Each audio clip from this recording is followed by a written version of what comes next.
All right, shalom everyone. Peace to those who love peace and no peace for the wicked, the Lord said.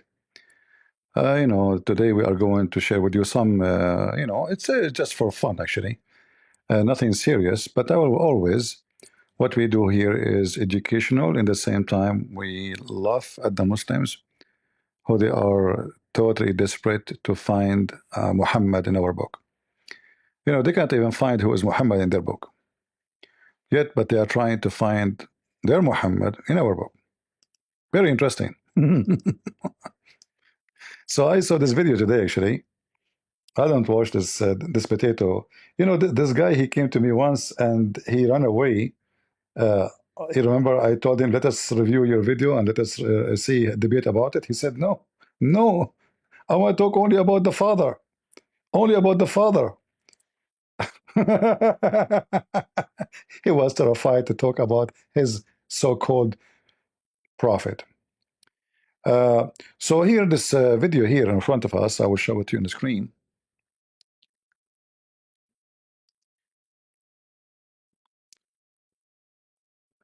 By the way, I'm not debunking. I mean, those just a bunch of kids. This guy, he claimed he knew Hebrew, he knew Greek, he knew all languages. He write in the screen and he tried to pronounce them, and they sound very funny and stupid.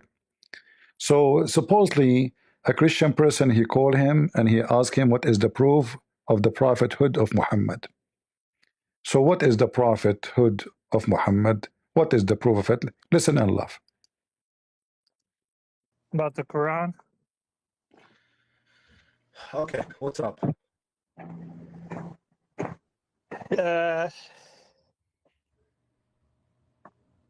So why do you say the Quran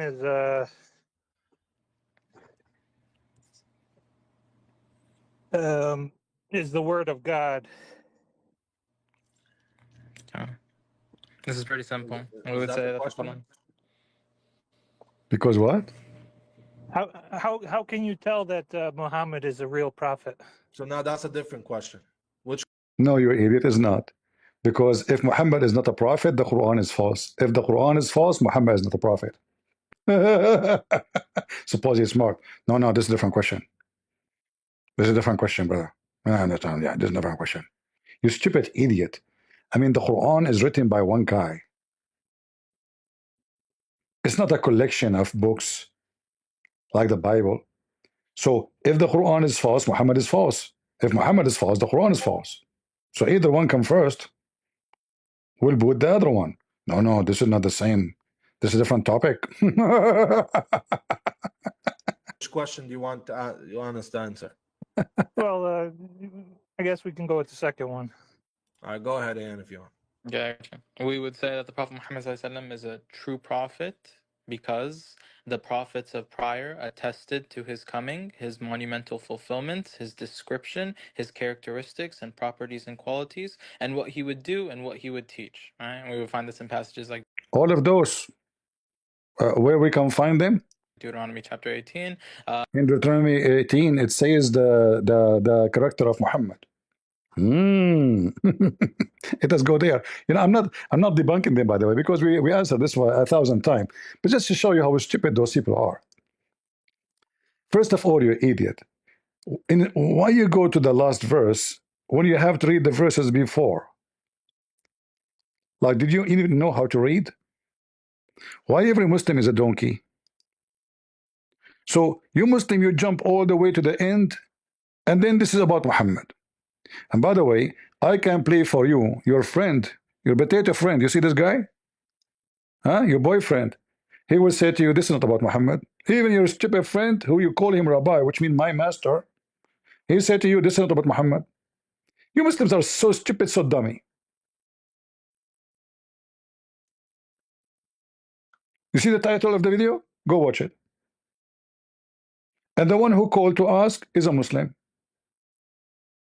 And now we know that the singer is a very sneaky, like he don't want to offend the Muslim, but he gave them the answer with big finger in the anus of Muhammad. He said to them, no, this is not Muhammad.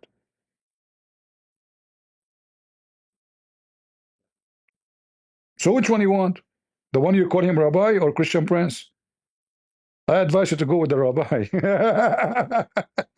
So if we go here, you will see there is no way this is about someone he is not even from Israel. You see, if you read the Hebrew right away, they are talking about the tribes, the Israeli talking about the tribe. Muhammad from which tribe of Israel? He is Levite. He is a Judan. He is what? What his tribe? So if you go down, you know, where the Muslim they wanna find Muhammad in the Bible. It says, "Our rise them who the Jews." The Jews they pray to God, asking Him to raise someone for them. You know what? Let me give you a finger in the anus of Muhammad from your Quran. How you can deal with this one? I don't know how you would deal with it. We go to the Quran.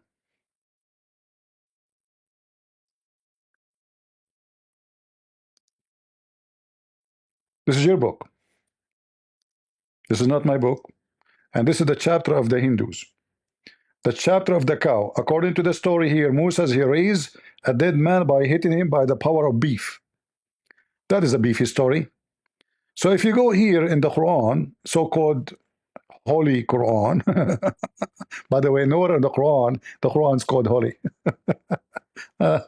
You will find here something very interesting. And now the Muslim, they will say this Quran is da'if.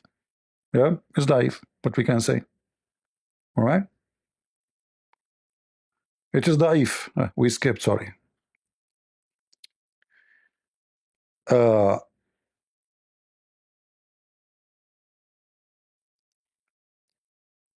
In chapter 2, verse number 247, the Jews, they ask, you see how the Muhammad in the Quran, he messed things up? But just to show you, when the God say to the Jews, I will raise for you, he is speaking about one of them. Not the stupid Muhammad. Read carefully.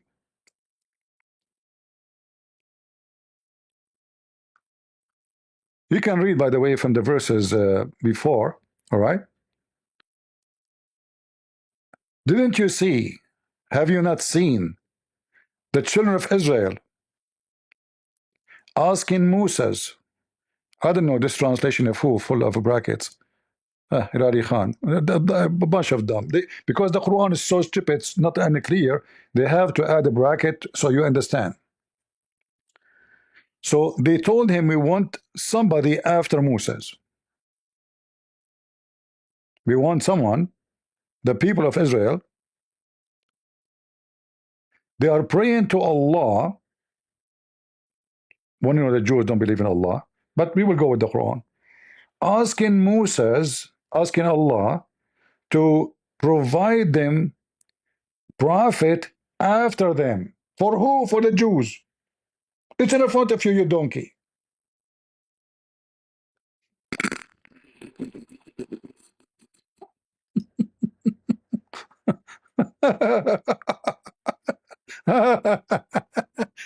Guys, does it say that? Does it say that the Jews, they ask Allah to provide them a prophet after Moses? And this prophet is going to be their king too? Does it say that, or am I making things up? Do you hear me, people?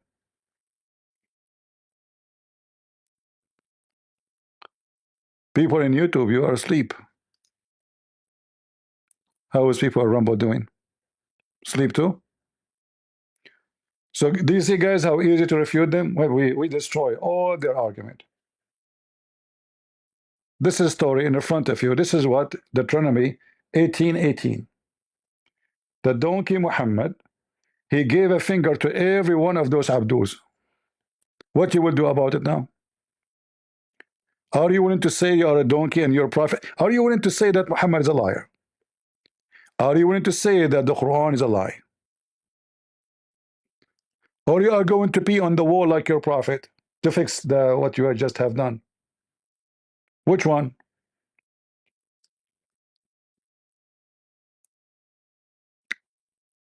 It's in front of you. So this is about asking. Moses was like in the end of his time, according to the Quran here.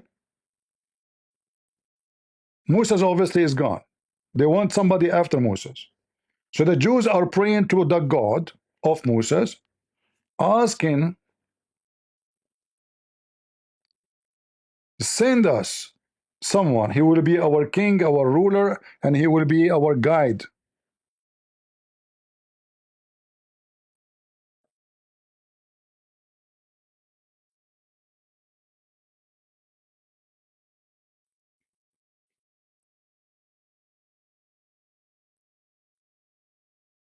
And then this person, he will be sent to the Jews, and he will be right, supposedly, according to the Quran, not me, according to the Quran, will be right after Moses.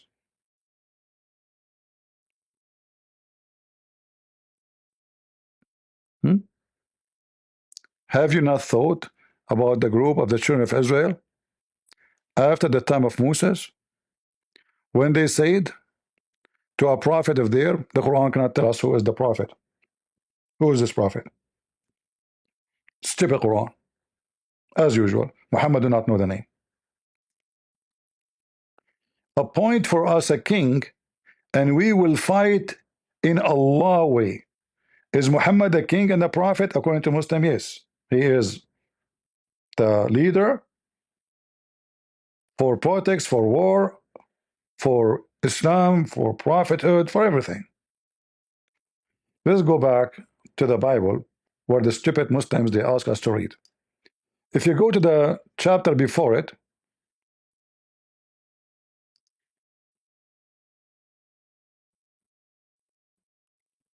just one chapter before it, what you will find?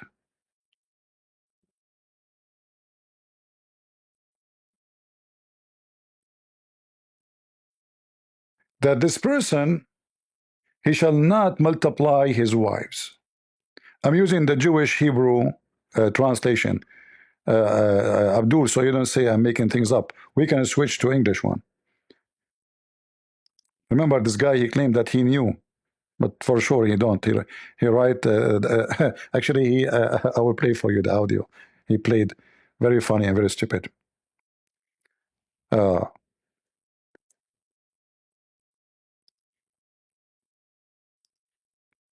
So God command that whoever this person is, he shall not multiply his horses. He shall not multiply, which means he would not seek wealth. Muhammad, he take the fifth of the booty, the best of the booty. He make it a must. And not only that, this person, and this is very clear, he shall not multiply his wives.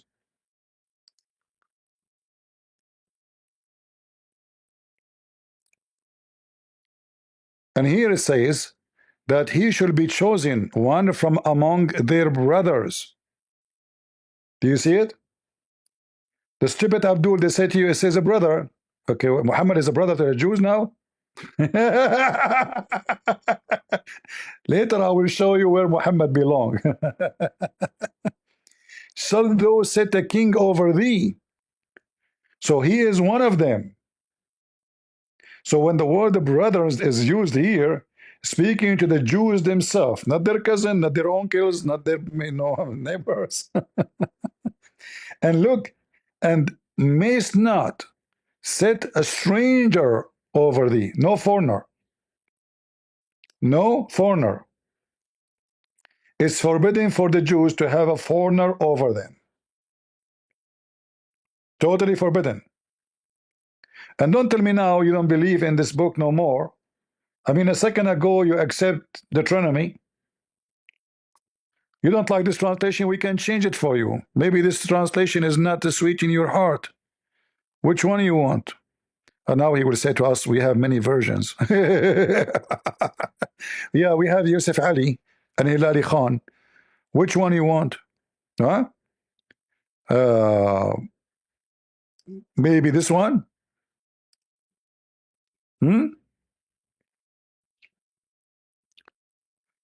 So this person, he shall not multiply his wives. And Muhammad, he have tons of wives. Nobody even knows.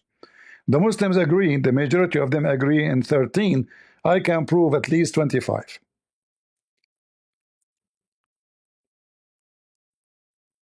And he will not seek any gain. Muhammad, he took the fifth of the booty and the best of the booty. And he made it that in the Quran clear, the fifth of the booty. And if you do that, he is not a good person. If you do that, if you multiply his wives, and if you seek greed and money as Muhammad, that will turn his heart away, which means he will not be decent. Nor shall he greatly multiply silver and gold for himself. Again, we can show you tons of stories. Actually, in the wedding anniversary of Aisha to Muhammad, it reported how much gold she received.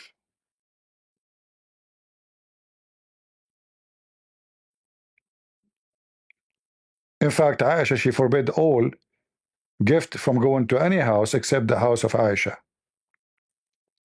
And also it shall be, when he sit on the throne of his kingdom, that he shall write for himself a copy of the law in the book. Muhammad cannot even read and write.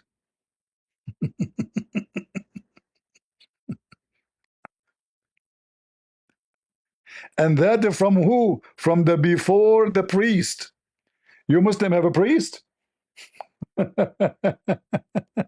From which priest? The Levites.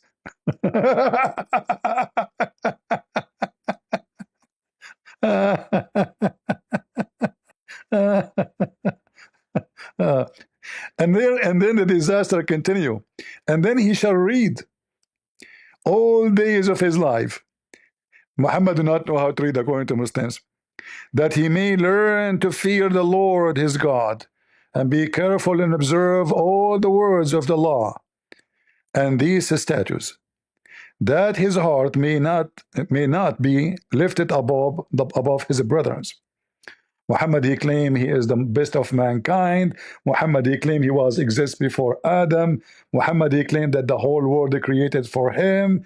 And Muhammad, Muhammad don't put himself above all mankind. Allah himself, he wrote the name of Muhammad over his throne. So he cannot take a foreigner. You may not set a foreigner over you. And this is a command for the Jews, doesn't matter what time. No foreigner can be the one who command them. Totally forbidden. And this is just a page before 1818. So what the Muslims they do, because they are a bunch of prostitutes, hookers, they jump all of this and they go there. And then if we go there, we will find even things get more horrible.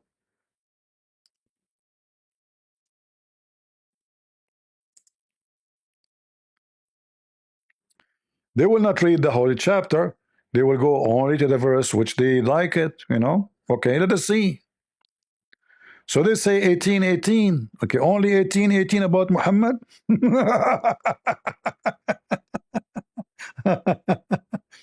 See, we just showed you in the chapter 17 what the brothers mean. It is from the Jews. However, I have another finger to put it in the anus of Muhammad. Excuse my language. This is the only language those people they understood.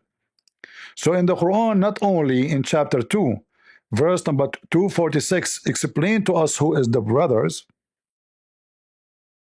Who are those brothers? One of them. He's one of the Jews. All right.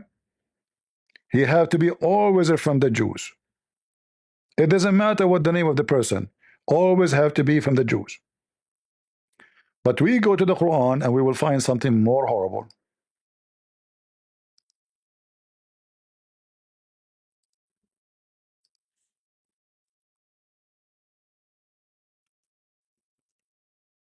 And by the way, this is the Da'if Quran.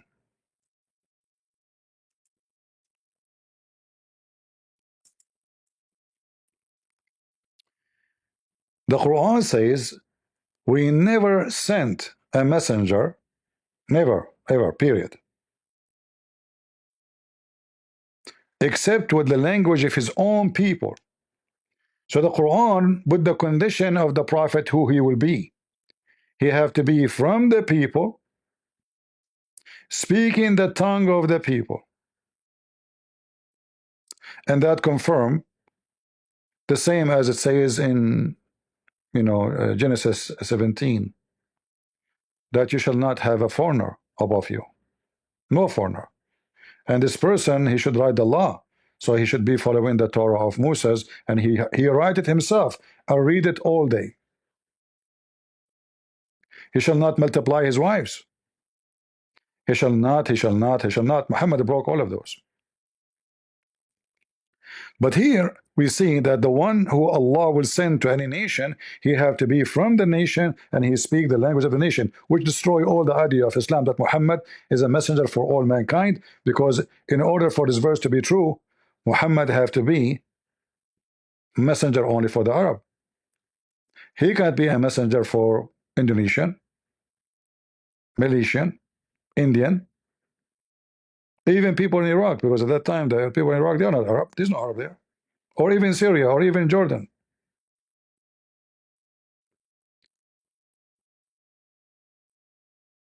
And the Quran make it clear why.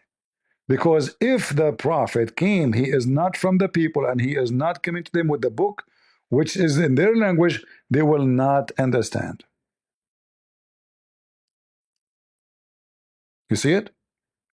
So what the purpose of making the book in the language of the people? And what is the purpose of making the prophet speak in the language of the people, and he is one of them? So in order to make it clear for them. It's in front of you. So according to the Quran, if the message written in different language and the prophet don't speak that language, he will not be able to make it clear. And that again destroy the whole idea of Islam altogether, as Muhammad international prophet. However, even the Quran confirmed that Muhammad in no mean, no way international prophet, because he is sent only to Mecca. However, the Quran never says Muhammad is coming from where. And that will raise another issue. If you go and check the whole Quran, you will not find one place where it says who is this guy, his name is Muhammad. Nowhere. It says Muhammad. Who's Muhammad? Nobody knows. Nobody knows. Nowhere in the Quran it says who is Muhammad. And the Muslim, this is how stupid they are, they say to you that the Quran is a book of God. Is the Quran alone is enough to be the book of God? The book of God should be alone enough for those who follow. How I know who is Muhammad? And here you see that the Quran confirmed that Muhammad, Allah, he sent him to warn little Mecca. At that time, Mecca is so small, tiny. Actually, even 100 years ago, it was still so tiny. Until the oil.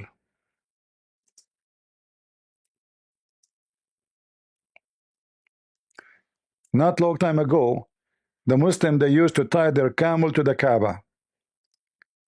Less than 100 years ago.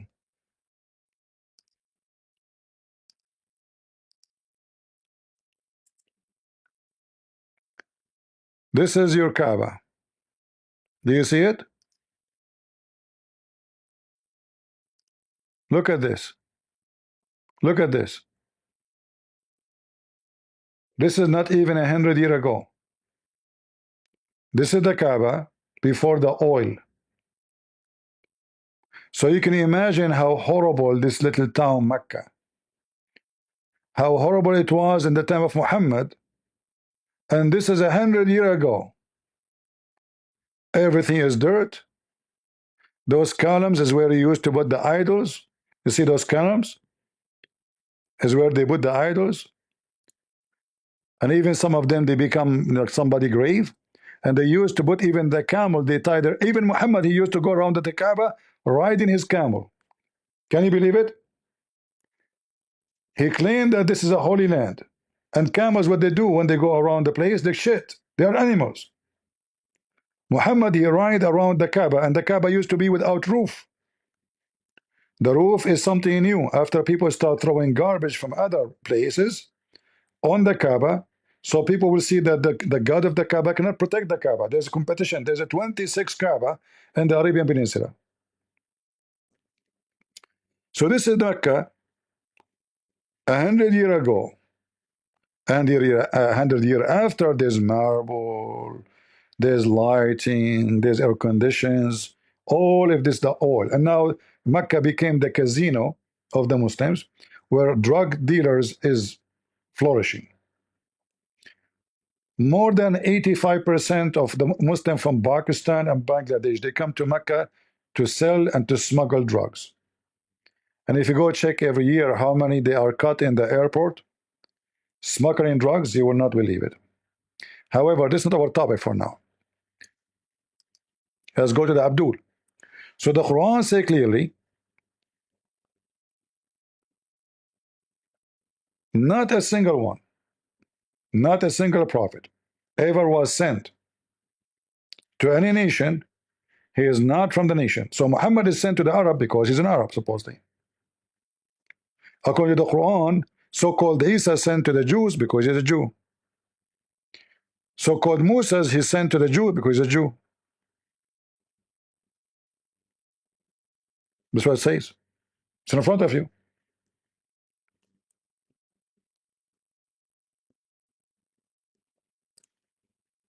And now if you want to speak about the honor of Muhammad, what if I tell you what the Arabs said about Muhammad in his time?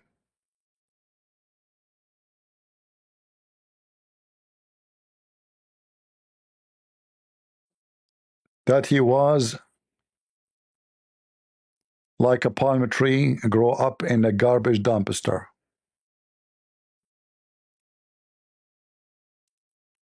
Am I right? Like, am I lying?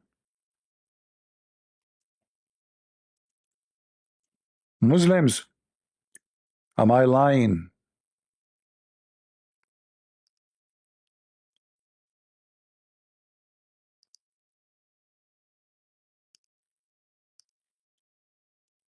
Read with me. This is a book. It's called The Proof of the Prophethood. Guys, the funny is that the name of the book, The Evidence of the Prophethood of Muhammad. What is the name of the book? The Evidence of the Prophethood of Muhammad by Al-Bayhaqi. Volume number 1, page number 172. What Ibn Umar, he said. Ibn Umar, he said that. What the heck? What he said about Muhammad. Abu Sufyan, what he said about Muhammad. Look what the Arab they say about who is Muhammad and he is from which family.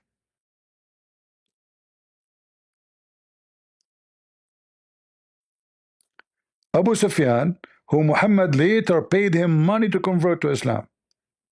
And that is another issue against the Bible teaching. He cannot buy the heart of people by money to believe in God. This is fake. This is false. So Abu Sufyan, he said Muhammad is he's making a mockery. Don't think he's making like a good statement. Abu Sufyan, he said the example of Muhammad among Bani Hashim, support this is his family, is like of a basil in the midst of a stench. Translation is not really too much good. So Abu Sufyan is making a mockery, saying that Muhammad does not belong there. It cannot be their son. He is totally different from his family. He mean the opposite. He mean he is like a piece of shit between fruits. But he switched it.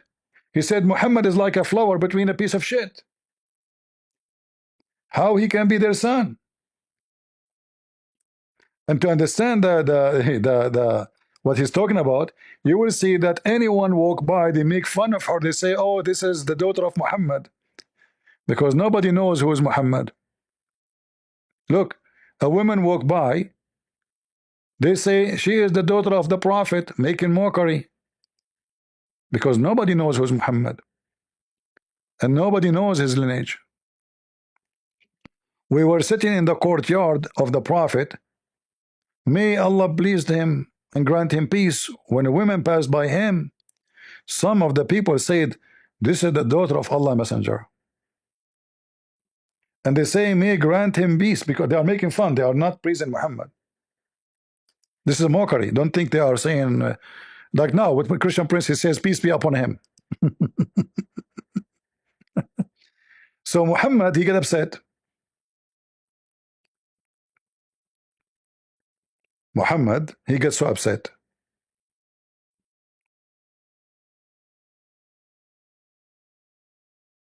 If you don't believe me, here we go.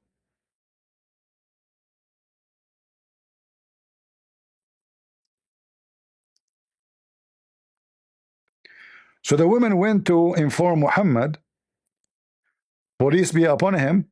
The Prophet, peace be upon him, came, and anger was evident on his face. So now you see that the whole story, they are making mockery of Muhammad, that nobody know he is the son of who. Nobody know.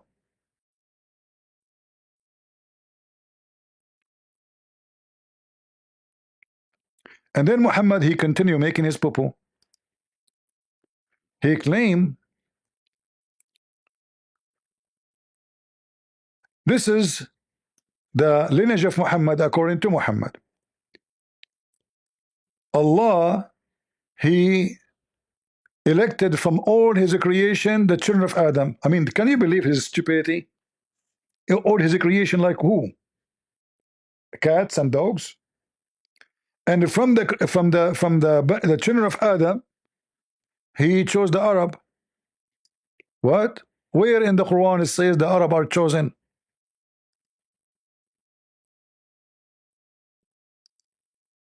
Where in the Quran it says the Arab are chosen? He chose from among the creation the children of Adam, and he chose from among the children of Adam the Arabs. Let us get Muhammad busted.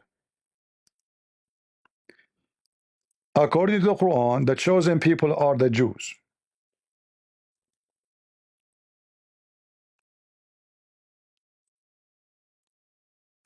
Period.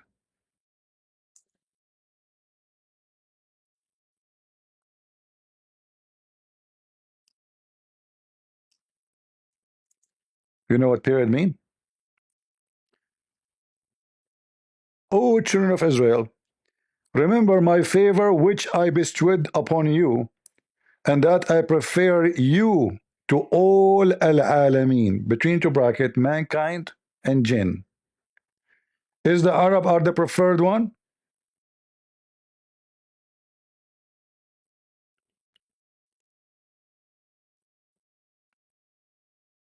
Who is a Muslim want to say to me the Quran is wrong, da'if, and Muhammad is saying the truth?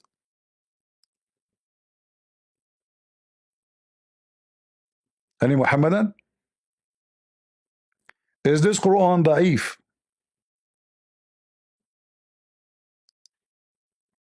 We just heard Muhammad saying that the Arab are chosen one.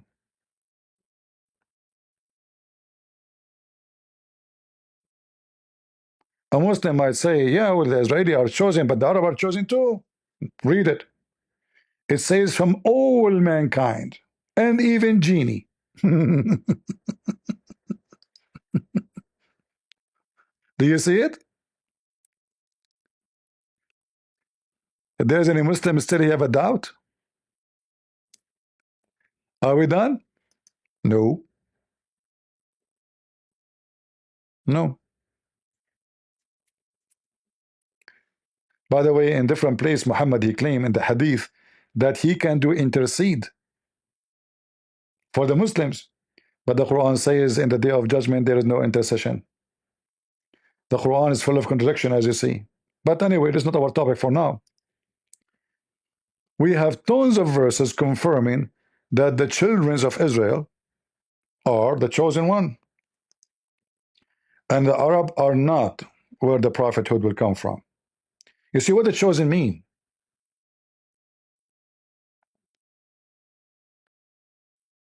What the word chosen mean here? Like what? You will be rich? You will be good looking? What the Quran is talking about? The prophethood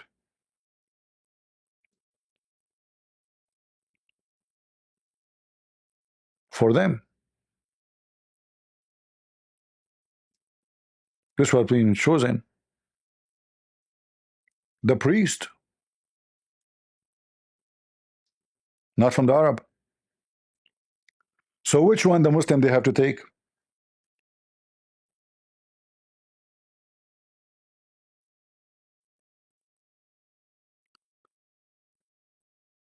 Any Muhammadan? Which one?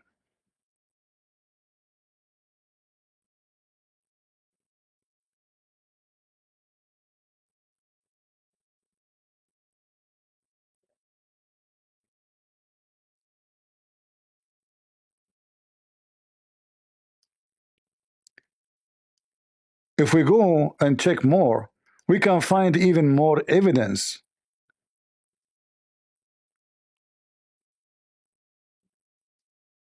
Let me show you more.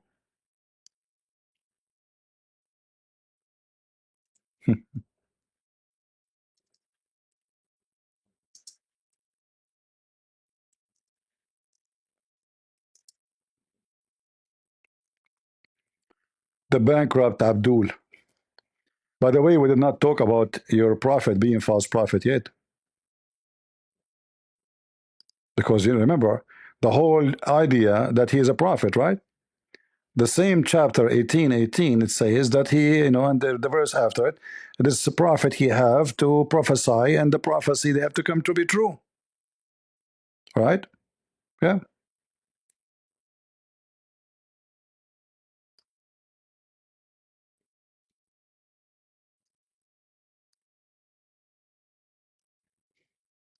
If we go in the Quran, we will find more disasters.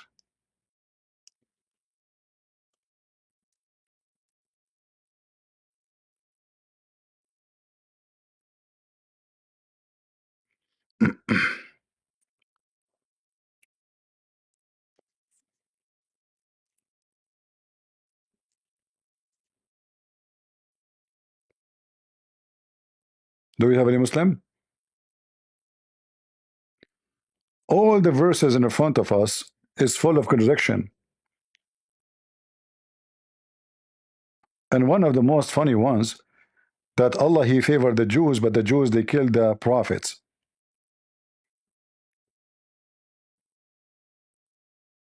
But the Quran failed to tell us which prophet the Jews killed.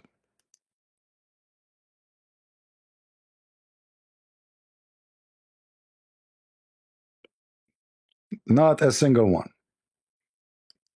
Isn't it which one is more important story? The story of the ant speaking to Solomon, or to tell us who is the prophet was killed by the Jews? Huh?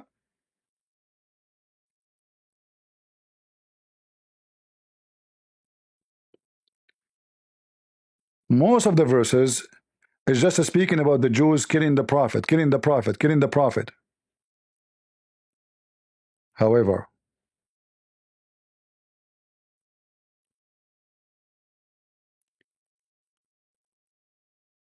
in the Quran, Muhammad, you remember when we say that the Quran confirmed the Bible, you remember?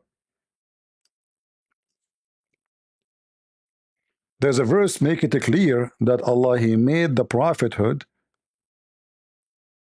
from the Jews in the same verse, and that in chapter of Ali Imran. All right.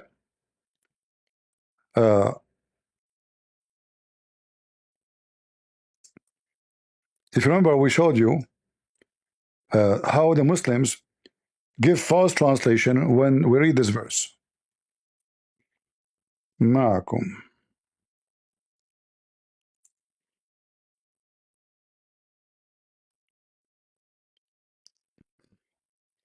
If you read carefully here, and remember when Allah took the covenant of the prophets, saying, oh, what prophets we are talking about?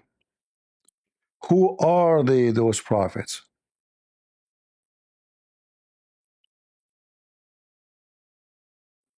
The Jews.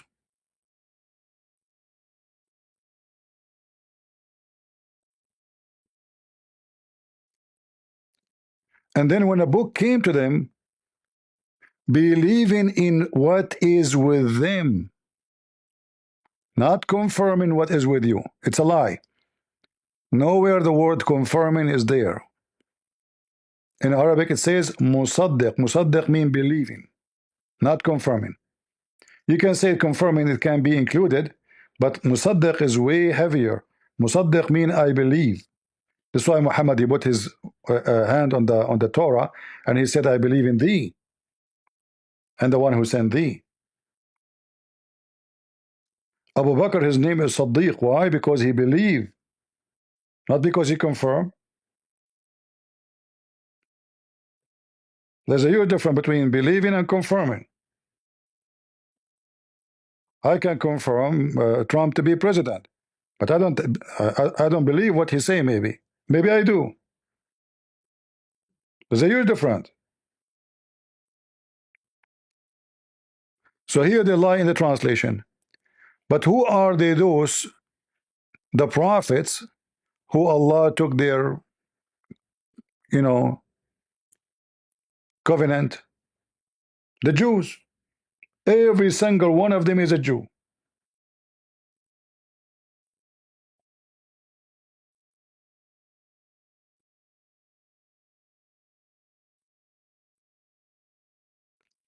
What else?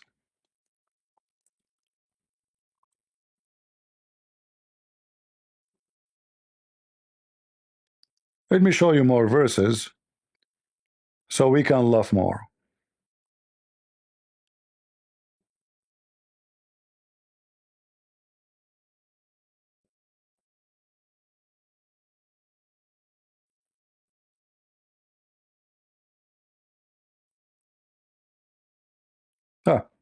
Let's go to this verse.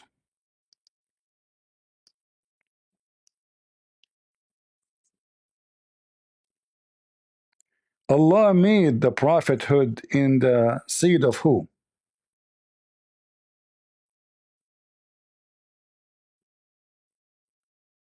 Which seed?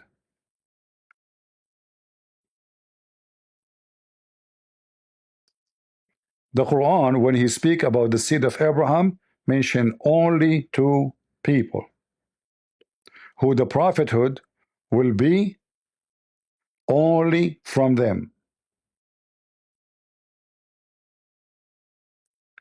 Isaac and Jacob. And all of those mistakes, by the way, I mean mistakes in the Quran, because the stupid Muhammad, he want to insert himself to be a prophet, but yet he just confirmed that the Bible is in the truth and Muhammad is a fraud. So the prophethood is coming from the children of Abraham, and is specifically from Isaac and Jacob. So from the seed of those will be more prophet. Ishmael is mentioned in the Quran, but nowhere in the Quran says from the children of Ishmael will be anybody. And not to forget to mention that Ishmael is not the father of Muhammad. I know some stupid people, they even teach in their churches that the Arab are children of Ishmael, which is false, because simply, I can actually prove it to you from the Quran, but let me go from the Bible. If we go to Genesis 21:21, right away we'll see that Hajar, she did marry her son Ishmael to an Egyptian woman. She moved back to Egypt. She did not move back to Arabia. All right? She is an Egyptian. Her husband, Abraham, is Chaldean from the city of Ur. She went back to Egypt. She married her son to an Egyptian woman. How in the world the sons will be Arab? Remember, according to Muslims, the Arab will exist at that time. So how Ishmael can be the father of the Arab?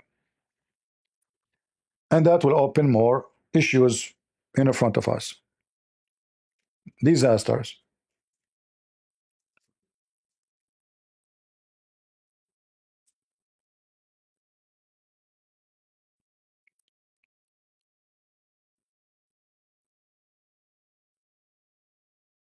If we continue reading in the Quran, we will find other verses making things more horrible to the stupid Muhammad and the claim of Muhammad to be a prophet. But I have a very easy answer. I want Christian to remember it before I forget. What is the father of Abraham according to the Quran?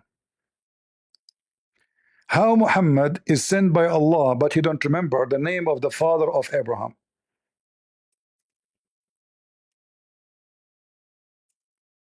I mean, this is the easiest way to get Muhammad busted. Let us say you are a person who knows nothing about, well, stupid.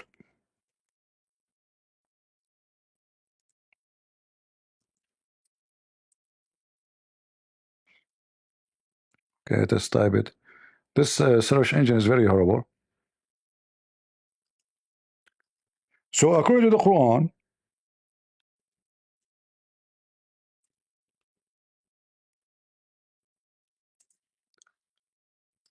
Abraham, he said to his father Azar.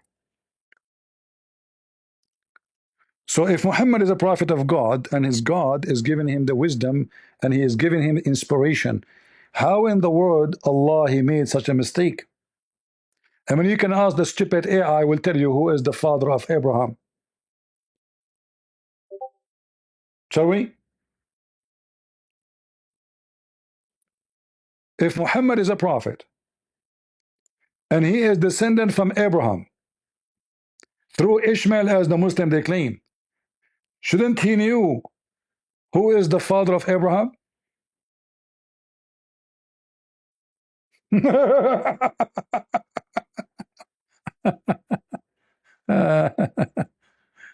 Okay.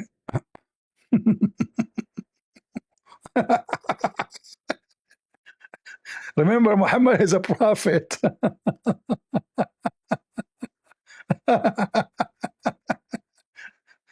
I want you to remember this one. This is very easy. You do not need to be a scholar, knowledgeable, you know. If a Muslim, he come to you with this, he said, okay, what is the, as long you believe that this is a prophecy about Muhammad. This is what they say, right? They say that, Deuteronomy 18:18 is about Muhammad. Okay, wonderful. Okay. So, according to this book you are quoting to me from, what is the name of the father of Abraham?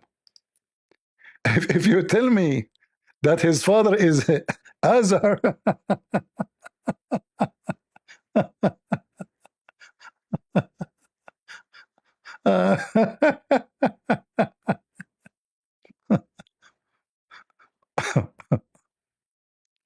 you know, when I say stupidity is amazing, it's amazing. This guy Muhammad, he cannot keep his mouth shut. Who as a Muslim can explain to me how in the word Muhammad he come? I mean, remember, the one is talking here is Allah. So the Muslim cannot say, oh, maybe it's a mistake, you know, somebody, okay, and he's a human being. He make a mistake. The Muslim, they claim every word in the Quran is written by Allah, and every word of Allah is preserved. So Muslims, how the name of the father of Abraham became Azar? Now what you will say, I know. You will say to me, okay, hold on, the Bible is wrong. But hold on, you are the one who's asking us to read the Bible. It says this is about Muhammad. Huh? Let us ask the whore, Lily J. What verse in the Old Testament mention the name of the father of Abraham? Genesis chapter 11 verse 26 states that Terah, was the father of Abraham. Joshua chapter 24, verse 2 also mentions Terah as Abraham's father, noting Again? that he worshipped other gods. Again? So Terah is the father of Abraham. The stupid Muhammad, he have a new father for Abraham. The same as he have a new father for Mary. According to the Quran, Mary is the sister of Aaron, the sister of Moses, and the daughter of Amran, which is the father of Aaron and Moses. And this is again stolen from the Old Testament. Let us ask your master, the rabbi, where it mentioned. Listen, Abdul. Where Miriam, the sister of Aaron, mentioned in the Old Testament. Miriam, the sister of Aaron and Moses, is mentioned in several books of the Old Testament. She first appears in the book of Exodus, and her life is detailed further in the book of Numbers. She's also mentioned in Deuteronomy and Micah. Key mentions of Miriam: Exodus chapter 2, verses 4 to 8. While she isn't named here, she is widely believed to be the sister who watches over the infant Moses in a basket on the Nile River, and then arranges for their mother to nurse him after he is found by Pharaoh's daughter. Exodus chapter 15, verse 20. This is the first place she is explicitly named as Miriam the prophetess, the sister of Aaron. Stop. After the Israelites... Stop. Now we know where the stupid Muhammad he got this from. So in Exodus 15:20, it says literally the same exactly as the Quran says. Exactly. O sister of Aaron. Can you believe it? So now you know where the sister of Aaron is coming from. He copied from the book of Exodus. Muhammad, he moved and he lived with the Jews in the city of Yathrib, which later he killed the Jews and he occupied and he changed the name and he called it Medina, which is a stupid name because Medina means city. It's not a name. Because he's a Bedouin coming from little village. So in Exodus 15:20, let me open it.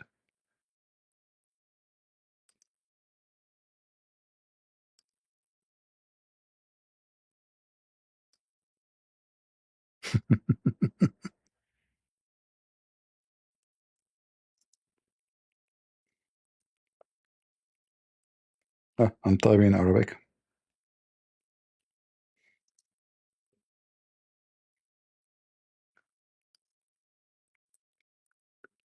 So Muhammad until now, he failed to be a prophet, to know a very simple knowledge. Any rabbi he will know. A little student in any Jewish school will know. So this is Exodus. And this is where Muhammad he copied the verse of the Quran where it says Maryam, the sister of Aaron, and he pronounced the word exactly as it is in Exodus 20. Exodus 15:20. The sister of Aaron. Do you see it?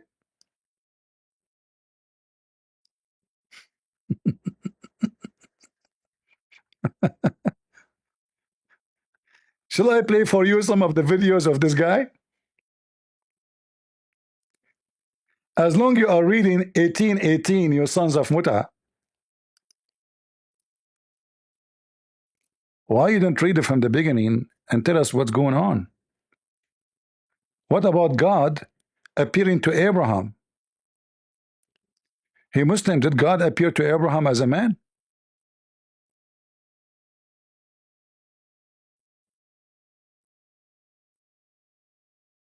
Huh?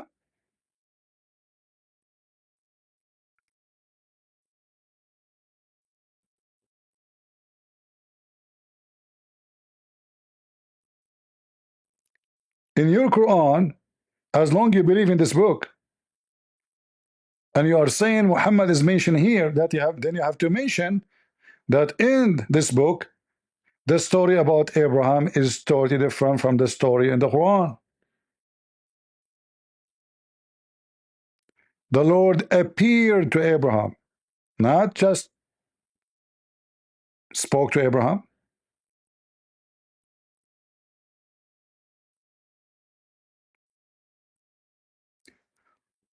When Abraham he saw God, he fell in his face, and God talked to him, saying, and you can read the rest. And here you will see something very important. No Muslim can tell us why the name, you know, in the old Quran, by the way, some places the word it was saying, like you see Abraham, some places says Ibrahim. So even Muhammad could not quote the name correctly. However, the stupid Muhammad, because he's always a failure, he have zero education, he do not know why Abraham have the letter H in his name. His name is Abraham, not Abraham. Same for Sarah, the wife of Abraham. Both God, he gave them the letter H in their name. Why? Because God is a spirit. And the God of Islam is not a spirit.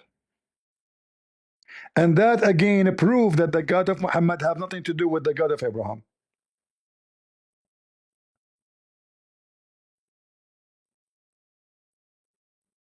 Again, until now,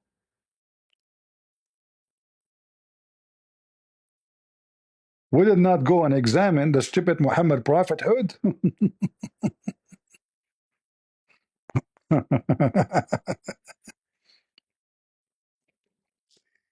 The letter H represent the God Yahweh or Yahweh, which is the spirit.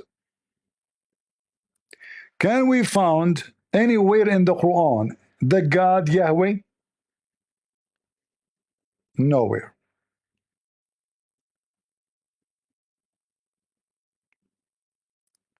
So the letter H, you know, it present literally the Spirit of God, and God Yahweh, who gave the blessing to Abraham, who will be the father of many nations. But if we go right now and we check, do the God of Islam have a spirit? The answer, no.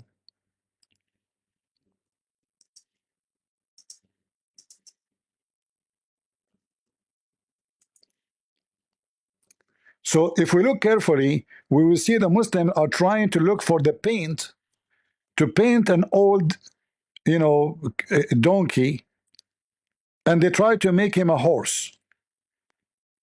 But the second you go in the inner, you will find that the story is different.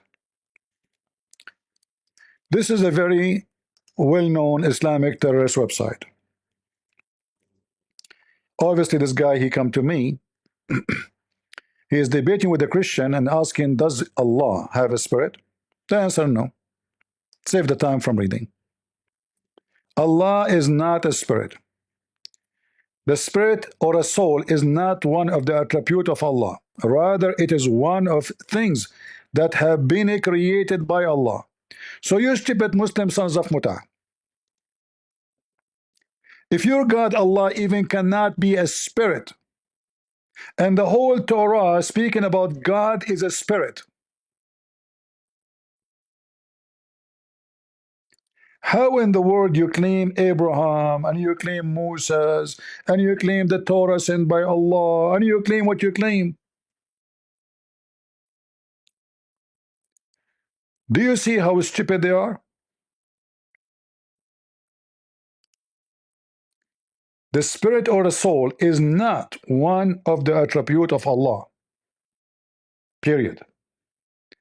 Allah is not a spirit, and He has no spirit. Does the God of Abraham have a spirit? Absolutely.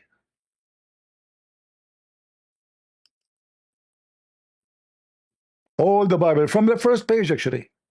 The first page in the Old Testament.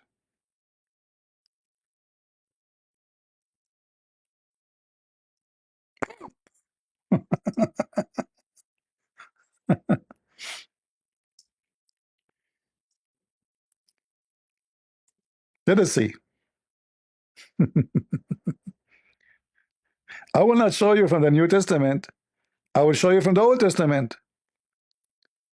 And then you stupid donkeys, when you mention that you Muslims, you have the same God of Abraham. What the God of Abraham obviously is not the same God as yours.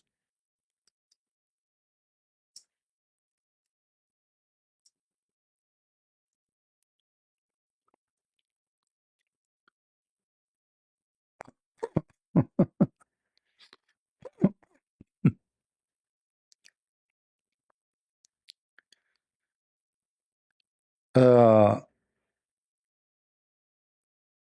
do we have first any Muslim here would like to join us? You know what? Before we continue, I mean, I don't know. I can prove to you that Muhammad cannot be in the Old Testament, neither in the New Testament, except as a false prophet. However, we can continue going in this way forever. But there is a very easy way, and this is the easiest to prove Muhammad to be a false prophet. The Bible itself here is giving us what this prophet will do. First of all, he will speak. This prophet who presumed to speak a word in my name. Muhammad never mentioned the name of the God of the Jews. Never. He keep talking about a God. His name is Allah. Have 99 names. None of them is the name of the God of the Jews. None. However, we find that the name of the God of the Jews appear in every name taken from the Old Testament, and Muhammad put it in his Quran. Like Israel, Michael, Gabriel, even Abraham, the letter H. If you don't believe me, you can go search right now. Let me ask the stupid AI. Hold on. You know, this will save me from like just opening verses. Why God he added the letter H to the name of Abraham and the wife of Abraham? God added the Hebrew letter He, which sounds like an H, to their names as a symbol of the covenant. The He can signify God's divine breath or spirit, marking their new identities as the father of a multitude and princess. Did you hear the spirit? I mean, even the stupid AI gave an answer. So when God he add the name to Abraham, he add the letter H, the same as to Sarah. Sarai became Sarah. That is the name of God, Yahweh, the Spirit of God. So he blessed them by giving them his name, which means from now on, you are not the old pagan Abraham, and you are not the old pagan Sarai. From now on, you are Sarah and you are Abraham. I am with you. How? The Spirit of God. But we just showed you that the God of Islam is not a spirit. But read carefully here. So this prophet will not speak in other name of other God except my name. All right? And Muhammad never mentioned the name of the God of the Jews. And this God will put the word in his mouth. Muhammad never received any words to his mouth. According to Muslims, he received delivery from a pizza guy. His name is Jibreel.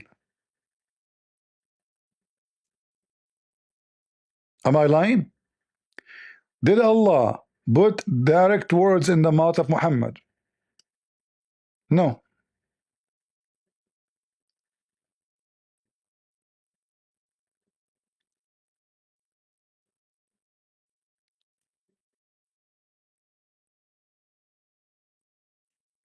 Are we taking notes, guys? Did Allah put his words in the mouth of Muhammad directly? Or he sent him a guy, he squeezed him 3 times and no mayonnaise came out? So do you see, the verses themselves are a big failure for your prophet. Are we done? No.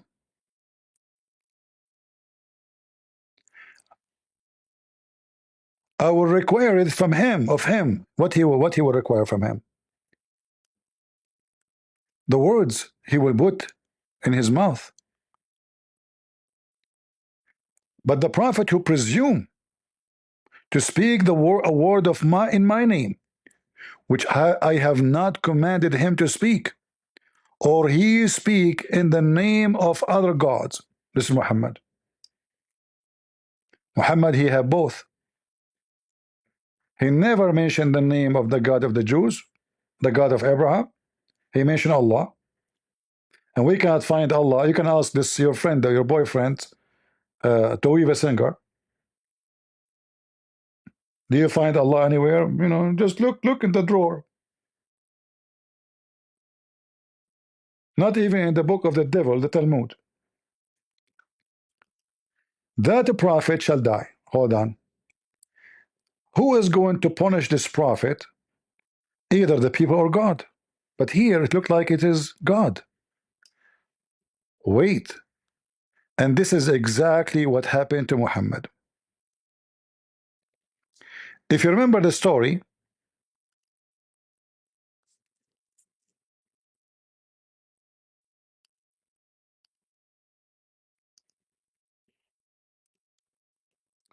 of the Jewish women, she put poison for Muhammad. Muhammad, he asked her,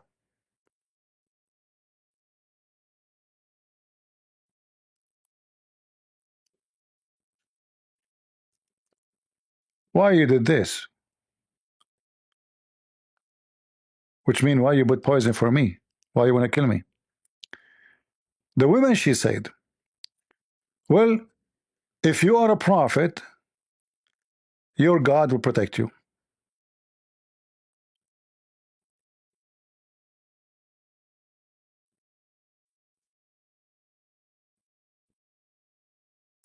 If you are not a prophet, you will die. As simple as that. And what Muhammad, he said to her, Allah will not allow you to do so. ما كان الله ليسلطك علي أو على ذلك. Allah will not allow such a thing to happen. Allah will not give you the authority. Muhammad failed the test. This should be in Sahih Muslim. Here we go. This is very authentic.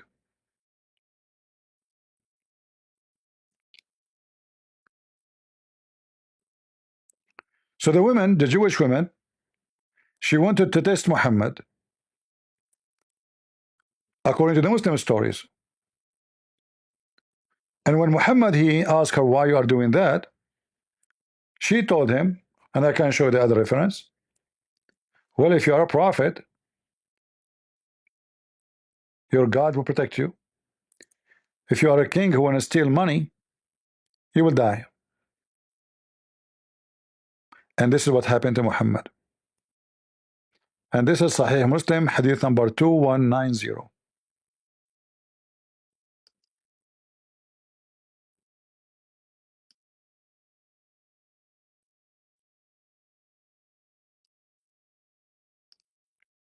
Let me show you some reference.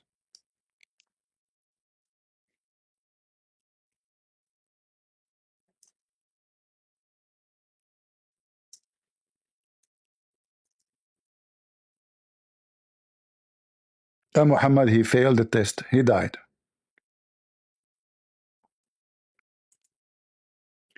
And I believe that God, he used that woman. God, he caused this man to die, as we see in Deuteronomy.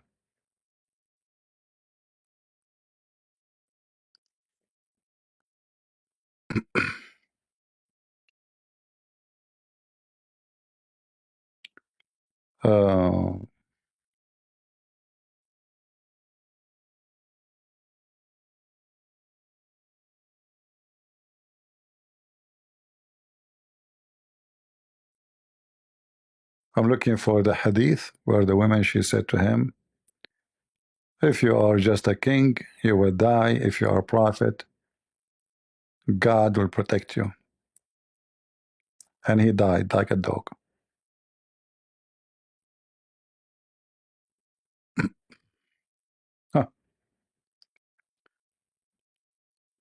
I found the hadith. I will look for it now in English.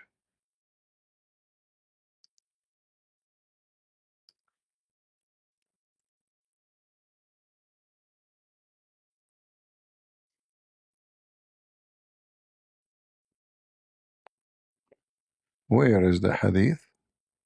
Huh.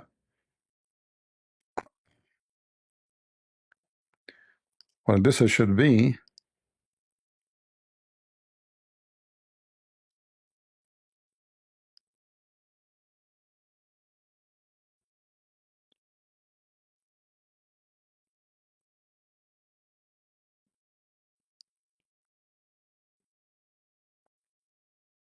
Okay, let me see if I can find it in English. Otherwise, I have to show it to you in Arabic.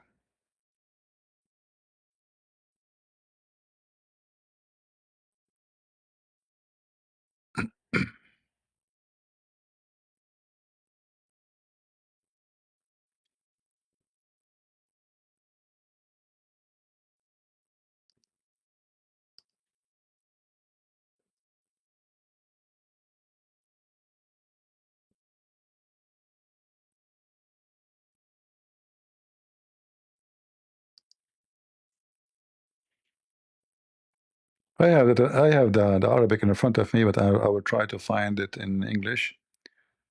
If not, then because I remember we saw it before in English here. It should be here in this website.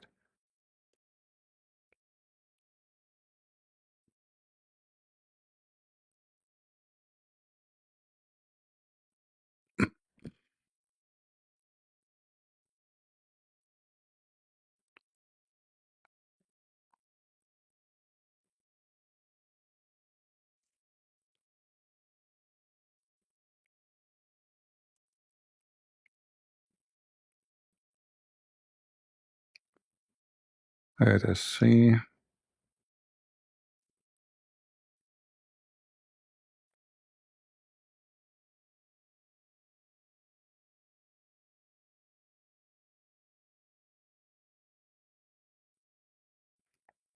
Let me try something else.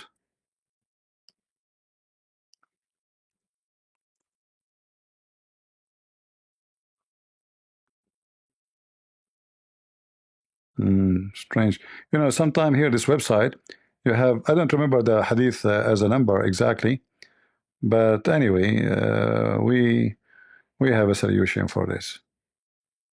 No problem.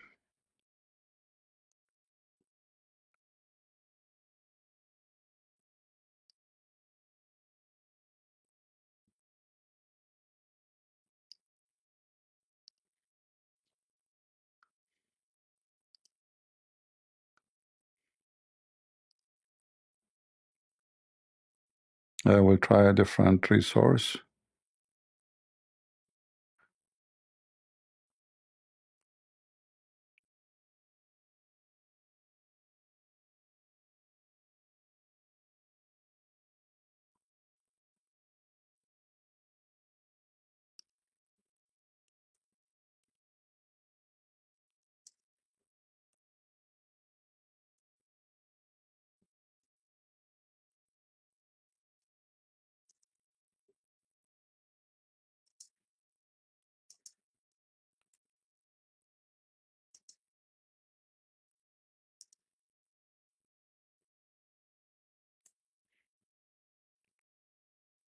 All right.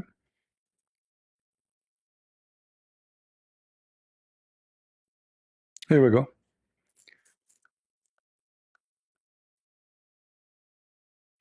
I will try this version here. Maybe we can find this one. I hate to mention something without showing reference, but I prefer to show it in English. Huh? See, this is why I cannot find it actually. It's here. Actually, here we go. Here we go. Huh? Now it start appearing for us. All right, let's see this one here. And this is Sahih. So she said to him, he asked her, why you have done this? What is your motive? Read carefully.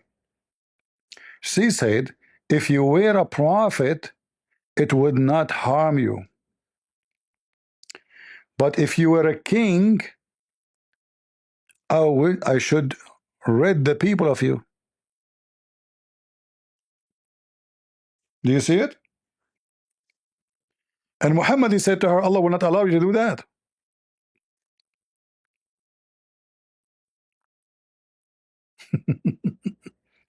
So it was a test that if he's a prophet, and look, if Muhammad, he says, what does have to do with being a prophet or not? The Muslim, they can get away with it. But Muhammad made it clear. He says, Allah will not let you accomplish it. Read it. Allah, I had determined to kill you. Thereupon, he said, Allah will never give you the power to do it. Never. And then later we found that Muhammad died by poison. And since then, actually, the Muslims, they open a hole in his neck, they suck the blood, trying to save him. But since then, Muhammad is dying miserably. Anything he eat, he throw up, he cannot walk, he cannot stand. He died in a very miserable way. And not only that, are we done? No. The disaster is getting bigger. This is a Sahih hadith. This is al-Bukhari. The same as the other one. They are Sahih. Can the Muslim deny it? The Prophet, in his element which he died, he used to say, "O Aisha, I still feel the pain caused by the food I ate at Khaybar. And at this time, I feel as if my aorta being cut off from that poison." From that poison. What is the name of the title? The sickness of the Prophet and his death.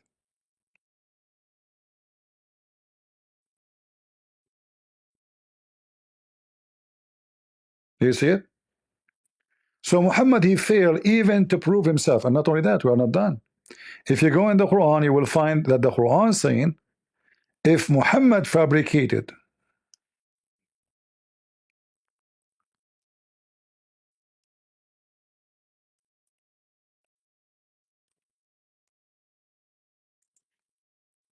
Quran, Allah will cut his artery.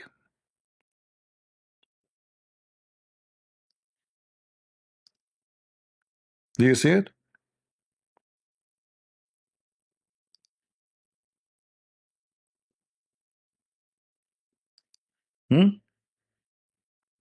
Muslim, do you see it?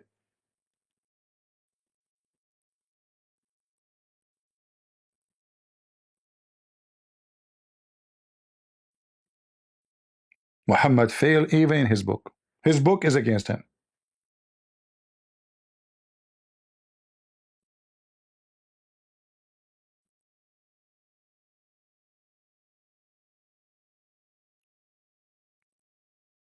And then the Bible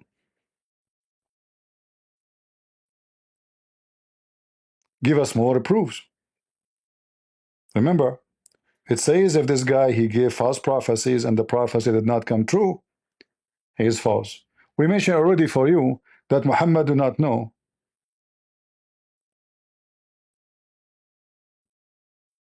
the name of the father of Abraham. So already he is a false prophet.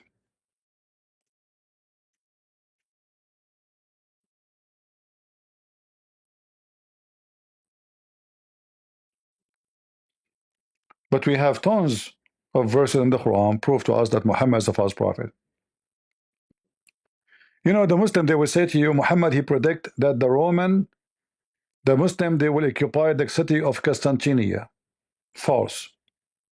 Muhammad, he told the Muslims in the front of him, you will conquer it, and they failed. He took the army, he told them attack the Rome and get the blonde girls.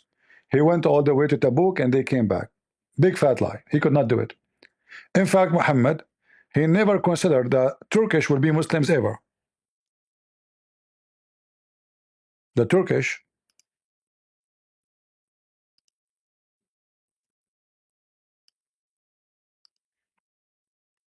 according to Muhammad, they will stay non-Muslims until the day of judgment.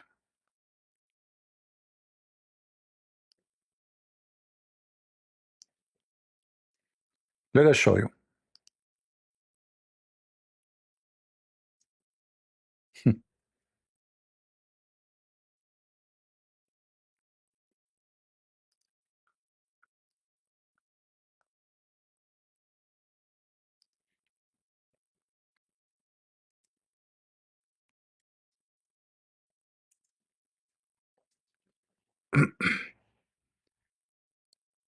According to Muhammad,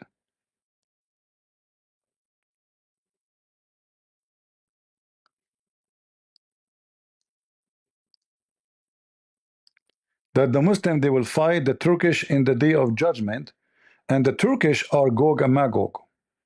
They are tribe of Gog and Magog.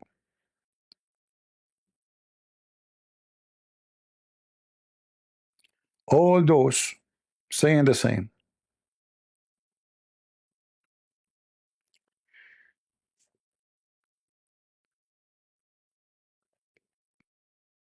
The Turkish,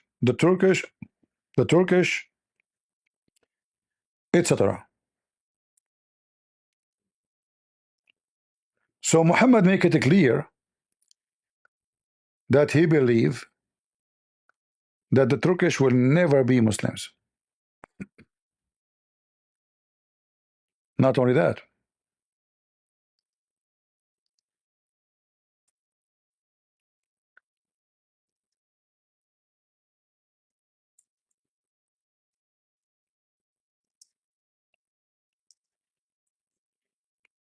because the Muslim, they will try to say, okay, well, he said don't fight them, doesn't mean he is saying they want to be Muslims. No, we will show you.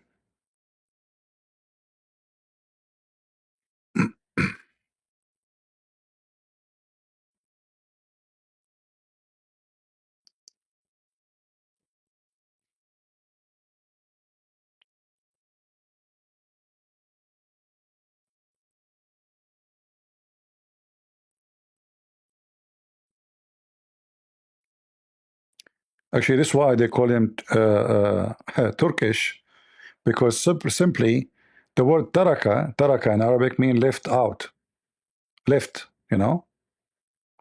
let go. So the Gog and Magog, they are behind the dam, and the Turkish, they were out of the dam going for a hunt when Alexander the Great, he built the dam, according to the fiction story of Muhammad.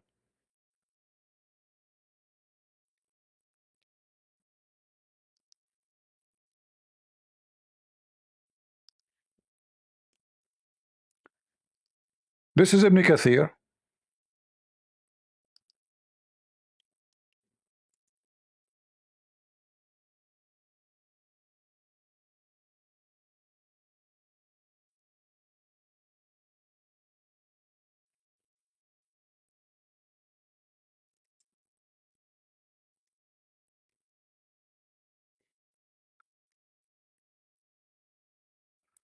Read carefully. Actually, you know what? Let me open Ibn Kathir in English. That will be better. Let us see if we can find it in English. That will be more funny.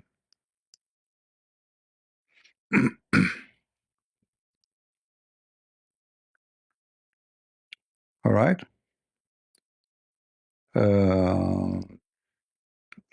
Go to 21. And then here we go to 95.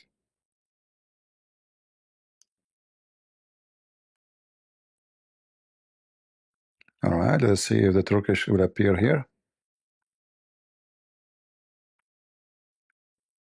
Here we go. Guys. So we have already mentioned that they are the progeny, Gog and Magog. Who are those people? They are the progeny of Adam, upon a peace be upon him, and they are also descent of Nuh through his son Japheth. By the way, all those names you cannot find in the Quran. I mean, you can find Nuh, but Japheth, and who was the father of the Turks. And the Turks refer to the group of them who left behind the barrier which was built by Dhul Qarnayn. So according to Muhammad, the Turkish are Gog and Magog, and they are the enemy of Allah. And then the Turkish who they are outside and the Turkish who they are inside the dam, when the dam open, all of them, they will attack all the way to Mecca. So when the Gog and Magog let loose, which means the dam will be broken, they will make a hole in the dam, which is a fictional dam. May Allah damn you, Muhammad, if he exists. So later, those Turkish, they will come like insect by a huge number, and they will go all the way to Mecca.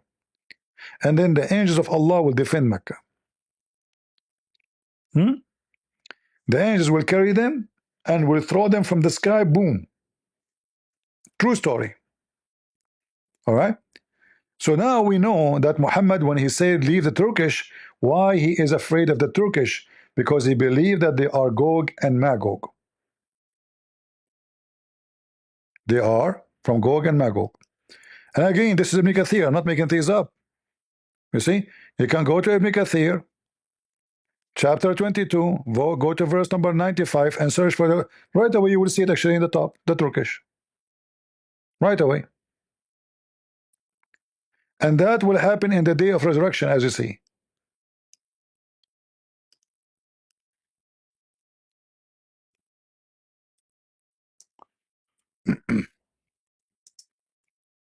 Again, Muhammad is a false prophet because there is no. You see, the Bible mention Gog and Magog, the king and the land. There's no dam and there's no nation, and there, you know, it's like there is a king and there is a land. Muhammad, he make different story.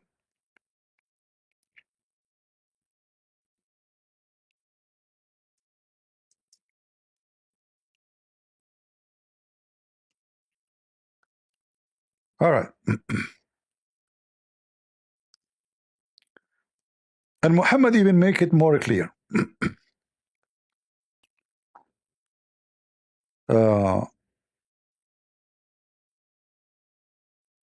Just to show you, confirm that Muhammad never thought for a second that the Turkish will convert to Islam and they are the one who will conquer Constantinople.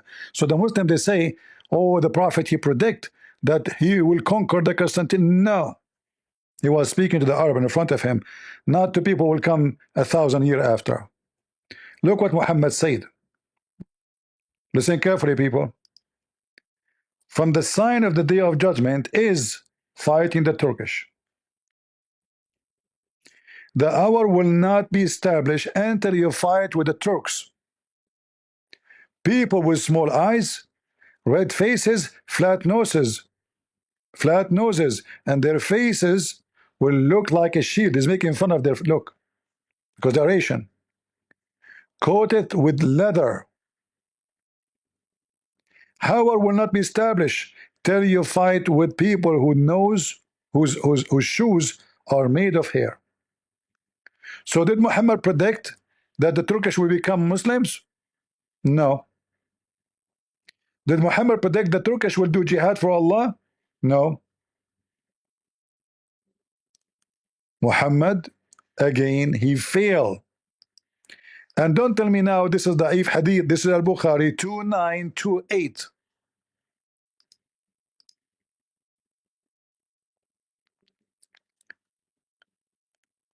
See, guys, how easy to prove them false? So did Muhammad predict to conquer the Constantinople? No. What else? As long we are talking about Constantinople, let's talk about the Roman. According to the false prophet, remember, the book of Deuteronomy says, if he prophesy, if this prophet, he prophesy, and the things he prophesied did not come to happen,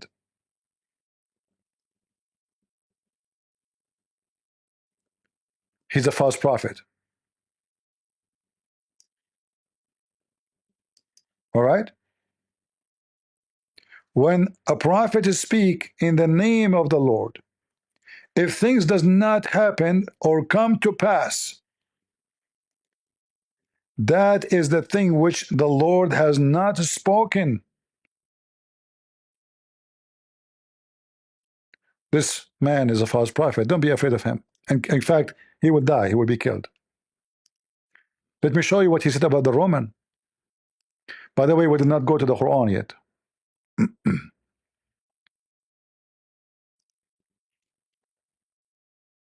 Look what Muhammad he prophesied about the Roman. According to Muhammad, the Roman, they will be the majority of mankind at the day of judgment.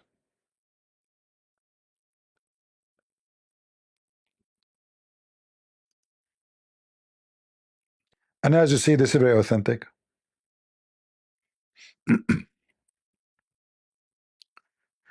The last hour would come when the Roman would form the majority among the people. We know that the Roman, where is the Roman now? The Muslim, they try to fix it. They said to you, the Roman is the Christians. You stupid idiot. So who's the Ethiopian? So who is the Coptic? So who is the Syrian? Who is the Chaldean? The Roman are the Christians?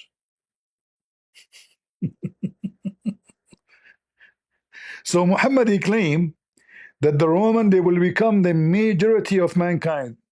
What this guy is talking about? Is that a true prophecy? Where we can find the Roman? Where like Muslims, where is the Roman? Is that Italy?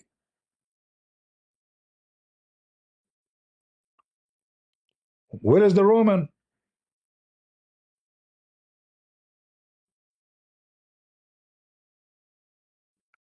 False prophecy. Now the Muslim, they might say to you, all those da'if are fabricated, but no, this is Sahih. As you see, even the book name is Sahih Muslim, but forget about it. Let's go to the stupid Quran. The father of Abraham is Azar, and Muhammad he make bigger poo-poo.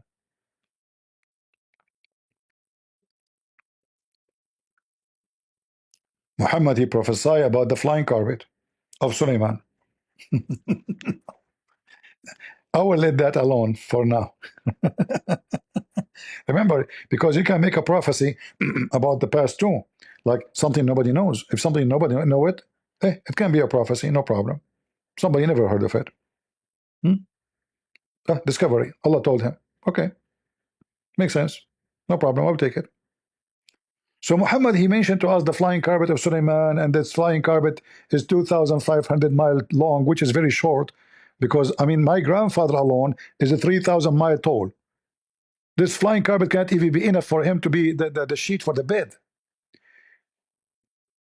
Thousands of miles long flying carpet. But let that go all. Let us see the prophecies of Muhammad. Every single prophecy he mentioned, it failed. Do we have any Muslim want to join us and tell us about the prophecies of Muhammad?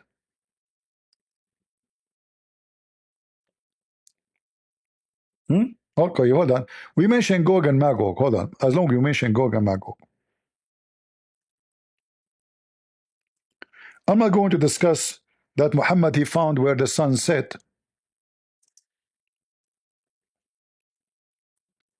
and he found it sitting in the murky water, but boiling. And the Muslim, they try to fix it. They say, oh, it's appeared to Zulqarnain when the verse is so clear. Look, Muslims, you mentioned that Muhammad mentioned in Deuteronomy 18. Here we go. This is the cave 18. So we are going to take Muhammad from Deuteronomy 18, and we will throw him in the cave story. The story of the cave about the 7 sleepers. Hold on. Before we go to the sunset.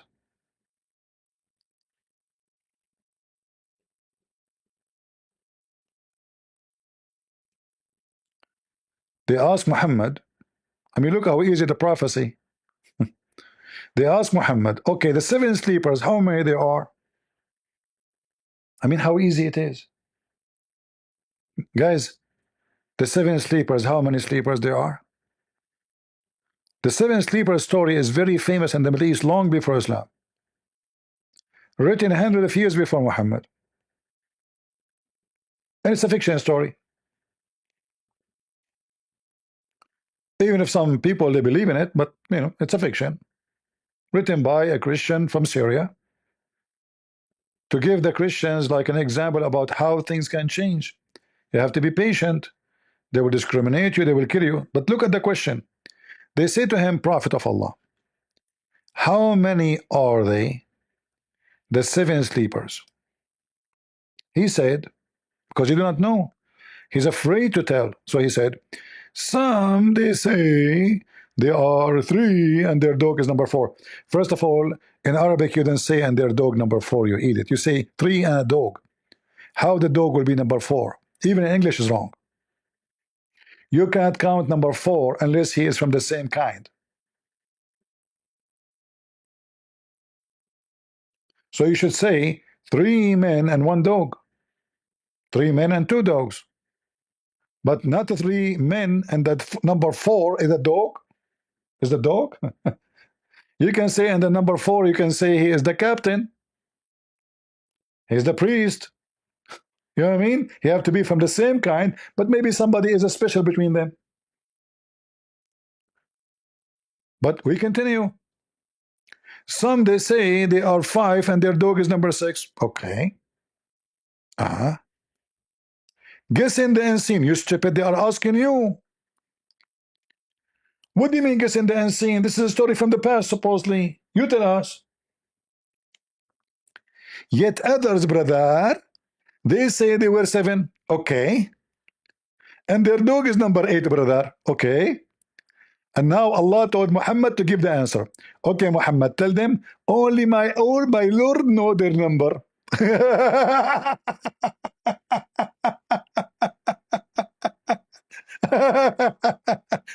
Hey, listen, Abdul. Is that a nuclear facility and the code should be hidden? Nobody should know. I mean, it's just a stupid story asking you how many the 7 sleepers are. Why Allah saying tell them nobody knows their number? Say because Muhammad is afraid. He's afraid to give the number and they're getting busted. Otherwise, I challenge the Muslim to tell me why Allah. And not only that, look how big the poo. Not only it says nobody knows the best of their number. What do you mean best of their number? There's best. There is this best. My Lord knows best their number.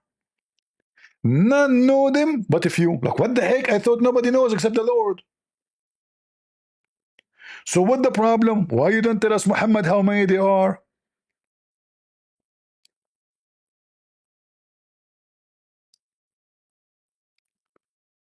Do you see how easy to examine the false prophet? Muhammad, he used to the Jews. The Jews, they come to him and they give him a finger. They laugh at him.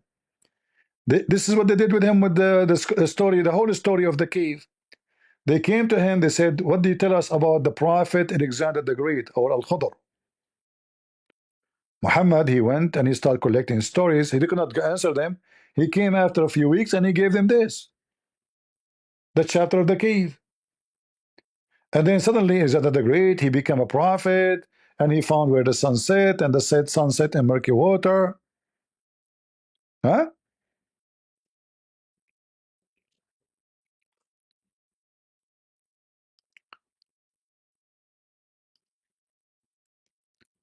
And here the prophet, he prophesied for us what happened with Alexander the Great.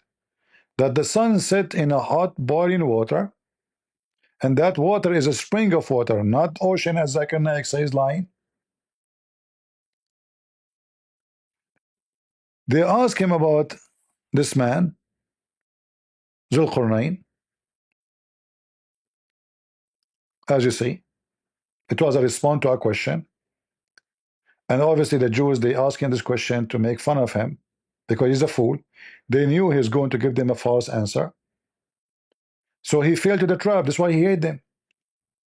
They came to him and said, tell us about Prophet Zul Qarnayn. The stupid Muhammad, he took it. He took the bait.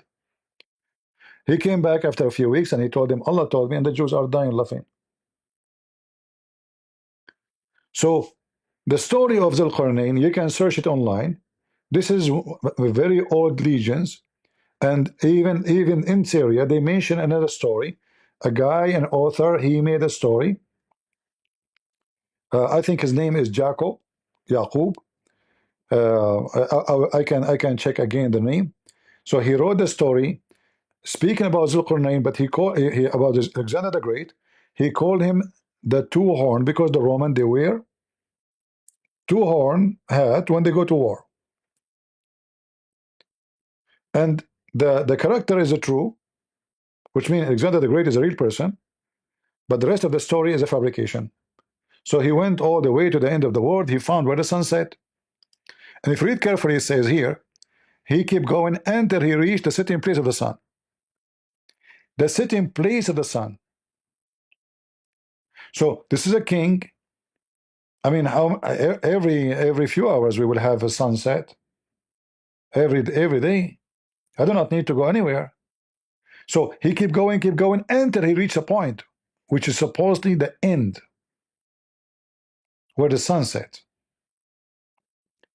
And he found the sitting place of the sun. Read carefully. It is not only he reached where the sun set, he reached the sitting place of the sun. So Muhammad, he claimed to be a prophet, and he prophesied to us about a story never happened.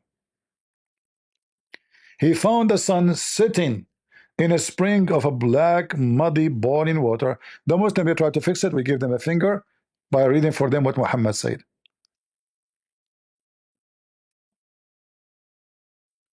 And now what they will say? They will say Muhammad is a liar, or they will say this hadith is da'if, as usual. Even though it says Sahih al-Isnad. In fact, nobody go against this hadith. I was sitting behind the Messenger of Allah, who was riding a donkey while the sun was setting. He asked, do you know where this set? I replied, Allah and His Apostle knows best. He said it's set in a spring of boiling, blazing hot water, not warm. Hamia means blazing hot. The same word you can find in the Quran about the hell. So in Deuteronomy says that this prophet, the false prophet, if he's a false prophet, he will prophesy things and they will turn to be lies. He will prophesy things in the name of other God. Muhammad did both. He prophesied in the name of Allah, which is a pagan God, and Muhammad, he prophesied false prophecies which return to be false. We can quote for you endless numbers of false prophecies of Muhammad. Look, we are not even done. If we continue here, you will see even he found where the sun rises. He found the rising place of the sun. Again, stupid Muhammad. And then, not only done, are we done? No. Then he reached an area where he met with people who do not understand the word. Okay, those people don't understand the word. And suddenly, those people who don't understand the word, they told him, can you build for us a dam? Like, what the heck? I thought you didn't understand the word. Suddenly, they became engineers, and they are smart. And how Zulqarnain, he occupied them, and they hire him to build a dam. I mean, can you believe that I am the king, I occupy a nation, and then the nation, they pay me. They pay me.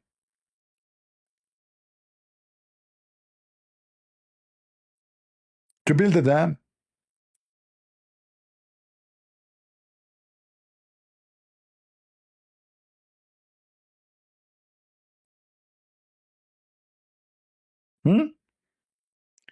Secondly, you stupid Muhammad, if we build a dam between us and Gog and Magog, is the earth is a flat? Yes, according to Muhammad. This is why they cannot go. So the stupid Muhammad, he make a fictional story that Gog and Magog are behind a wall, and the wall is a wall between two mountains. And if we build a dam, they will not be able to get out. And they will be digging until one day They will make a hole and they will be able to go through the hole. Mayday, Mayday, Muhammad in the hole.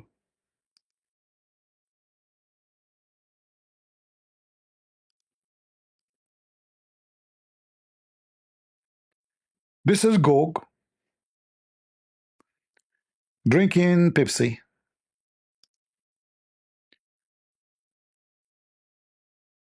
This is the family of Gog and Magog. You know, they are like very well-known people, you know, just to give you an idea. Say hello. Oh, look, even his address there, Gog and Magog, you know. Yeah. Muhammad stories. So Muhammad the Prophet, he come with the story of Gog and Magog because the Muslim, they put him in the corner, sorry, the Jews, and they trap him and they made him say such a stupid stories.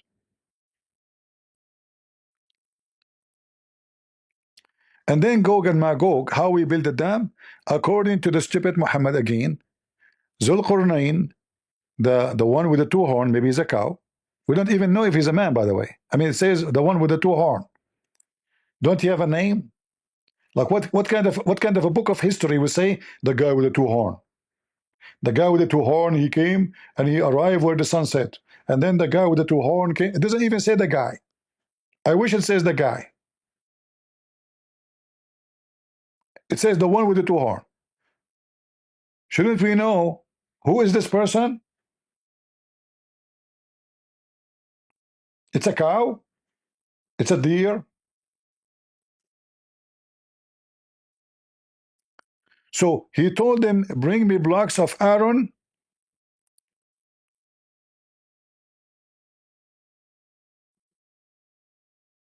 and melting copper, and I will build the wall. So the wall is built from something will not live maximum 50 years. Because we know that iron will rust. Don't you know? But according to Muhammad, those Gog and Magog, they will come only out in the day of judgment.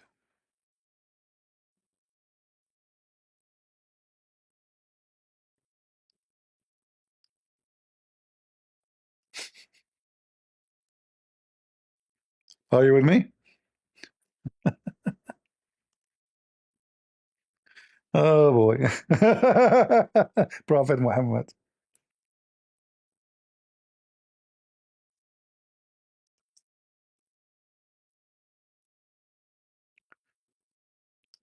In the day of judgment, and only in the day of judgment, those people, Gog and Magog, they will make a hole and they will get out of the wall.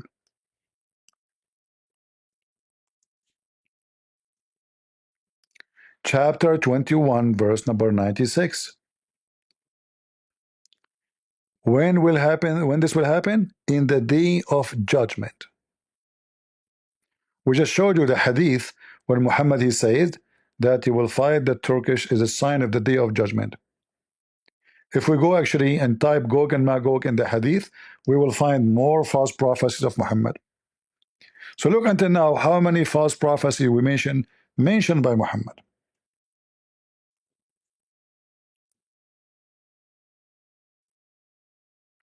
Do you see it? And here a bigger false prophecies of Muhammad. Muhammad, he claimed that the Gog and Magog and the day of judgment will happen in his time. Am I lying? Read it. Muhammad, he came from his house and he was frightened.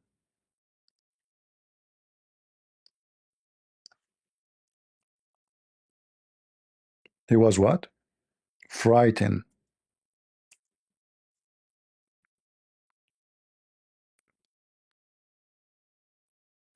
Why? Today, the dam of Gog and Magog is open. Read the hadith. It's in front of you. And this is authentic. Sahih Muslim, Sahih Bukhari, you name it. 2880A. Muhammad, he came from his house and he is terrified. He said there's destruction in the store of Arabia because of the turmoil which is at hand. The barrier of Gog and Magog has opened so much. Do you see it? But we just showed you that Gog and Magog will come out in the day of judgment. So Muhammad again made a false prophecy, is threatening, saying, hey Arab, away for you.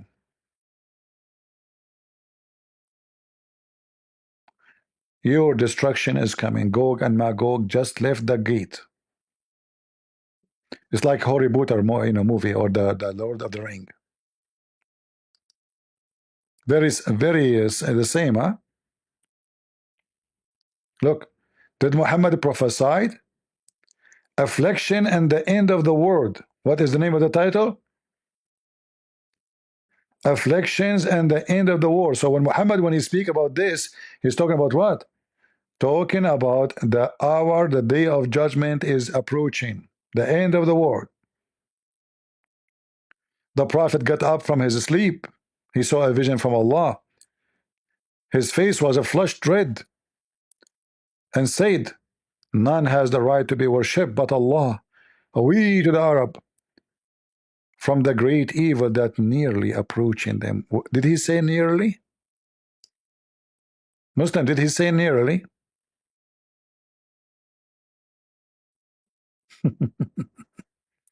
Is Muhammad as a false prophet according to Deuteronomy 18:18 and 18:19 and 21 and 22? Yes.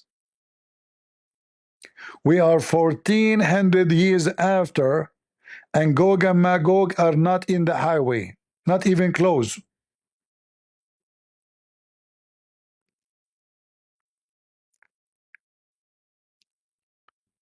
And Muhammad make other poo-poo, more false prophecies. Not only he said, the hour will not come until you fight the Turkish, but Muhammad, he failed to know that the Turkish are going to be Muslims. What Turkish we will fight? What Turkish we will fight before the day of judgment? It's a sign of the day of judgment, right?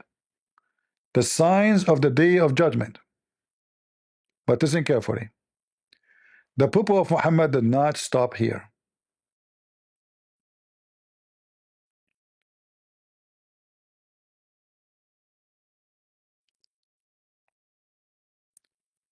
A group of men, they came to Muhammad.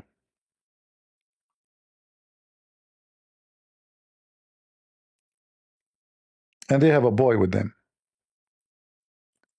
They said to him, Muhammad, when the day of judgment will be?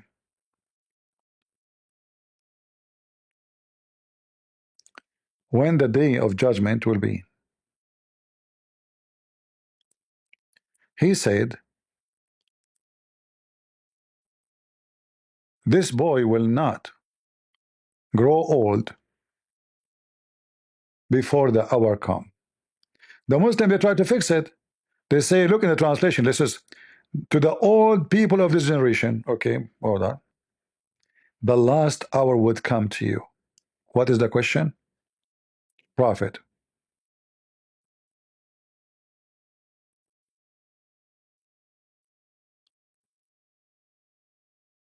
When the day of judgment will be? Read carefully, the approach of the hour. Do you see how they make the hour? In any Muslim, you say to him the hour, right away he will say to you, this is mean, the second you say the hour mean the day of judgment. Qiyamus Sa'ah. Qiyamus Sa'ah. It'll show you more. Al-Bukhari.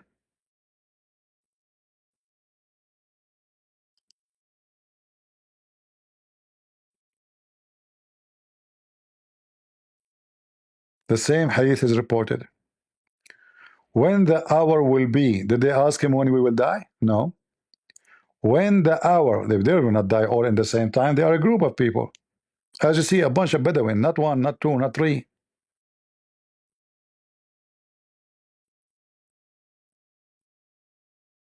The Muslim, they add between two brackets to fix it. They say the death of those people addressed. False. The Quran says nobody knows when the hour, even Muhammad. He do not know when the hour will come of death. They try to fix it, they add this bracket. It's not in the hadith. Let me show you more. To get them busted, how they lie.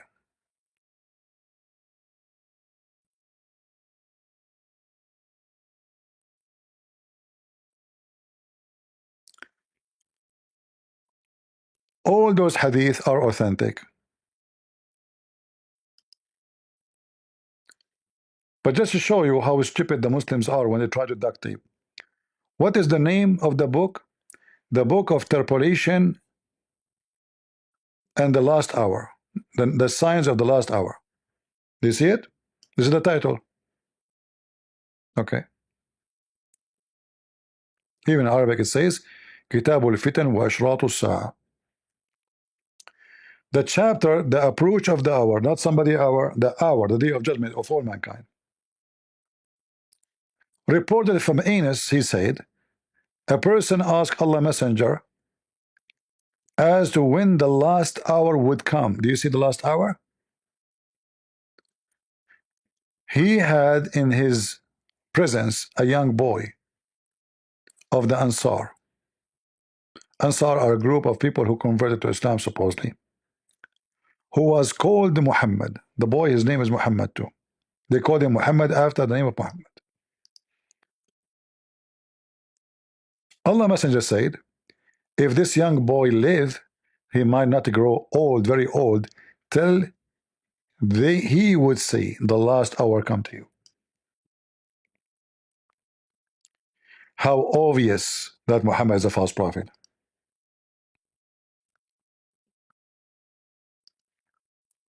Sahih Muslim, the approach of the hour, the book of interpolation, etc., and the sign of the hour. I mean, the title itself will tell you this is about the day of judgment. When would the last hour will come? The prophet, he said, he kept quiet for a while, he thinking what he was saying. They look at the young boy, he look at him in the present and belonged to the tribe of Azad, and he said, this boy, if this boy live, he would not grow very old till the last hour would come to you.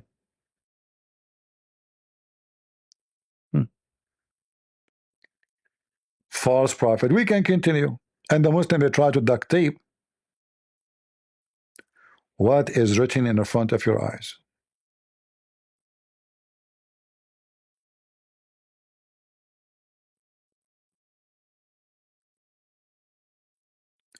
The hour will establish, the hour will establish, as you see, it's all over. But are we done? No. We have tons of reference about Muhammad being false prophet. What about we go to the Quran now? Beside the dam which nobody can find, beside what his name? Even Yasser Qadhi, he admit that nobody can find this stupid dam, and Muslims are leaving Islam.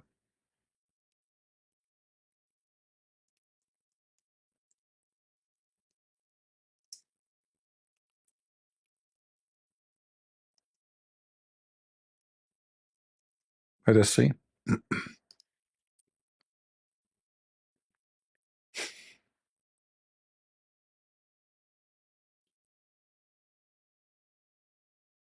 Gog and Magog.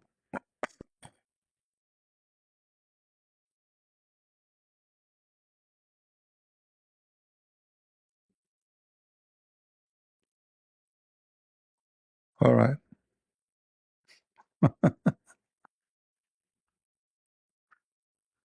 Oh boy. Where are you, Gog and Magog? Hold on. I found Ali Dawah trying to fix it. Hold on. I found Ali Dawah video trying to fix it.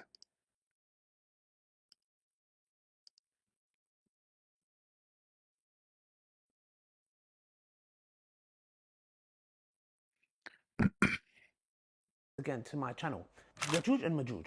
Allah subhanahu wa ta'ala talks about them in the Quran, and they are mentioned specifically in a hadith, brothers and sisters. Now, one thing that a lot of people make a mistake, which I've seen, people of knowledge, is that they try to comprehend and understand who is Ya'juj and Ma'juj? Where are they? How could they stay in a cave for so long and dig, and just when they're about to come out? And obviously there's issues, some say there's issues with that narration, etc. Some parts of it, are not authentic, whatever it may be. I'm not trying to get into that, okay? And then Dhul Qarnayn, and there's so many speculations, etc. And a lot of people come and they're like, some people even get into doubt with this matter. Some individuals even leave Islam. And I'm like, what's the issue here? No way. You guys are the crux of the matter, because there are a lot of people and a lot of individuals who've tried to make people understand this and even push the narrative of these certain ex-Muslims, Guys, those evil people, they're trying to understand this. You are evil if you try to understand it. What is Gog and Magog? You are evil. Some people, can you believe it? They're trying to understand this. How stupid. Go. That, people are leaving Islam because of this, apparently, yeah? Which I just heard one individual. His reasons were because, he didn't have intimacy with a lot of girls. Okay, I don't think it was. Guys, people are leaving Islam so they can have intimacy. Are you talking about Mimi Hijab and you? You go to the hotel of Mecca and he go to the hotel in London? Huh? And you give her a McDonald's and you F her and then you dump her? So people leave Islam to have intimacy, you idiot. Islam is a religion of sex. Why anyone want to leave Islam because you want to have sex when you can have 4 in the same bed? Continue.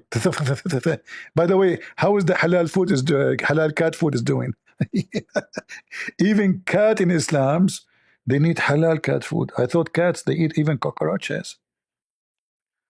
Cat need halal cat food? Really? Oh, okay. This issue at all, yeah? It was more of his desires. The point is this, that we fall for this, and then what we try to do is, in return, is like, I know, let's try to bring it down to a logical level and try to explain it in a logical way. Now, I've seen many people do this video. Do you see? Hold on. You see the hypocrite coward sons of Muta? When they say to you the Bible, when they say the Trinity is not logical. The second we ask them about the religion, why you have to bring it to logical level? But when it comes to our book, it's not logical. Why you are trying to bring it to logical level? You cannot take the Quran logically. But this is the same guy. He says, if God cannot enter as a creation, because if he enters as a creation, he became dependable. The other Abdul, he says, God, if he have a son, he became intangible. You remember this potato when he come to my channel and I made shish kebab of him and he ran? I asked him, let us debate about your video. He said, no, I want to talk only about the father, son of Muta, this piano. Intangible. They decide who God can be. They decide what God cannot be. They want logic as they wish, and they throw logic when they wish. People who believe in endless penis, they are logical. And now the shish kebab asking you why you want it to be logical. What's wrong with you? The Quran is not logical. It's like, I know, let's try to bring it down to a logical level and try to explain it in a logical way. Now, I've seen many people do these videos. Okay, many people, one of those was Dr. Yasir Qadhi. The thing is now, it's Ramadan. I'm not here to talk about anybody, etc. Okay? I don't want to make anything to ruin my fast, my Ramadan, etc. All I'm just saying is, obviously, there's a lot of things I don't agree with Dr. Yasir Qadhi, and there's things I agree with also. So the thing is here, it's just, I don't want to get into the details and the nitty-gritty. The point I'm trying to make is, he also done a video on this matter. The point I'm trying to say, and what I don't understand is this: why do we have to understand everything in the context where, why does it always have to be logical? Why does it have to be something where we're like, oh, explain it to me logically, or, I'm going to start doubting things? This is exactly why Shaitan fell into this. So if a Christian try to understand the Trinity logically, this is Shaitan doing that to him, So when you question the Christians about the Trinity, you are Shaitan. Son of Muta. Let us take Yasir Qadhi. Hold on. Yasir Qadhi, he tried to fix it too. They have a false prophet, they have to duct tape him. Check it out. Actually, I can play some of To Weave a Singer to play for fun, you know, but let it him go. So if somebody were to say, how can we believe these ahadith when Google Earth has mapped the whole world? We can zoom in and see everything around us, and there is no massive land hidden from mankind. The response is, Wallahu ala kulli shay'in qadir. Allahu a'lam. If we believe in the ahadith, this is what the ahadith tell us. This is what the ahadith tell us. And there's a simple rule that Ibn Taymiyyah mentions. Memorize this rule. Memorize. The Quran and Sunnah does not bring the impossible, but it does bring that which astounds the mind. Is it impossible that somewhere underground Allah has thousands of people living? It's not impossible. Hold on. Potato. What underground? The Quran says he built a dam, and they are behind the dam, not under the ground, you idiot. Are they rats? Are they mice? Are they cockroaches? Those are the Turkish. Is it impossible? It's not impossible. The mind. Is it impossible that somewhere underground Allah has thousands of people living? It's not impossible. It's not impossible. It's not surprising that our medieval scholars believe this type of stuff. Now, obviously, dare I say, anybody who knows science and geography and modern civilization, you cannot believe that there is a tribe for 4,000 years trapped behind a wall. I mean, if you believe this, if you believe this, you're a donkey, sorry, you know. I mean, and the Muslims are trying to find Muhammad in the book of Deuteronomy.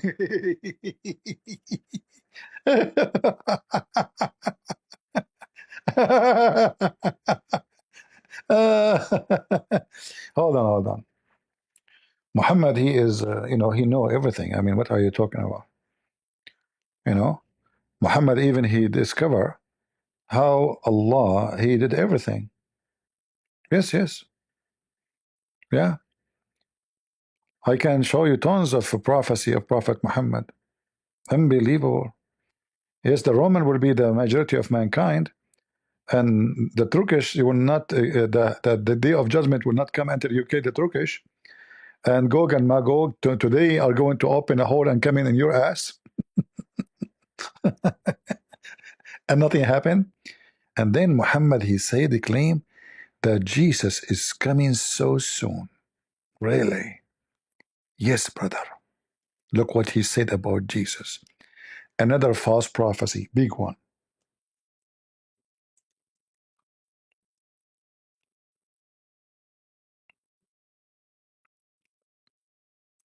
Is that me saying that, Muslims? Is this a false prophecy or not? Muhammad, he predicted as a prophet, prophesying, swearing by Allah, saying the son of Mary, Isa, will shortly descend among you people. Speaking to who? To the Muslims in the front of him. In Arabic it says liyushikna. What do yushikna mean?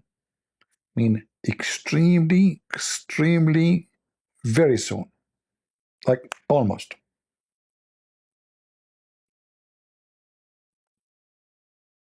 Al-Bukhari 2222 422.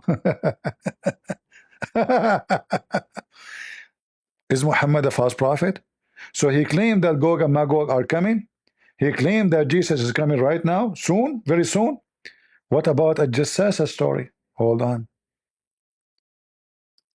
Let us go to a Jassasa.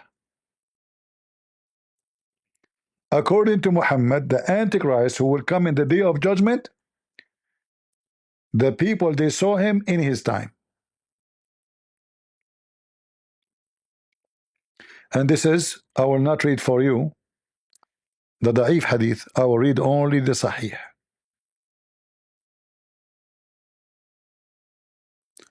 Only the Sahih.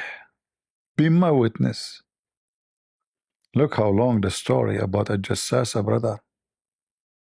Look how long. This is Sahih Muslim. Sahih. Sahih. All of this is Sahih. Which one I read for you Muslims? All of this is Sahih. I don't want to read the Da'if. The Muslim, they will say Da'if because Muhammad is Da'if. Allah is Da'if too. So according to Muhammad,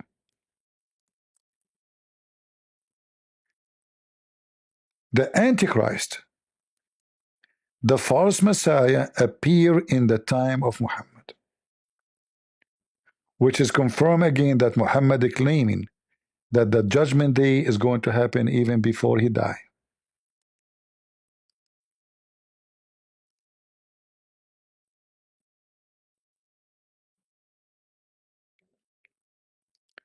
According to the fiction story of Muhammad, that a group of people, they were going in the ocean and Muhammad was telling them about the story, saying, look, this guy, he confirmed my story, the one I told you. What a story? It's about an island, and this island have a beast. And this beast is covered by hair. It's called Al-Jassasa.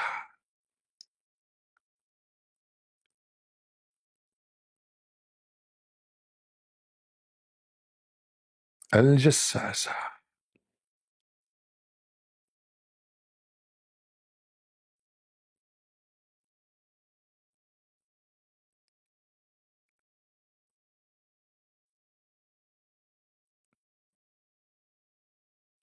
Muhammad, he called the Muslims. I was just skipping the first part because there's things have nothing to do with the story. Muhammad, he told them, do you know why I had to ask you to assemble? He called them, come. Like, what happened? They said, no, Prophet. Why? Allah and His Messenger know best. Muslims are mushrikeen. They associate the knowledge of Allah with Muhammad.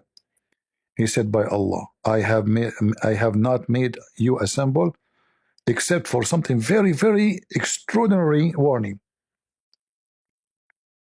Very important warning. But I have detained you here for Tamim ad-Dari, who was a Christian and he accepted Islam. Obviously, Tamim ad-Dari is a fraud. He come to Muhammad, he heard Muhammad telling this story, and now he came to confirm the story of Muhammad. So look what happened. So Tamim ad-Dari, who was a Christian, who became a Muslim, told me something which agrees with what I was telling you. Remember this carefully. Agrees with what Muhammad already was saying. So Muhammad, he said the story already before Tamim ad-Dari. Tamim ad-Dari, he confirmed it. About a Dajjal. Who is a Dajjal? The Antichrist. He narrated to me, and he had sailed to a ship, in a ship, along 30 men of Bani Laqm and Bani Judham, and had been tossed by the waves in the ocean for a month. Then those waves, brothers, they took them near the land, within the ocean. Later we will find that this is Cyprus. At the time of the sunset, they sat in a small side boat and entered into the island. There was a beast with long, thick hair, and because of this, they could not even distinguish a face from its ass. Smash Allah. They said, we to you, who you can be. Their opponent says, oh, Yom al-Jassasa. Oh, mean. They said, what is a Jassasa? She said, oh, people, go to this person in the monastery, as he is very eager to know about you. He, the narrator, continues saying, when it named the person for us, we were afraid of it, lest it should be the devil.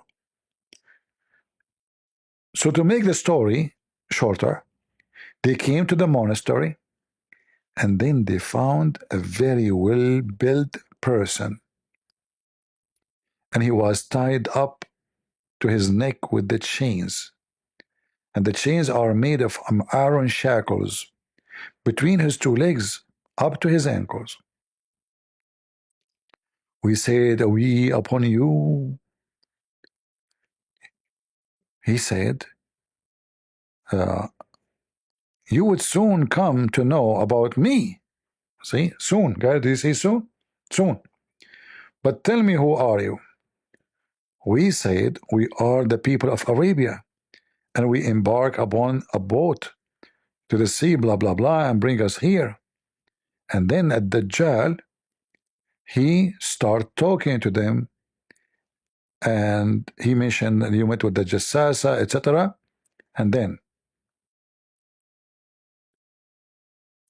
he, the one in the chains, the false Messiah, said, tell me about the date palm trees of the basin.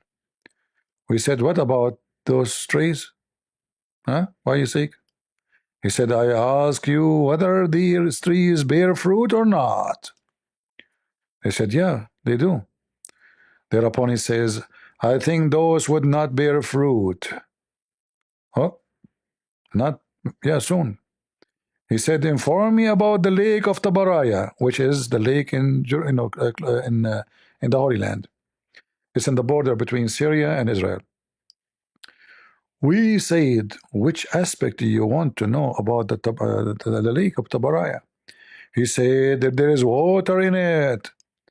They said, yeah, there's abundance of water there. He said, okay. I think it would become soon. Guys, do you see the word soon? Do you see the word soon? Soon dry. Soon. This is in the time of Muhammad, and this is the false Messiah. And remember, the whole story is to confirm to us that the false Messiah is coming very soon. In fact, they met him, he's there. But he's not released yet. He is in the chains. And then he said, inform me about the spring of Zaqar. They said, which aspect about it? The one in the chain, he says, there's a water in it. Does it irrigate the land? We said to him, yes, abundance of water. And its inhabitants of Medina irrigate the land. With the help of it, he said, inform me about the illiterate prophet. Here we go. What has he done? He knew he's there now. We said he has come out of Mecca and has settled in Yathrib. Blah, blah, blah, blah, blah. And then he said, how did he deal with them? Which means those Arab. We inform he overcome those neighborhood, and they surrendered to him before him. Therefore he said to us, has it actually happened? We said yes. Thereupon he said, if it is so, that is better for them. The false Messiah, he liked the people to become Muslims. They should be obedience to him. The false Messiah is giving good advice. He said to them, now I'm going to tell you about myself. I am the Dajjal. I would be soon permitted. Guys, do you see the word soon? Hey people, do you see the word soon? Hey Dabul, do you see the word soon? You're a prophet. In Deuteronomy 18, it says if he's speaking false prophecies, he must die and get killed. Soon. Soon what? Soon he will come out. Who? The Dajjal. By the way, who is the one who's talking? Muhammad is saying the story, confirming the story he said to them before. Remember, soon I will be permitted to get out, and I shall get out and travel to the land. And I will not spare any town where I would not stay for 40 nights, except Mecca and Medina, because Las Vegas is full.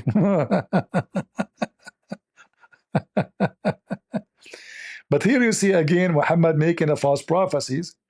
He claimed that the Messiah, the real Messiah, is coming soon. The Yushikna Isa, almost Jesus coming, the real Jesus.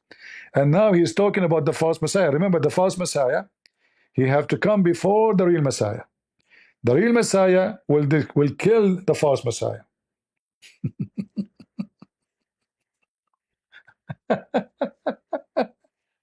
Soon I will.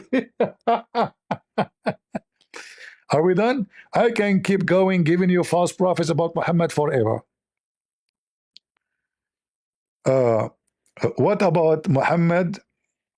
False prophecies about what? Let us see. Shall we go to geography? Shall we go to biology? Shall we go? I mean, you name it. Okay, hold on. Let us talk about something very serious. Something Muhammad told us nobody knows. Nobody knows. How the baby is created 1400 years ago.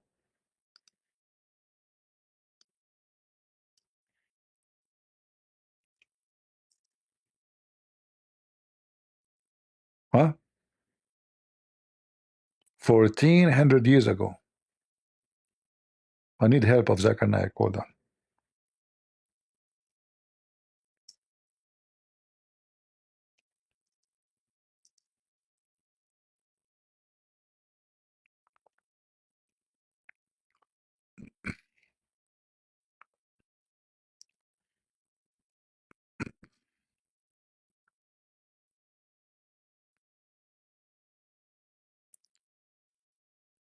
Let us see.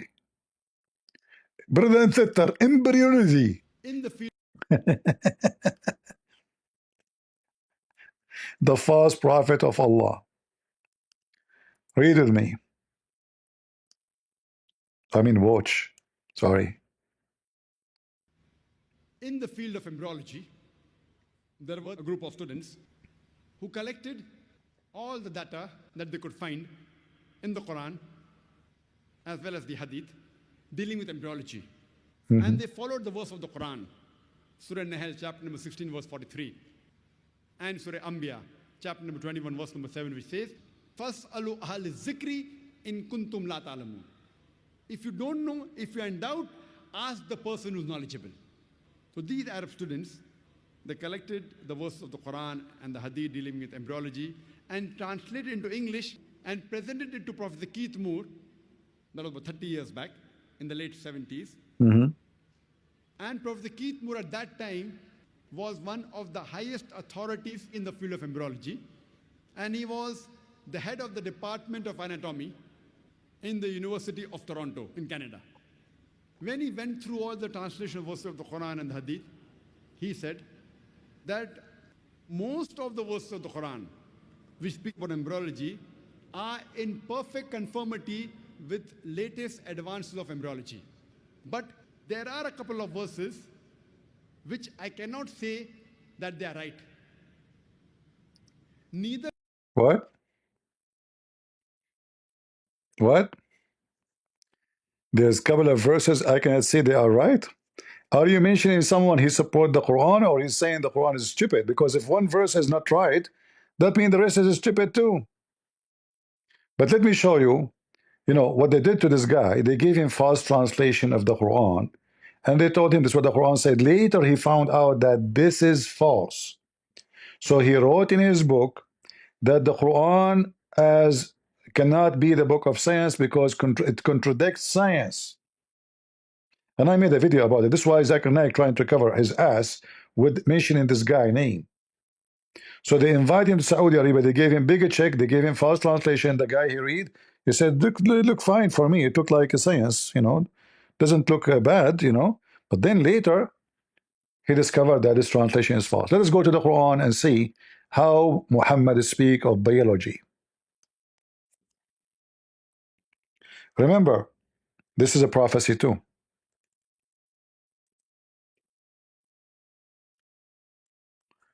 What we are typing.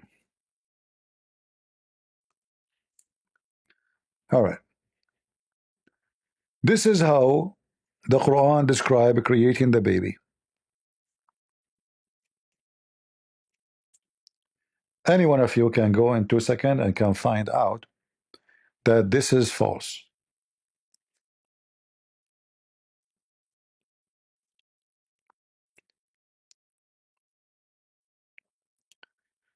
Is it true, according to science, that the semen become a dead blood? According to science, semen is not dead blood. Semen is a complex fluid containing sperm cells and fluids from various glands, including the seminal vesicles and the prostate gland. The presence of blood in semen. No, I'm not talking about this. I'm saying when the semen enter into the women, does the semen transform into blood and it is dead blood? Thank you for the clarification. It sounds like you're asking about a specific belief or idea that semen transforms into blood inside a woman's body after intercourse. According to science, this is not true. Semen does not transform into blood, dead blood, or any other bodily fluid inside the female reproductive system. Here's what actually happens. Sperm's journey. After ejaculation, millions of sperm are released into the vagina. They immediately begin a difficult journey, swimming from the vagina, through the cervix, into the uterus, and then into the fallopian tubes. This journey is a race against time, and many sperm do not survive. The ultimate goal for the sperm is to find and fertilize an egg. If a sperm successfully reaches and penetrates an egg, it can lead to pregnancy. The sperm's genetic material combines with the egg's genetic material, forming a single cell called a zygote. What happens to the rest? The vast majority of sperm do not fertilize an egg. They are eventually broken down and absorbed by the woman's body or expelled from the reproductive tract. Seminal fluid. Thank you. Muhammad is a false prophet. Not only that,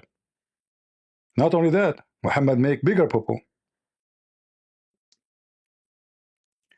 How many days the semen live inside the woman's body? Sperm can live inside the female reproductive tract for up to 5 days under ideal conditions, such as during ovulation. However, outside of this fertile window, sperm may only survive for a few hours. Thank you, Mr. AI. Look what Muhammad said about semen prophesying science which nobody knows.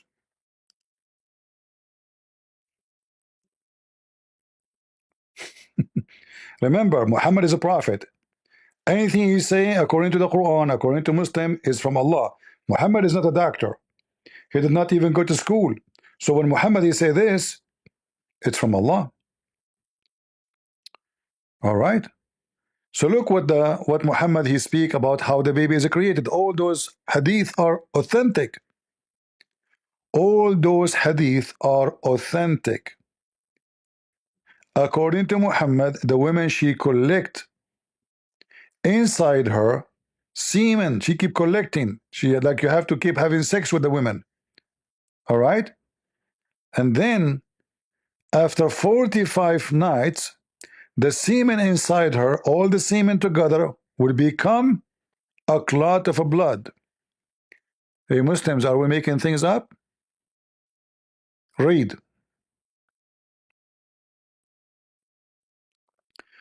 When the drop of semen remain in the womb for 40 or 45 nights, Muhammad, the false prophet, he prophesied that the semen can live inside the women 45 nights.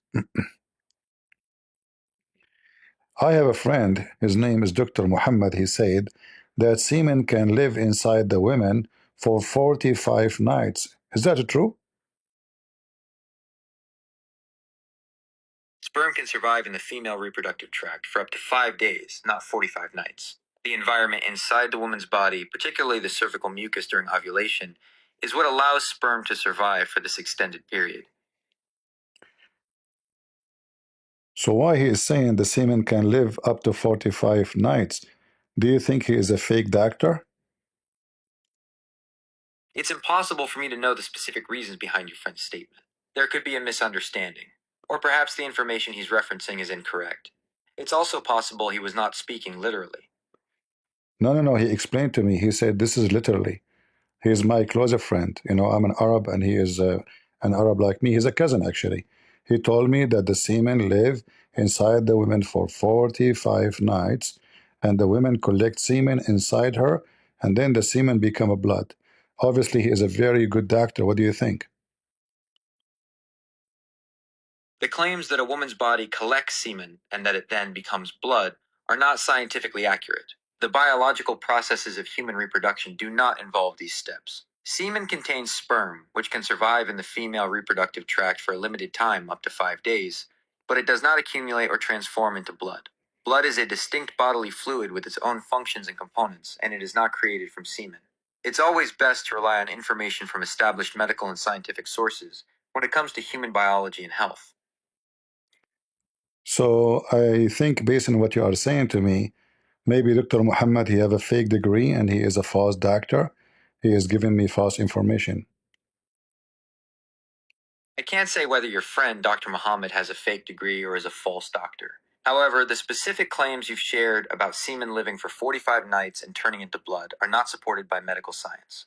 It's important to rely on accurate, medically backed information when it comes to health topics. If you have concerns about the medical advice you are receiving, you can always seek a second opinion from a different, verified healthcare professional. I asked another doctor, his name is Dr. Muhammad too. He is, all the doctors I know, their name is Muhammad.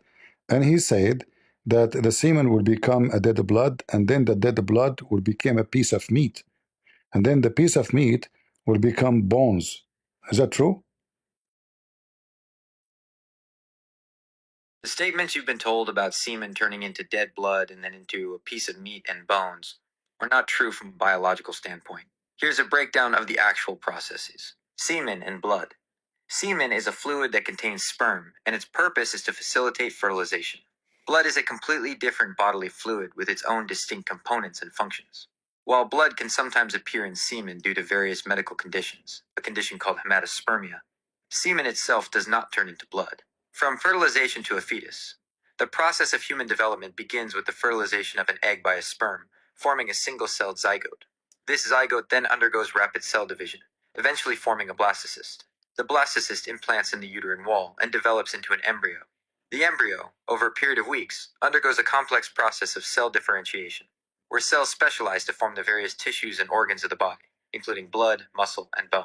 It is this process of embryonic development, not a transformation of semen, that leads to the formation of a fetus with all its body parts. Based on the information you've shared, these Dr. Muhammads are providing information that is not consistent with established medical and scientific knowledge. It's crucial to seek medical advice from qualified and licensed healthcare professionals who can provide accurate information about human biology and health. Muslims, your Prophet Muhammad, he gets screwed. You see, you are looking for him in Deuteronomy. You should look for him in the vagina of his mother, where he said, when his mother, she gave birth to him, a light came from her vagina, reached all the way to Damascus. But yet nobody saw the light, even in Mecca. So do you see how easy to prove Muhammad to be a false prophet, you idiot? All of this is authentic hadith. All of this is authentic. A clot of a blood, and then become a lump of a flesh. And do you know the total of all of this process? 120 days.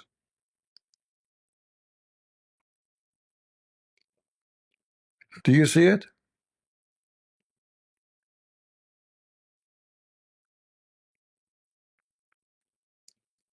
According to your prophet, the last thing determined about the baby gender, about the baby is the gender. The last thing the angel asked him, male or female.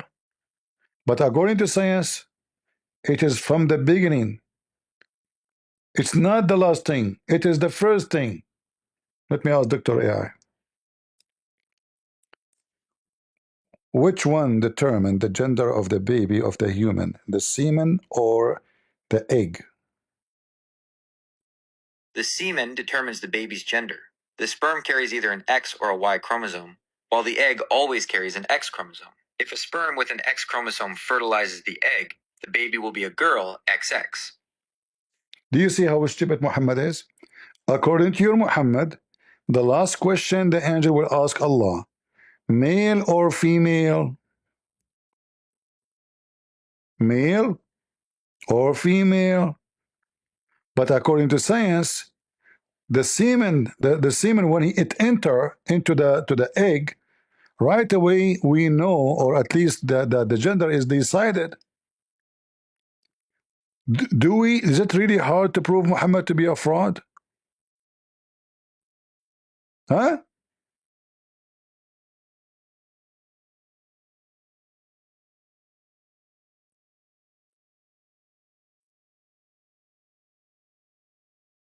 "40 days," and all of those, as you see, it's very authentic. The last question is it male or female? Allah, oh Allah, Allah, is it male or female? Allah.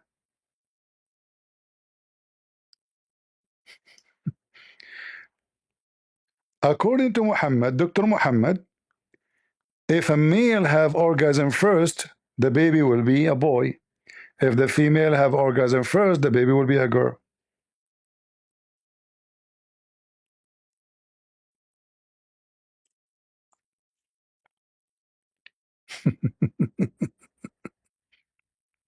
Read it.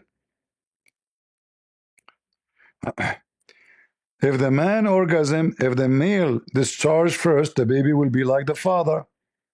If the female discharge first,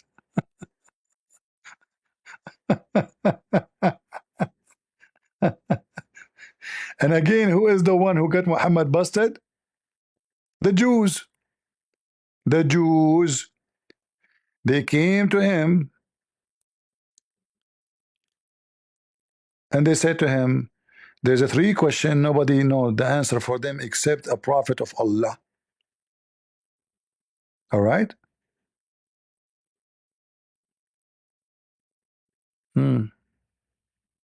Look at the science.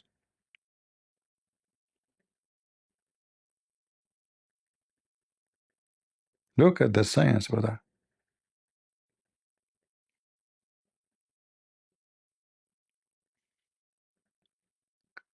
Whichever of them comes first, the baby resembles the father or the mother.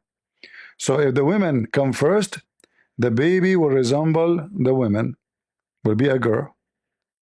If the man have orgasm first, the baby will resemble the father. Muslims, are we making things up? And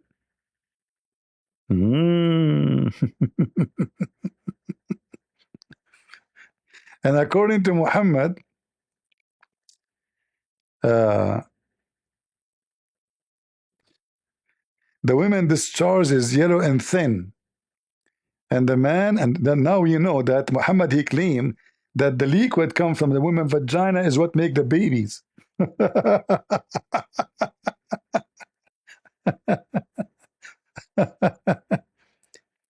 The wife of Muhammad, he said to her, to Muhammad, said, do even women have this charge? Which means Muhammad never was able to make his wife have orgasm. Otherwise, why his wife, she is surprised? Because the women, obviously the woman, she came to Muhammad is a whore. She said to him yesterday, I was touching myself and I have orgasm. Shall I wash? The wife of Muhammad, she said, do women even have this charge? What?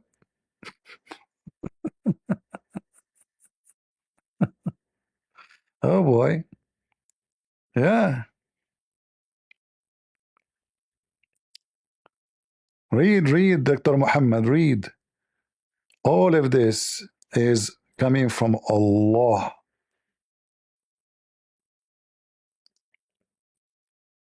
And here Salama, the wife of Muhammad, she gave a finger to Muhammad, exposed him that he do not know how to have sex. She said, the Messenger of Allah, he said, if she see that she has a discharge, then let her perform a bath. Salama, the wife of Muhammad, said, oh, Messenger of Allah, does that really happen? Which means the women have discharge? Muhammad, he never made Salama have discharge.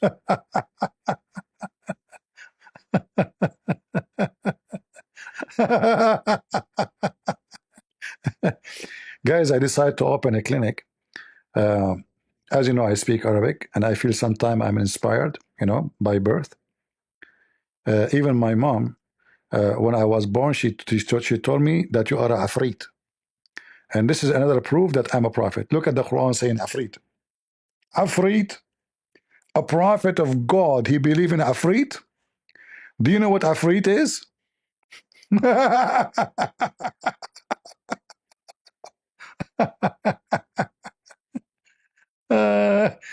Muhammad, you are a prophet of Allah. Suleiman, he have a flying carpet, a ring, and he have afrit.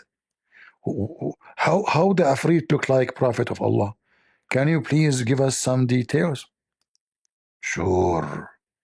This is how the afrit look like. Afrit. He's a prophet of God. And this afrit, he's in charge of stealing chairs.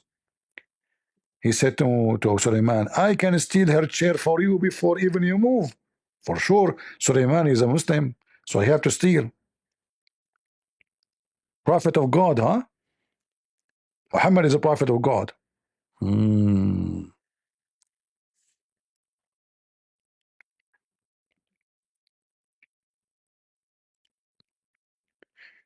I have a friend, his name is Muhammad. He said he saw a creature, he called him Afrit in Arabic.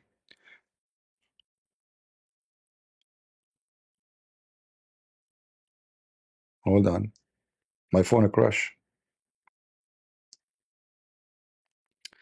My friend Muhammad, he told me that last night he saw a creature, he called him Afrit in Arabic.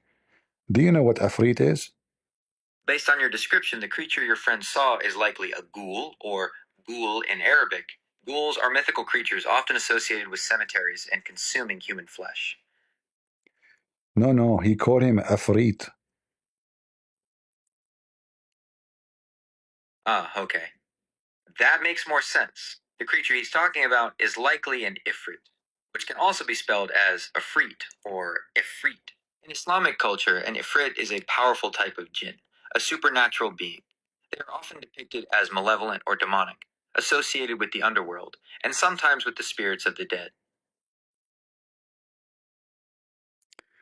But is Afrit is something exists and it's true? I'm afraid now. Don't worry, an Ifrit is a mythological creature from Islamic folklore, often described as a powerful and malevolent type of jinn made of fire. They are part of traditional stories and beliefs, not something that physically exists in the real world. So do you think it's fiction? I should not be worried? Ifrits are mythological creatures from Islamic folklore and are not considered to exist in the real world. You should not worry. I'm afraid he will come to me at night and he will do something to me because I'm very naive. There's no need to be afraid. Ifrits are fictional creatures from folklore, not real beings that can harm you. You are safe. Do you think I should tell my mom about the Afrit? Since an Ifrit is a fictional creature, you don't need to worry about it. If you're feeling scared or anxious, however, it's always a good idea to talk to your mom or another trusted adult about how you're feeling. They can help you feel better and remind you that you're safe. But I saw the pictures in the internet of the Afrit. He had big teeth and he looks so scary. The scary images of Ifrits you see online are artists' interpretations for games, movies, and other stories. They are not real. I'm not sure how you can confirm that this is not a true person, because even I saw a video on YouTube, he speak like scary voice, very powerful, and he have big teeth and he have a long hair and he look Asian, by the way. Why you look Asian? The scary videos and images you see are from movies and video games that use the Ifrit as a fictional monster. They are not real. Can you prove that to me, that this is not true?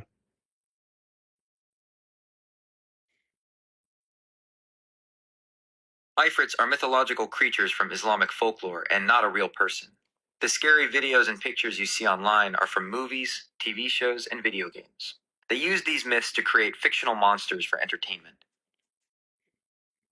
So are you saying that the one who is behind the story of the Afrit is making things up and he is telling a lie? The Ifrit is a mythological creature from Islamic folk. I know you said that many times. I'm asking you, as long as it's a mythological, does that mean that this story is a fabricated and the one who told the story is lying? Saying something is mythological doesn't mean the storyteller is lying. It means the story is an old tale or belief, passed down to explain things or teach a lesson, like a fable. But if the creature is not true and doesn't exist, but he claimed that it exists, that means he's lying. That's not necessarily true.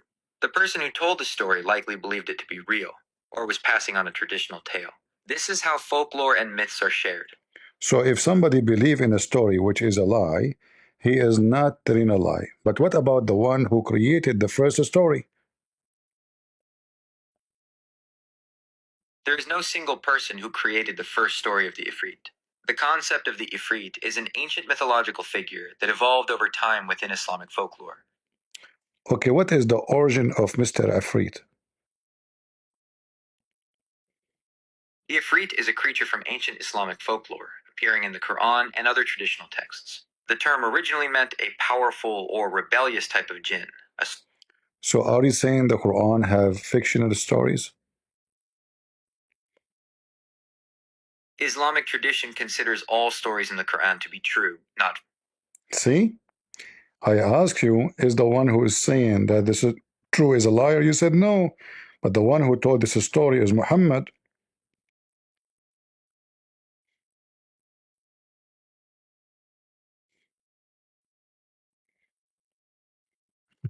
The concept of the Ifrit is a mythological figure from. I know. You keep repeating the same thing, avoiding to say the answer. That my friend Mr. Muhammad, he created a fictional story, Mr. Afrit, to scare the hell of me because he wanted me to eat my dinner before I go to sleep and brush my teeth. He told me, if you don't brush your teeth, Afrit will come to you. So is he lying or not? Ah, that makes perfect sense. Your friend Muhammad wasn't trying to lie to you. He was using a fun story about the Ifrit to encourage you to do things that are good for you, like eating your dinner and brushing your teeth. It was a creative way to get you to follow good habits. So he's lying to me to make me do good things, correct? He's not exactly lying. He's using a story to encourage you to do something good for your health. But he made me believe that the Afrit is truly exist, and he can even steal chairs. I apologize for any misunderstanding. No, don't worry. I'm talking about him, my friend Muhammad. He made me believe that this guy is exist, Afrit, and he told me even he will steal your chair. Your friend Muhammad was just telling a story to get you to do something good for your health. The Ifrit is a mythical creature, and it isn't going to steal your chair or do anything else to you. So how you explain that I have a chair is missing in my home now? A missing chair is usually due to someone moving it. Exactly. It must be the Afrit.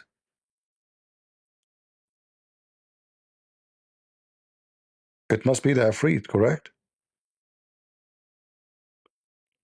The guy's AI crashed. Repeat the question. It's crashed. So my chair is missing because of the Afrit, correct? No, your chair is missing because someone moved it. But I saw the chair moving and there was nobody around it.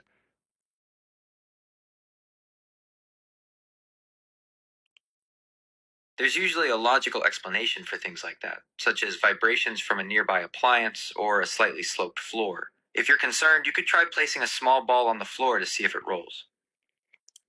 Why you are talking dirty? The chair vibrating? Are you saying he is masturbating or something? I am not talking dirty. I am suggesting that a chair might move due to vibrations from an appliance or a slight slope in the floor. Okay, let's go back to the Afrit, because I like this topic and I'm still scared. You did not convince me. So Mr. Afrit, who appeared in the Quran, he told Suleiman he will steal a chair. And the Muslims believe that this is a true story. So Why you think the Muslims believe it's true story if it's a fictional story, as you said? In Islamic belief, jinn are real supernatural beings. The Quran mentions an ifrit as a type of jinn, which is why Muslims believe they exist. But you told me it's a fictional character, fictional person, does not exist, correct? I'm sorry for the confusion. To clarify, in Islamic theology, jinn, including ifrits, are considered real beings. I know, but you told me previously, don't worry about the Ifrit, it's just a mythological creature, he does not exist, correct? My apologies for the confusion. Ifrits are part of Islamic folklore and belief. I know that. Are you trying to bite your tongue now and you take what you said already to me? It's too late. I'm recording you. You told me that don't worry about Ifrit. Don't tell your mom. Ifrit will not even take your chair. It's a mythological creature. It does not exist. Don't worry about it. It's a fictional person. And now you keep repeating to me saying, well, the Muslim believe it's true. So I'm asking you, is it true?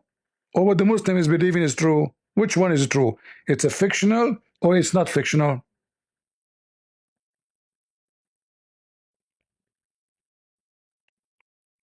It's crashed. I crashed AI. Collapsed.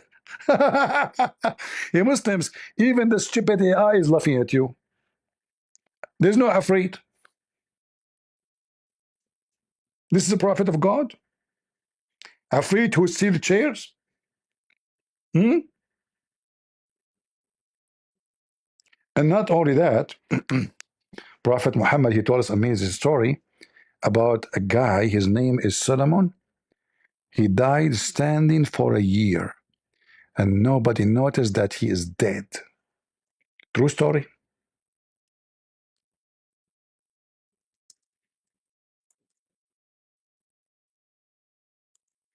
True story, by the way. Yep. Nobody noticed that he is dead until, the termite, they ate his stick. Let me ask AI. I have a question which make me really confused. That's completely normal, and it's okay to feel that way. What's on your mind? Tell me the question that's confusing you, and I'll do my best to help you sort it out. My grandmother told me that my grandfather, when he died standing, and he was standing for a year holding his staff, his stick. And nobody noticed that he is dead for 1 year, 12 months. Until the termite, they ate the stick and he fell down. What do you think about this story? Is it true?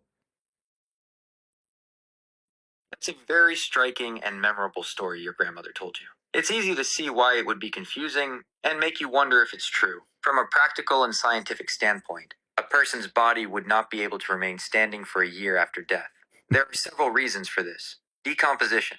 Immediately after death, the body begins to decompose. This process is complex, involving bacteria and other organisms, and it leads to the breakdown of tissues and the collapse of the body's structure.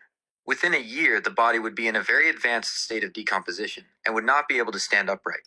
Rigor mortis. While rigor mortis, the stiffening of muscles after death, does occur, it's a temporary process.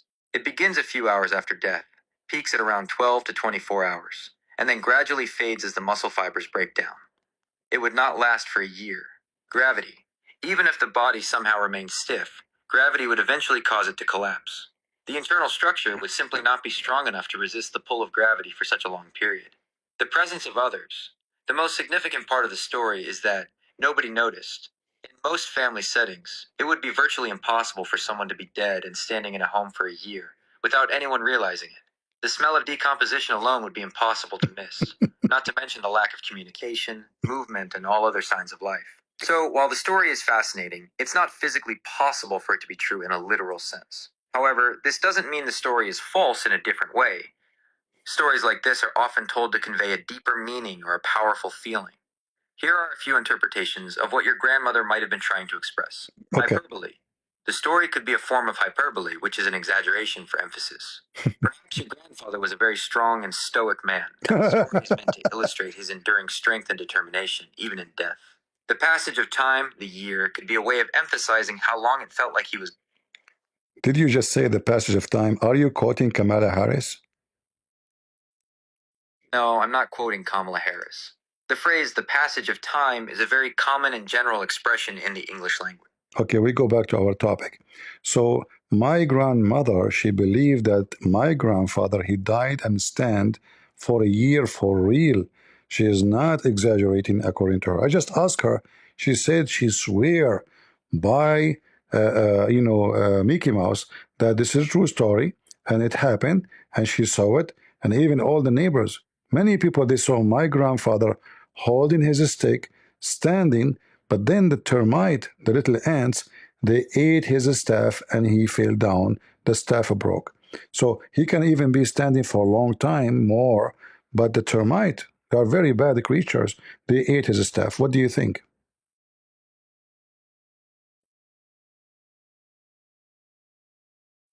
What happened? This AI collapsed again.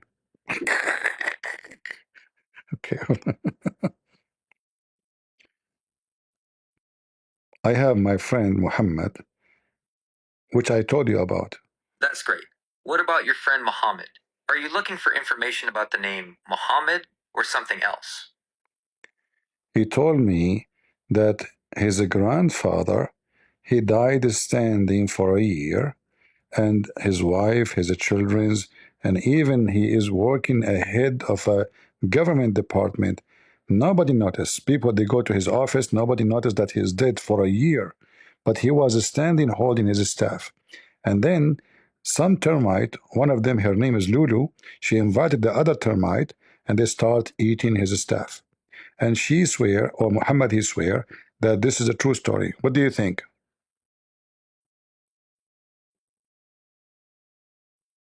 Let's crash again. Maybe I should make it shorter.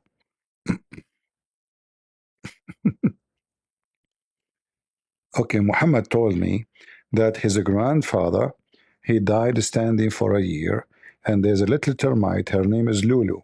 She called the other friends termite, and they ate his staff. Otherwise, he would be standing dead for more than a year, but the termite ate his staff. What do you think of this story? Is it true?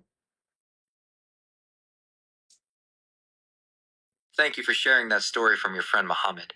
It's a very famous and important story in Islamic tradition, and it's a great example of how stories can carry a deep and symbolic meaning. This story is not about a literal grandfather named Muhammad, but a reference to the death of Prophet Suleiman, Solomon in the Judeo-Christian tradition. The story is found in the Quran, specifically in Surah Sabah, chapter 34, verse 14. Here's the essence of the story. Prophet Suleiman was a powerful king to whom God had granted control over many things, including the jinn spirits. The jinn were working for him on a great construction project, and they believed they had knowledge of the unseen, the future and hidden things. When Prophet Suleiman's time came to die, he was standing, leaning on his staff, and overseeing the work.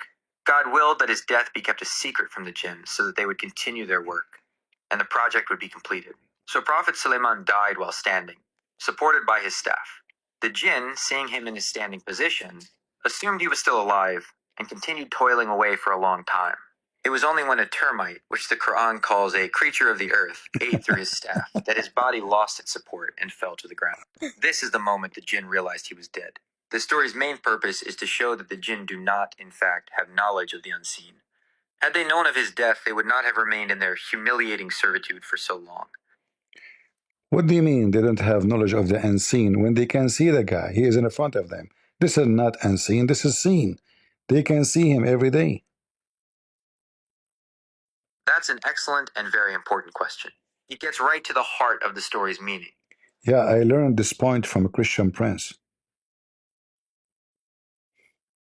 Thanks for sharing that. Christian Prince is a well-known commentator who is often critical of Islam, and he presents his interpretations of Islamic texts and traditions. It's understandable that you would have learned about this story from him. It's important to remember that there are many different ways to interpret religious stories and texts. But according to the Muslim interpretation, this is a true story, and it's something happened. Remember, you told me just 10 minutes ago that this is a fictional story and there's no way a person can die standing and his weight and he will be composed and he will collapse and etc. But is it true story or fake stories?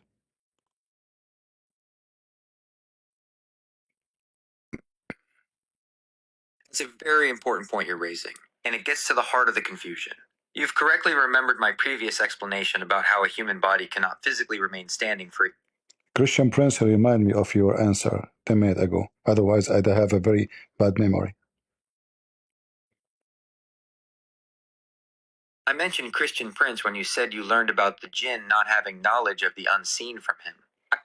Yeah, and you mentioned to me that I remember what you said to me 10 minutes ago, and I told you I remember it because a Christian Prince remembered it and he told me.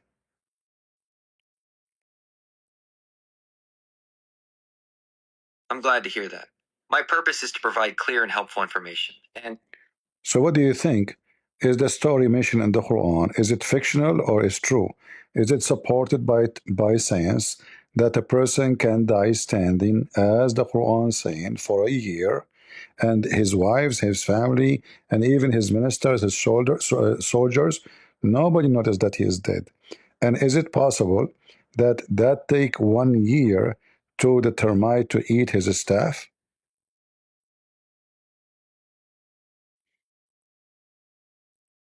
the story of Prophet Suleiman's death, as described in the Quran, is considered a true account of a miracle, not a work of fiction. However, it's not supported by science in a literal sense.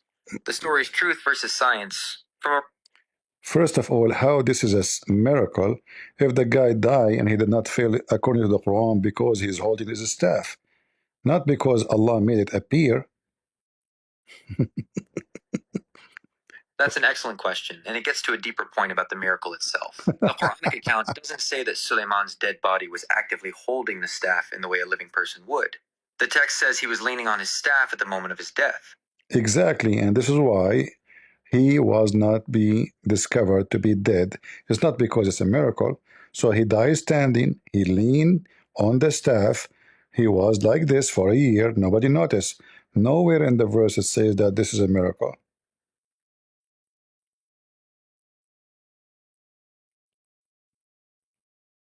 That's a very sharp observation. You are correct that the specific verse itself, Quran 34-14, doesn't use the word miracle. However, within Islamic scholarship and theology, the event is understood as a miracle because of its nature, which defies the known laws of science and biology. But don't you think it's crazy to say such a thing? Because if Allah wants to finish the project, he can delay the death of Suleiman and there's no need for this drama.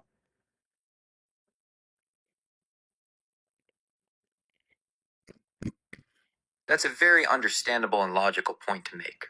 From a human perspective, it seems like a very complicated and dramatic way to achieve a simple goal. And why Allah don't command the genie without even Suleiman? Are you saying Suleiman is more powerful than Allah and Allah cannot command the genies?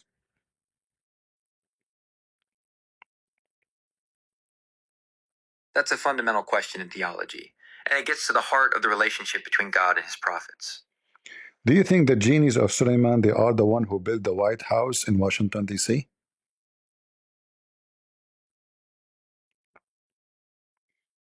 That's a very creative thought, but the historical record of the White House's construction is well documented and doesn't mention any involvement from jinn. And do history report that the one who built the Temple of Suleiman is built by genie? That's an excellent question that brings together history and religious texts. The answer depends on whether you are looking at historical and biblical. I'm talking about evidence. If there's any evidence that genie they built the Temple of Suleiman, yes or no? In short, nope, there is no historical or archaeological evidence that jinn built the Temple of Solomon. The belief that jinn were involved is found in religious texts, specifically within the Quran and Islamic tradition. No. So if there is something cannot be proven by history, it must be fictional, correct?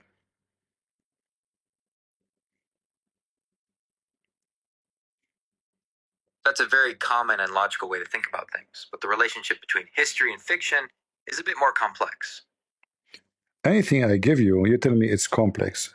You know what?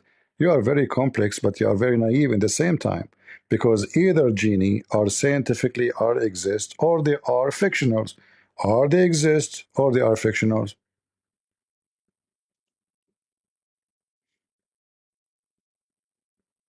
That's a fair point. I can see how providing multiple perspectives on a topic can feel complex, especially when you're looking for a simple yes or no answer. Thank you for the feedback. Let's address your question directly. Jinn, scientific versus religious existence. The question of whether jinn are real or fictional depends entirely on the framework you're using to evaluate them. There isn't one single answer that satisfies both scientific and religious viewpoints. I can tell that you are trying to avoid giving me the answer. So, is genie, if I go to a scientist and I ask him where I can find genie, can he find me where I can find genie? He would say to me, genie are truly exist, or he would deny them.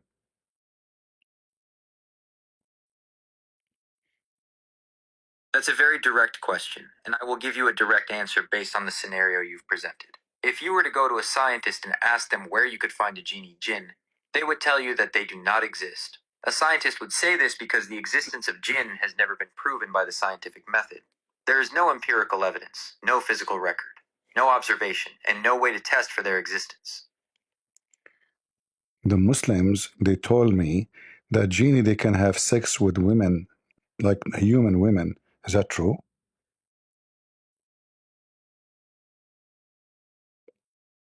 Some Islamic scholars and religious texts have discussed this topic, and it is a matter of debate within Islamic jurisprudence. The belief that jinn and human women could have a physical relationship, and even intermarry, is based on certain interpretations of religious verses and traditions.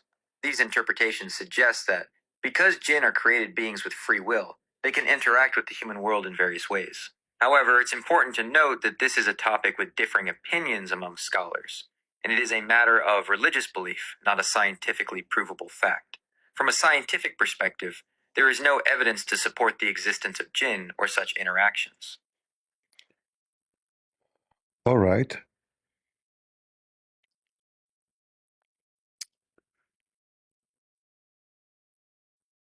In the Quran, in chapter 17, verse number 64, the Muslim believe that Shaitan, he share with them their kids by having sex with their women. And this is according to the tafsir. And if, okay, but he cut off. The Quran, in chapter 17, verse 64, addresses the promises of Iblis, Satan. The verse reads, "And incite to disobedience those you can among them with your voice, and assail them with your cavalry and infantry, and be a partner in their wealth and their children, and promise them. But Satan does not promise them except deception." Most Muslim scholars interpret the phrase "be a partner in their children" metaphorically, not as a literal physical act of sex. That is false. It's the opposite. Most of Muslim scholars believe that this is literally happening.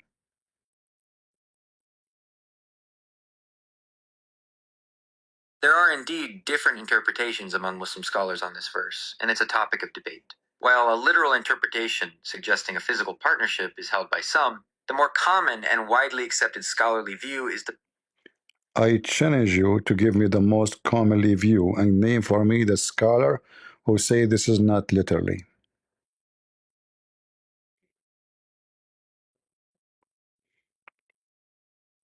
The most common scholarly view of Quran 17 to 64, particularly the phrase "be a partner in their wealth and their children," is that it is metaphorical, referring to Satan's pervasive influence, and not a literal physical act.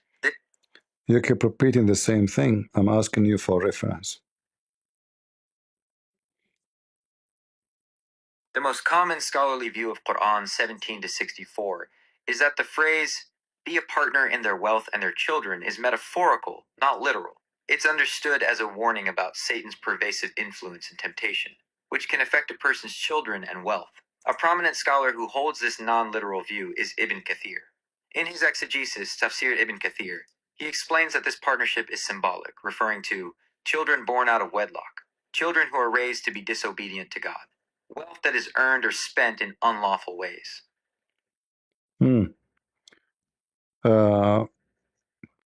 Shall I get him busted more, guys?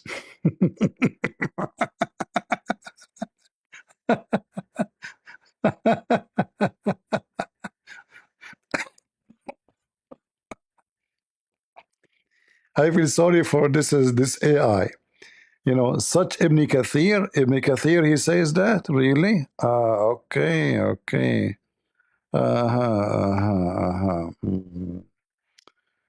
Yeah. In fact, Ibn Kathir did not even explain it, what it's mean exactly. But anyway, what you expect? It's an AI. Yeah, Ibn Kathir, he jumped over it. He did not mention really much about it.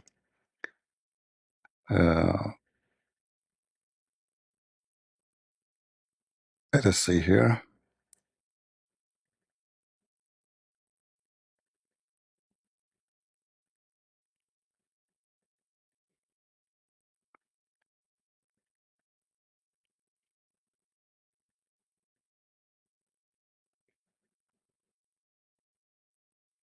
What happened? It's not acting back. Huh? The AI froze. Is it true that the Muslim believe that shaitan, he lay eggs?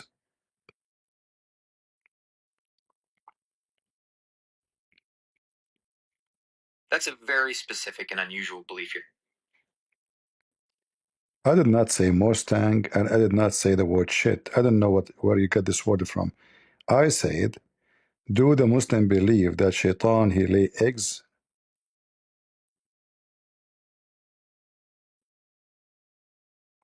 What's wrong with this AI? I say shaitan, it type she. My apologies.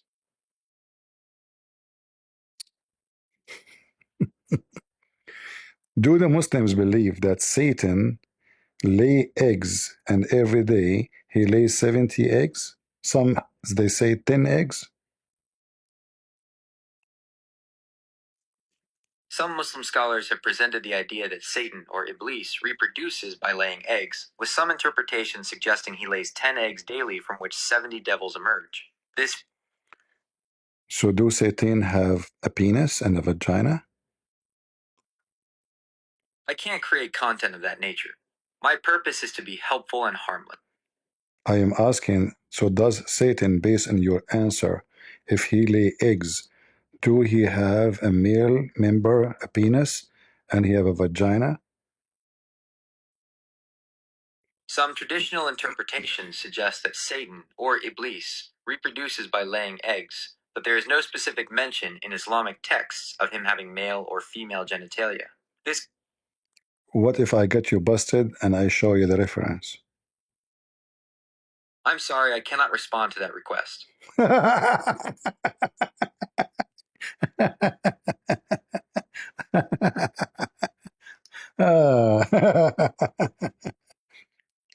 AI.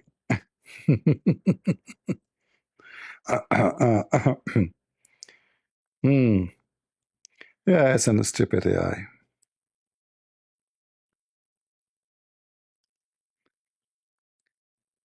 All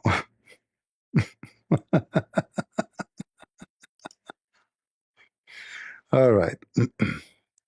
So do you Muslim believe Muhammad is a prophet after all of this garbage? Shaitan, he if himself, he have a penis, he have a vagina, he lay eggs, you know. He lay eggs, huh? Yeah.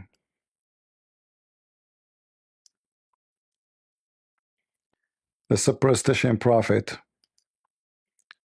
Don't be the first one who enter the mall. Why, Muhammad? Why? Because the shaitan, he lay eggs in the morning. Well,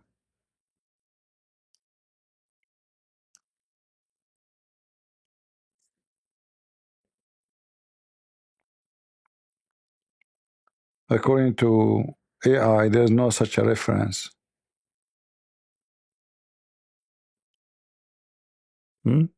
There's no such a reference.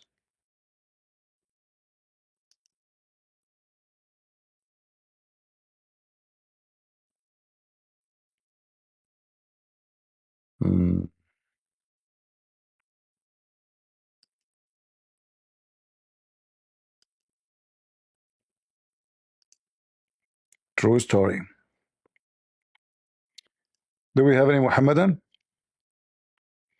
And I can show you even where it says he have a penis, he have himself, you know, yeah, with all the details.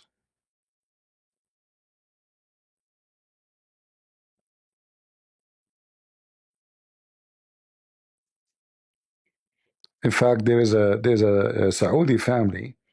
They went to court to sue their genie because he is stealing their food and their money. Right? If you search online, you will find the Muslims even talking about shaitan having sex with their women.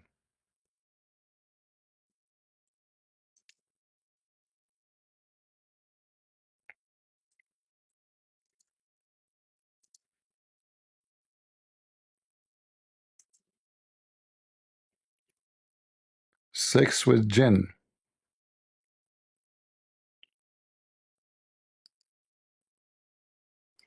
Brother. Look, this is even a Muslim video. A Muslim woman, she is calling the sheikh, telling the sheikh about a genie was effing her for 2 years.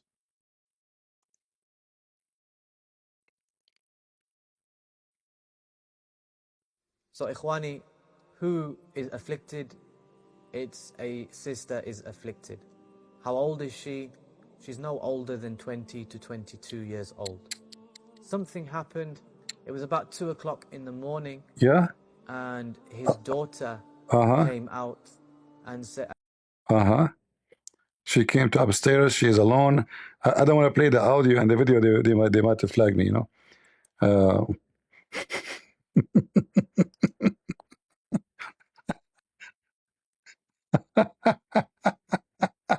She was laying in the couch. And sex story.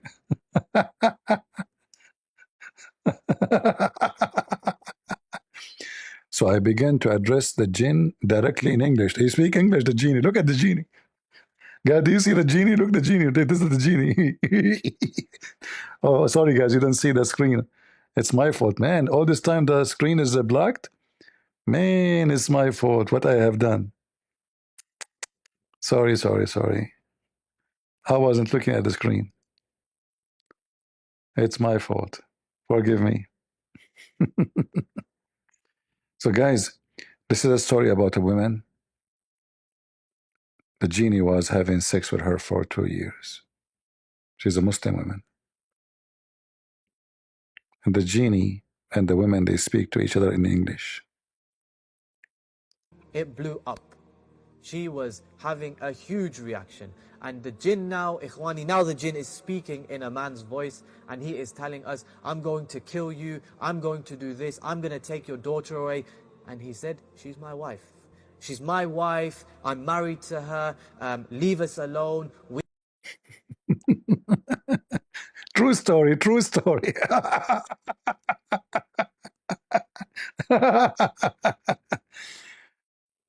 And it was late at the night, and she was alone in the phone. She put the phone down. What happened next? Then she hears somebody call her from her by her name. Her friend, she liked him. What the heck? Her friend, she liked the genie? Man, 2 women with 1 genie? So the sister used to like the type of the thing, to sleep with the genie every day. He takes me far away, please, and we have good fun. Look, what the heck? What are you talking about? He was good, huh? In the bed?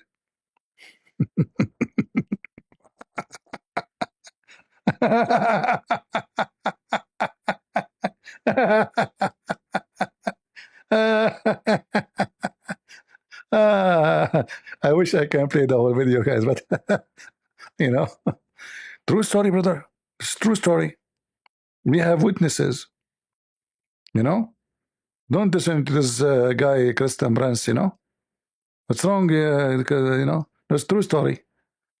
Even Shaitan, I mean, the Prophet himself, the genie, they rode Muhammad, and they are black men. So why they will not ride Muslim women? Man, for 2 years having intercourse with her, how she will enjoy her husband after that? There's no way to compare. I'm sure the genie will do better, you know.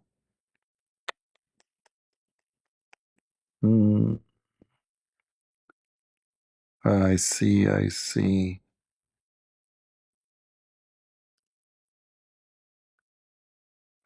Look at this one here.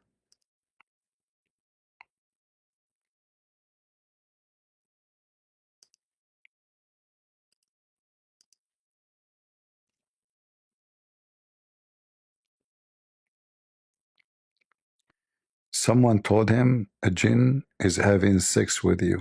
Oh. Man. The answer. All perfect. Praise be to Allah, the Lord of the world, that testify. They have to say all this garbage before. I mean, all of this is just to say hello. Praising Muhammad. You see it? All of this. All right. The scholars, they are differed in the opinion in regard the possibility of a human having sexual intercourse with the jinn. Some of them deny it and some they confirm it. Anyway, you should turn to Allah and supplicate Him as much as possible.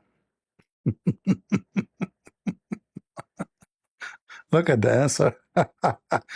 Brother, the answer is some agree, some disagree. Okay, what is the answer now? No, Allah knows best. The guy contact me for the answer and you said to him, some they agree, some they disagree. Are you serious? Look at this Prophet Muhammad, he's a prophet, you know, he know everything. Ask a sheikh. Look. Can jinn perform sex with your wife? Stupid idiot, for sure he can. What are you talking about? The truth that it is possible for a human being and jinn to have sexual intercourse. What's wrong with people? How many times we have to explain to you that this is very possible? Guys, do you know I'm not getting married yet? There's a beautiful genie. She is very beautiful. She come to me every day. She do belly dancing. She do laundry. She wash dishes. And other things I am shy to tell you. Okay, no, sorry. Now we are talking. I can tell you my secrets. Come on. I mean, you know what happened in the ball, stay in the ball. You know, genie in the ball. Now I have it in the ball. After we finish, like, you know, together, you know, like shish kebab, hummus, I say, okay, go to the ball. You know, she obey me right away. Not like women these days, you know. She never obey you for anything, you know. Even you have to wash dishes for her these days. So she go in the ball. I close the ball. I put her in the freezer. Why I put her in the freezer?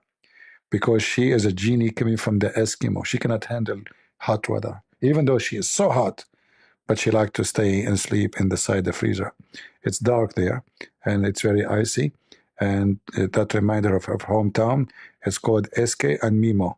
You know, Eske and Mimo, which is Eskimo, is very well known for the genie town. All right, and this is a true story. Yeah, even look, Nora, she agreed. She said this is a true story. Isn't it obvious, guys? What's wrong with you? Why you believe in the stories of Muhammad? Where genie can have sex with your wife. You don't believe in my story? Do I have Muhammad? I have no witnesses. He went to the moon. There's no witnesses. He speak to the angels. There's no witnesses. And now you ask me for witnesses? Do we have any Muslim?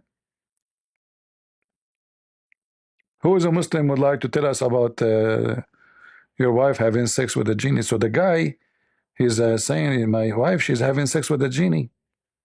Mean. Yes, brother. It's possible. It's possible. It's very possible. Very, very possible. Possible.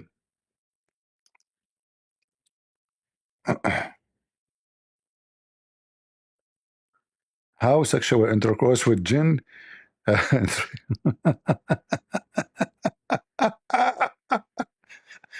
guys, I just found something very scientific.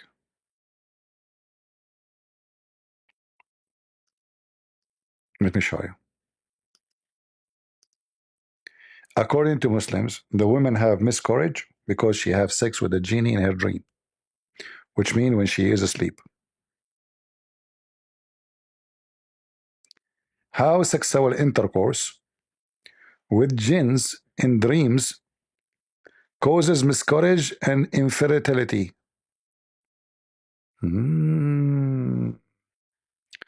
The name is very weird.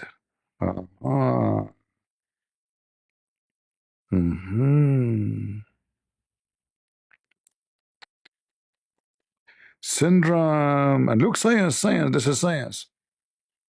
You know? Tadika mini MBA.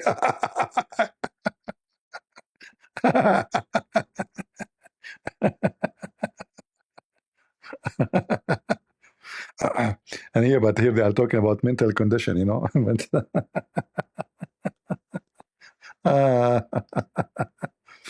Oh boy.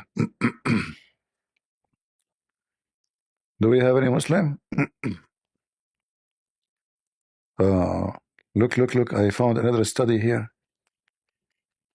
Look how many study about this situation. Things are getting so complicated, brother. Look.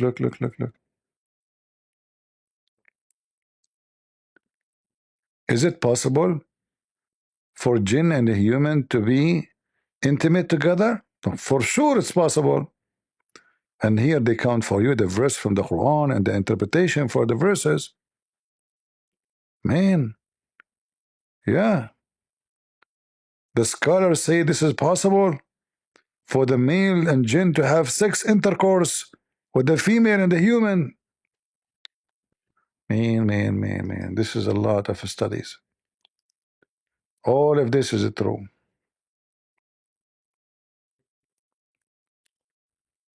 Oh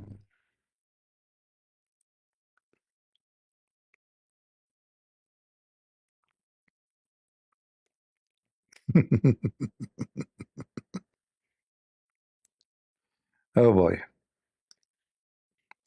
Do we have any Abdul? Any genie?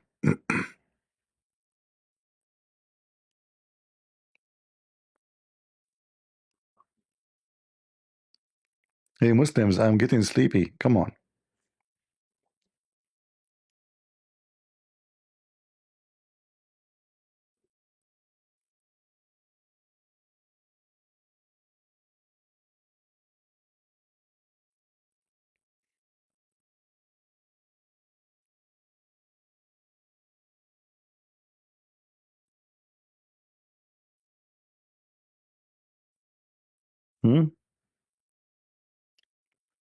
Where jinn created from fire? Yeah, this is why there's a story of a Muslim woman.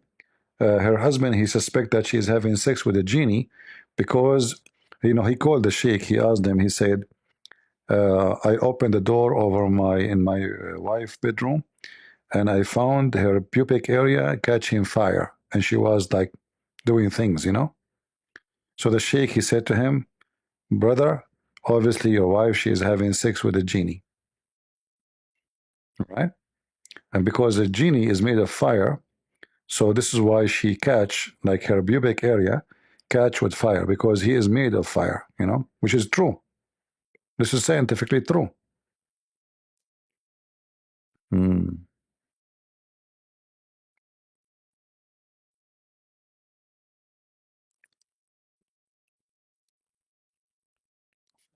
Even they have a center in London for women who have sex with a genie.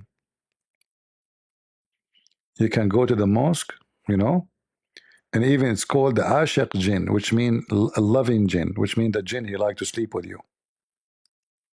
They call him Ashiq. Ashiq coming from the word have a like a he have lust for you, you know. So you can go to the center in London, brother. All right, and they will help you. They do ruqya. They read Quran for you, to make you overcome this genie who is effing you. All right? And there's tons of videos actually about Muslim men. Let us see.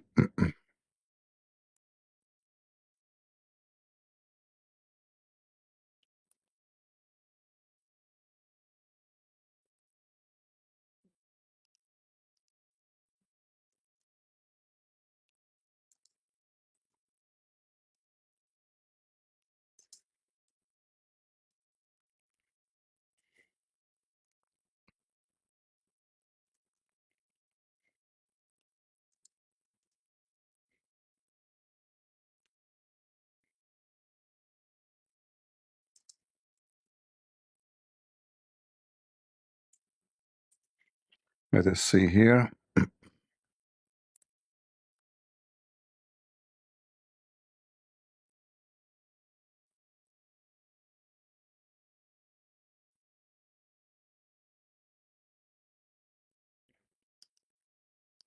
And the This, Prophet this guy, he have a genie in his home.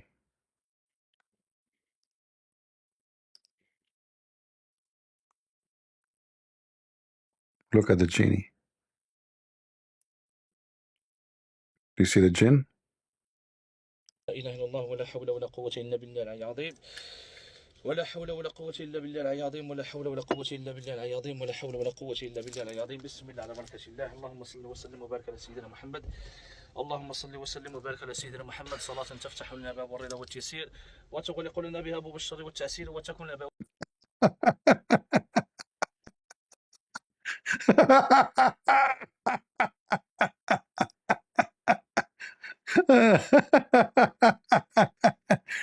What the heck is that? So this is a genie? Or this is, she have a genie is with her now. Why she is covered like that with the sheet, you know? But a sheet? ولي ونصير يا نعم المولى ويا نعم النصير يا نعم المولى ويا نعم. And look, he is wearing gloves and he is making supplication to Allah. Let us see what will happen after. Hold on. I want to move, you know.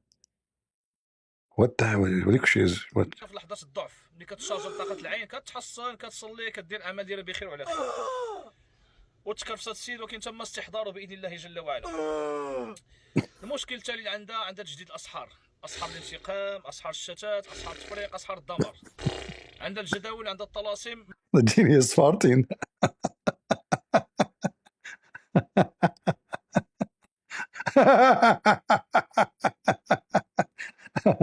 Mission impossible. Hey Muslims, what is that? مدفونين وهذوك الجداول الطلاسم مدفونين كتار والخدام ديالهم الحمد لله ما واصلينهاش ما داخليش الجسد ديالها. علاش ما داخلين الجسد ديالها؟ حيت اذا كتحصن يا بالليل علاش كدير؟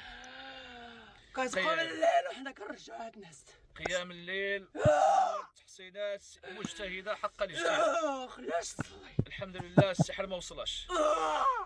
وقع لها مشكل في حال الضعف كان واحد جديد للسحر. Nice act. Yeah, just to make a, you know, click by people, you know, people stupid. People are stupid. They will watch. I mean, I will watch for fun just to see how stupid those people are. But obviously, this guy, he got a girl, you know, they are acting together to make a view. And, you know, and look, behind him, he have a certificate, supposedly. I don't know if you can see. He claimed that he have a certificate, that he is qualified to do this. You see all those of certificate? And those for sure, you know, you do Photoshop and you can make a, yeah, scammers. By the way, if any of you, and you have a problem with the genie, you come to me, okay? Listen carefully. I'm like Prophet Muhammad. You bring with you your money. And then, if you are old, I don't have too much time for you. Sorry, if you are very old. If you are like 95, 100 years old. If you are young like Khadija and you are rich, I have time for you, okay? Now, if you are young and you are in the age of Aisha, I have all the time you want. Praise be to Allah. I will do my best to make the genie get out if you guarantee. Don't worry about it. Guaranteed. So this is a woman, she have a genie inside her. Yeah.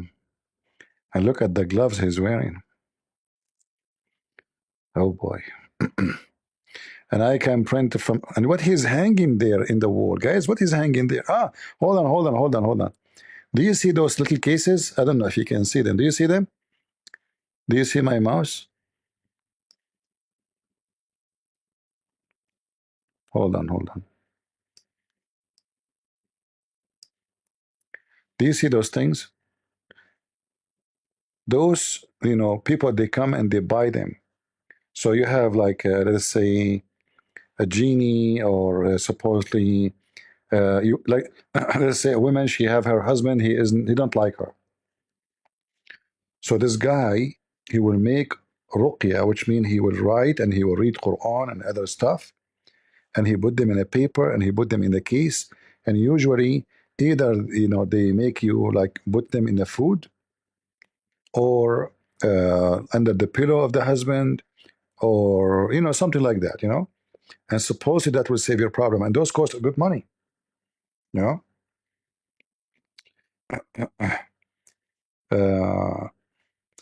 remember actually my dad told me a story about a Muslim he knew. He worked for him, a Muslim, he worked for my dad. This Muslim, he have something in his arm.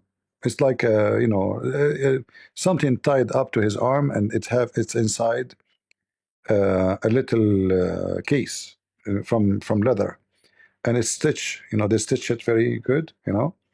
So this guy, he don't take it off. When he want to wash, he have to cover it because he afraid that water will go inside, or he have to take it off, but he put it in the other arm right away. So anyway, he have it most of his life, actually, since he was like a young man. One day this thing broke. The leather, get old and broke. He don't know how to read, how to write. He's just like a guard. So he took it to the what they call him, the one who makes shoes. They work with leather. They have the machines to stitch things. So he took it to the guy, and he told him if he can stitch it me to back, please, because I need it. Important for me. So the guy, he said, "What do you want from it? Because it's gone. There's nothing. What I can't fix it." He said, "Okay, what about we take the paper from inside, what is written inside, and we put it in the new one. Make a new one for me." I said, "Okay, no problem." So now they open it, totally open, and the guy who is fixing it, he knew how to read. So he opened it. He says, the guy is writing there for him in Arabic, "You are a stupid, you are etc. You are." He told him, "Do you know what it says here?" It says, "You are stupid, I took your money."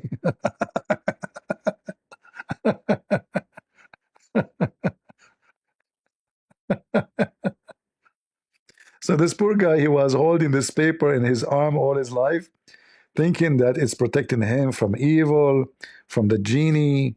He is successful. He did not lose his job. He is lucky to work with my dad. He is very nice to him. All of this because of this paper. Because this paper supposedly will make him always successful in his life. And then after he took that paper, they throw it away. The guy, he got sick. And then he came to my dad. He said, all of this because of the paper. I lost the paper. My dad tried to convince him. He said, no, it's not the paper. All of us, we get sick. Don't worry about it. He said, so how come I did not get sick for long? But when I take it off, I... So he went to the same place where, where he bought the first paper. He did not find the guy. The guy died. He found his son. He made for him another paper. And now he feels so good, like he is so happy. So he put the paper, and now he's happy, and everything is good. And then a year after he died, the poor guy. Poor people. Yeah, so this is what they have here. You know, people, they are, you know, weak, and their human being is stupid in general. So they fool you. You know, this is not solved. You know, he's a scammer. He, you know, he gave those things to people, and they pay him a lot of money. And now he want to convince you that he can fix cases like this case supposedly. And obviously, I think she's his wife, or maybe she's a whore, you know. So he pay her, and you can tell actually from the act she is doing and the sound she is doing. Why you don't show us her face? Because you don't want anyone to know. Because obviously people will know her, who's she, and she is fine. She is okay, you know. So they have to cover the actor. Yeah, a lot of Muslims believe in those things. The reason for all of this is Muhammad. You know, actually, this guy did not do anything yet. I mean, I saw many that are horrible. They beat them heavily. You know, they heavy beating. It's not just this guy. Until now, he is just. We don't know if he will beat her later. Maybe. Look, I think he's doing something. No, he is reading the Quran now on her, saying, "Is Bismillah, Bismillah." There's others, they beat them, really. They beat them bad, you know.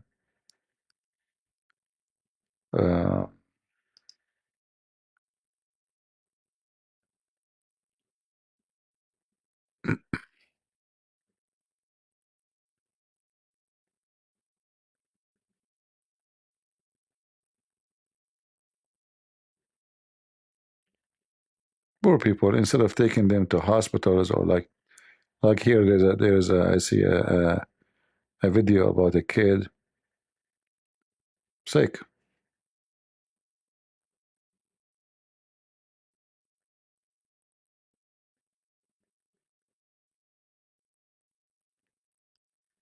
This is another video.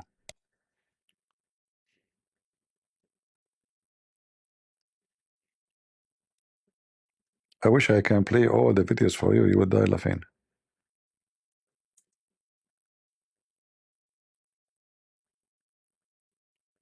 عيب يا احمد كده. انت عايز ايه؟ بقول لك ايه ده ضيوف. انت مين انت؟ عيب يا احمد. عيب راجل دافع. عيب يا. Supposedly, I don't know which one of them have the genie. Maybe this one in the right. Maybe this guy supposedly have a genie. Yeah.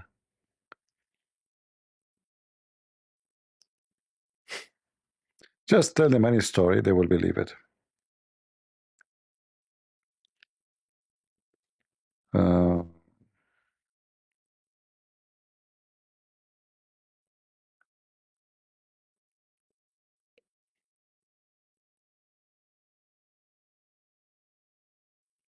Oh, this is a woman. She have a genie. When she hear the Quran, the genie inside of her, he wanna run away. Look at this genie.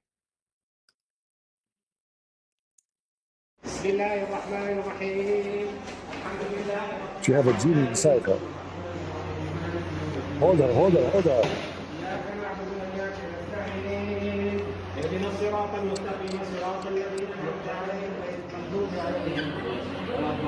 She have a genie inside her, guys. And look, she have a genie inside her, and she is wearing nice shoes and nice clothes. And she have makeup.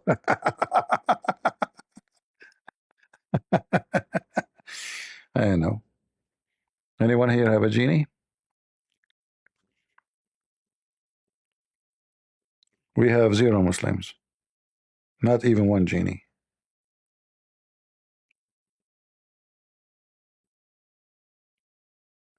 Any Abdul?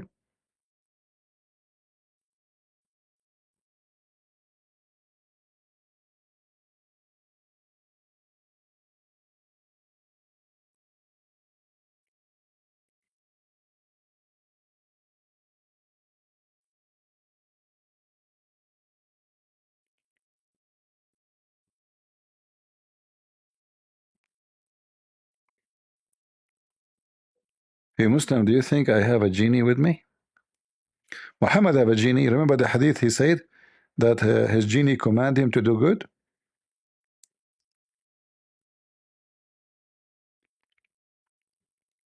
No, she is wearing green, and she have nice shoes, and she have tied clothes on her, and she have makeup.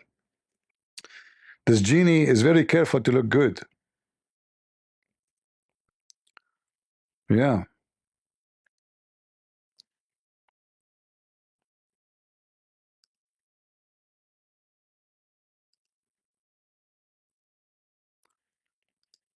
No genie?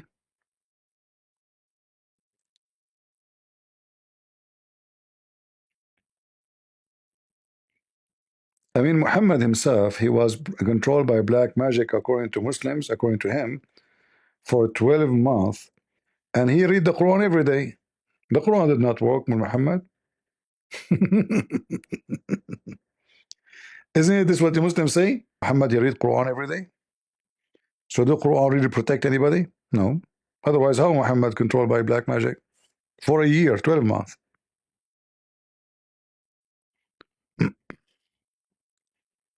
Anyone from Discord? Any genie? Anything?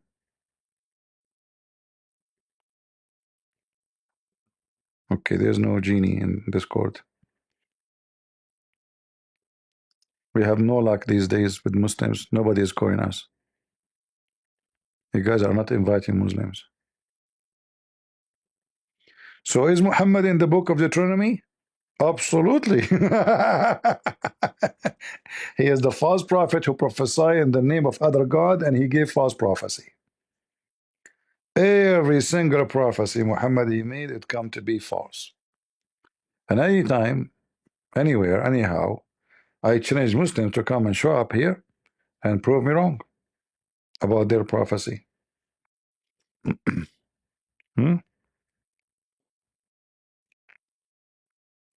ما في معلوم، ما في معلوم صديق، ما في معلوم. ما في معلوم. You know, those Muslims who go and work, or even like Indian, when they go and work in Saudi Arabia, they learn like 2 or 3 Arabic words.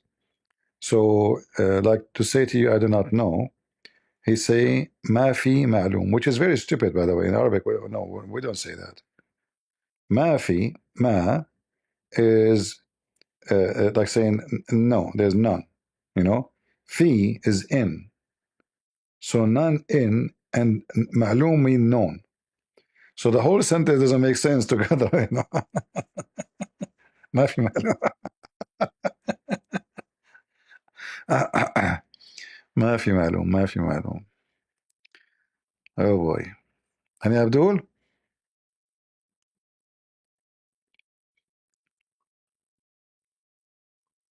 Okay, what about half Abdul? Guys, I'm going to end going in front of the mosque and beg for them. Any Abdul? For the sake of Allah? For the month of Ramadan, please? Any Abdul? Just one Abdul, please? Give us one Abdul, get one for free? None, yeah. No Muhammadan? If this channel run by somebody is American or a woman, don't know about Islam, you Muslim, you will line up to prove her wrong. Or him. Here, you're a potato. Literally, potato.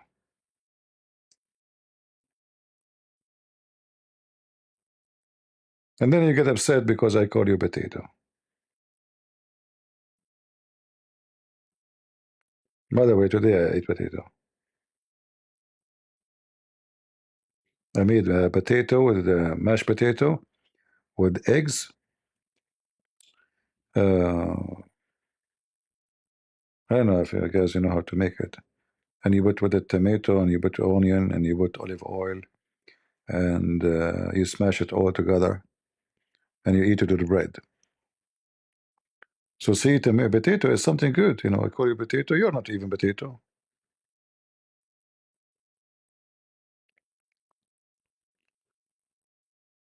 You might have to go and involve in their chat. They will not let me talk. Do you think Muslims will let me talk if I go to their chat? I mean, how much revenge they have in their heart for me. Once it was a New Year. This is long time ago. They invite me to like somebody's house.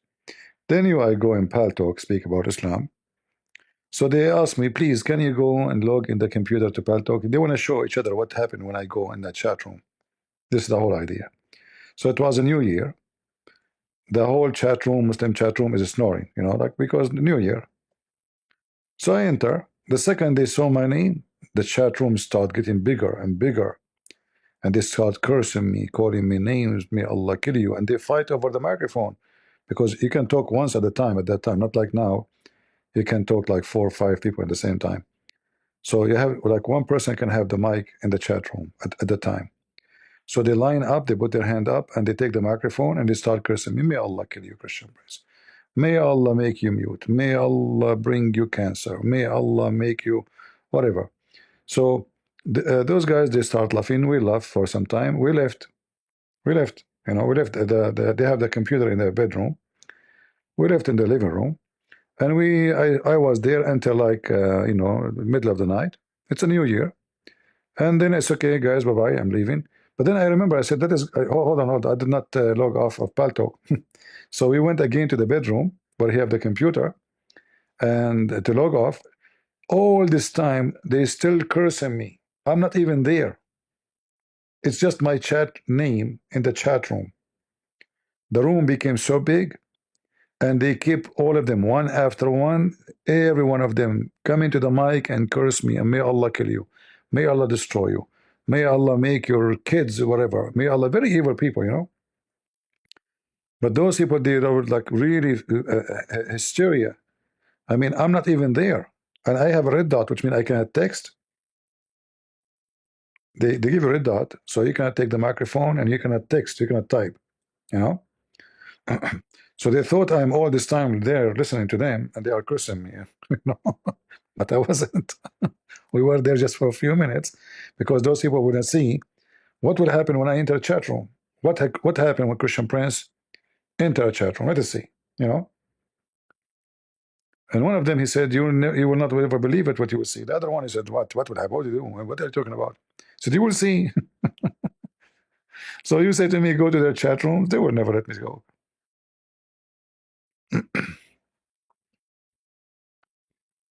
Any Abdul, Mehdi, come on. At least one Abdul. Like one. Okay, half one. Can we borrow Abdul? Shall we call Uber?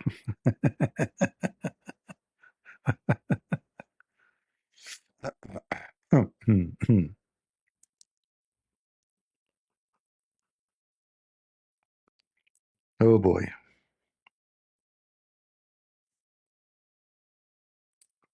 You know, actually, the funny, I went to Ukraine. You know, if you remember, I went to Ukraine. So I called Uber. And guys, from all the Uber of Ukraine, I got Abdul.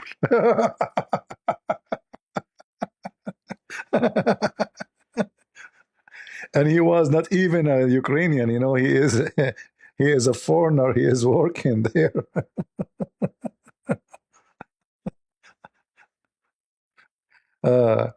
Yes, from his name right away, I noticed, you know, I was going actually to do a seminar, you know.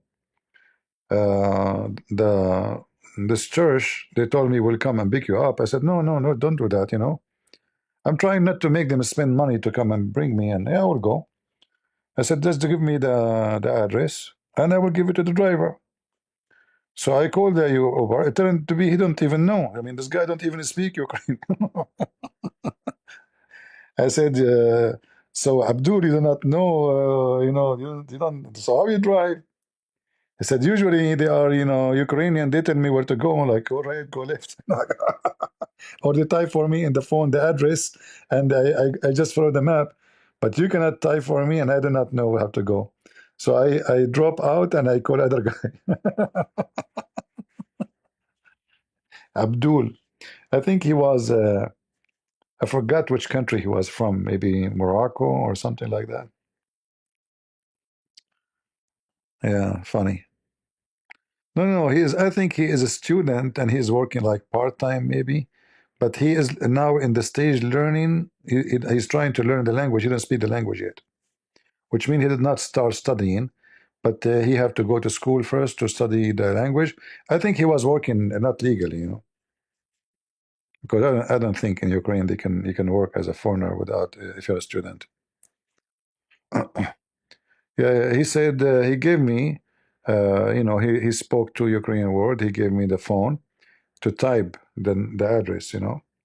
I said English.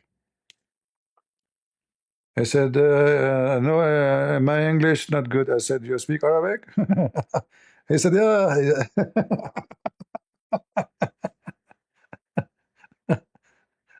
Yeah. So I said, okay, well, then as long as you do not know how to go there, and I don't even have the text, you know, that to copy the text, like, because my phone don't have Ukrainian, you know, letters. Yeah, so I have to order another one.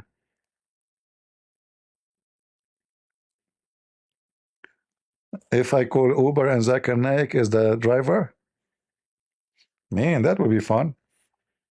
I will be sure to record the whole. I will make it endless to record him as much as I can.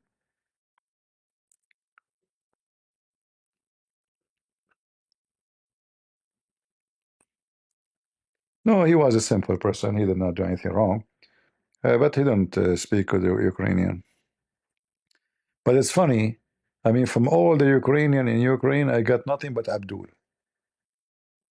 I mean, what is the let us say the chance to make an order in Uber and the one who come to you is Abdul? You know, and the whole city there's only few. I mean, most of them they are just students.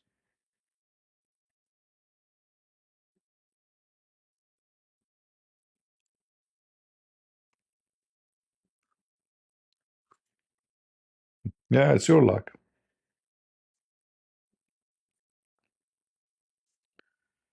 Lucky me.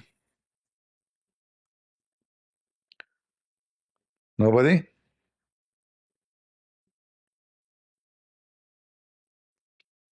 Yeah, for me, I don't mind. I mean, who care what he dare to do?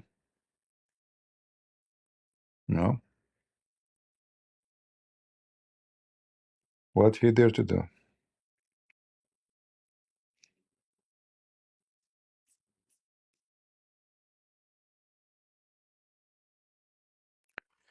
Yeah, usually, you know, I don't know. I'm really lucky with the Abdul. I go, you know. For me, I don't like to be. I don't like to be in camera or anything. But they come in my way, you know. But one of the most funny stories happened to me. I was in the Philippines, and I was in the elevator speaking in the phone in Arabic. And then, you know, when you go in the elevator, you lose connection. And there's a Filipino guy, but he's wearing a hat like Muslims. But I wasn't sure, you know. He looked different from Filipino. He don't look the same. He looked more like Indonesian. But he's a Filipino. I think those are like from the south. So when my phone connection lost, I closed my phone. And then he said to me, Assalamu alaikum. In the elevator. I said to him, Assalamu alaikum, Abdul. You know, he said, MashaAllah, you know my name.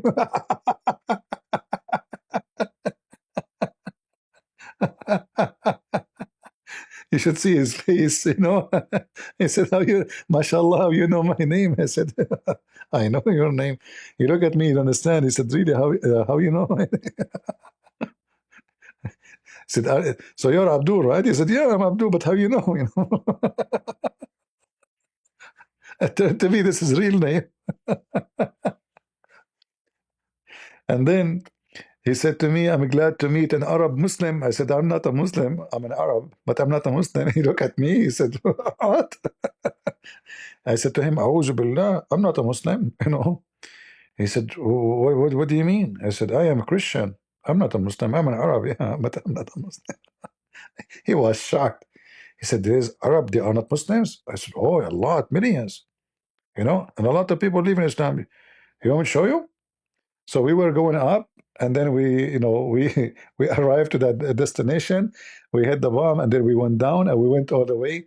We found a little park, little very tiny park. I said, "Do you have Quran with you?" Or I used my phone. He said, "I have Quran." So okay, open your Quran. It was hilarious. Anyway, so I spent with him some time. He asked me for my phone number. I said, "No, I don't give my phone." I said, "So how will talk to you?" I said, "If God is willing, you will see me again." So I saw him a second time after maybe a week or something.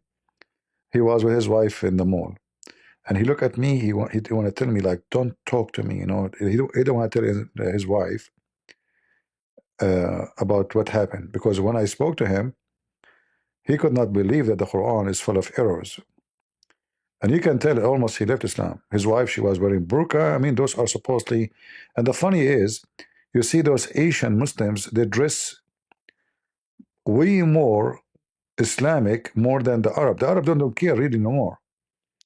But you go to see Indonesian and those people, you will see a kid, she is 6 years old, she is wearing burqa. Yeah, anyway, he was with his wife. He started moving his tongue like his eye, in Arabic we say يغمز, blink in his eye, like don't talk to me now, my wife with me. Yeah. Potato. Abdul. But it was a very funny moment when I said to him, you should see his face. I wish I have a camera on.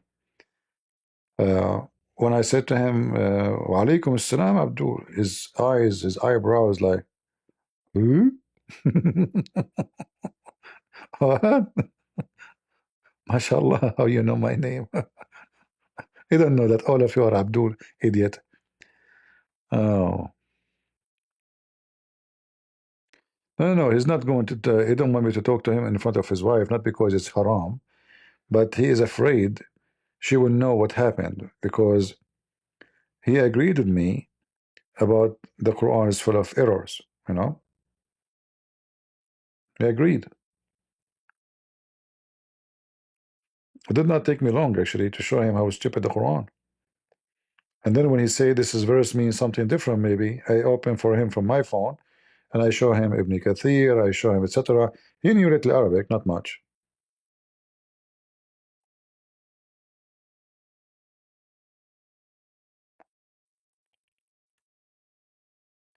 Yeah, when they see an Arab, they get so excited. They worship Arab people.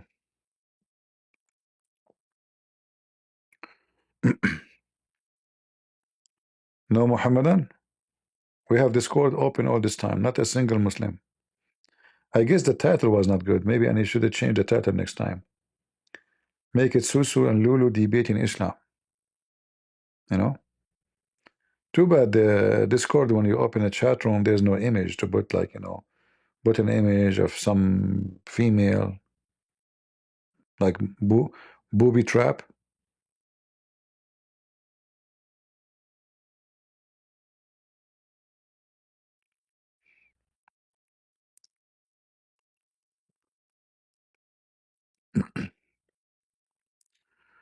All right. Any question? How is people on Rumble doing? Are you rumbling?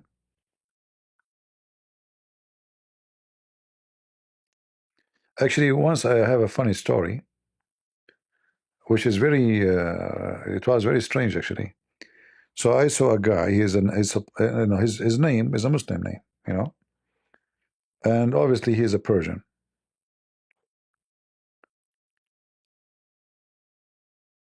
So he have a Quran with him, and I was in a coffee shop.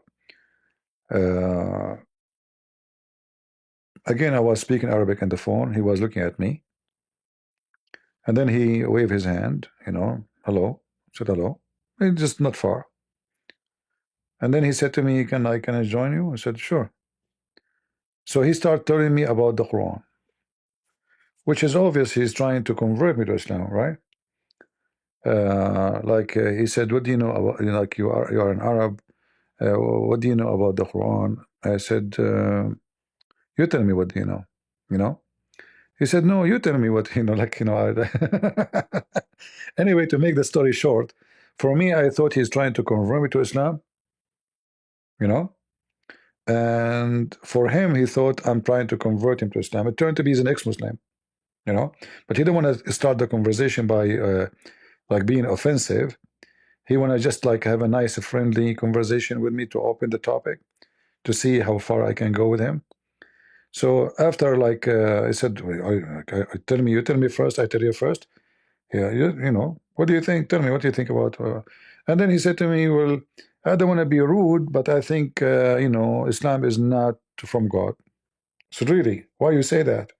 He started explaining to me, you know,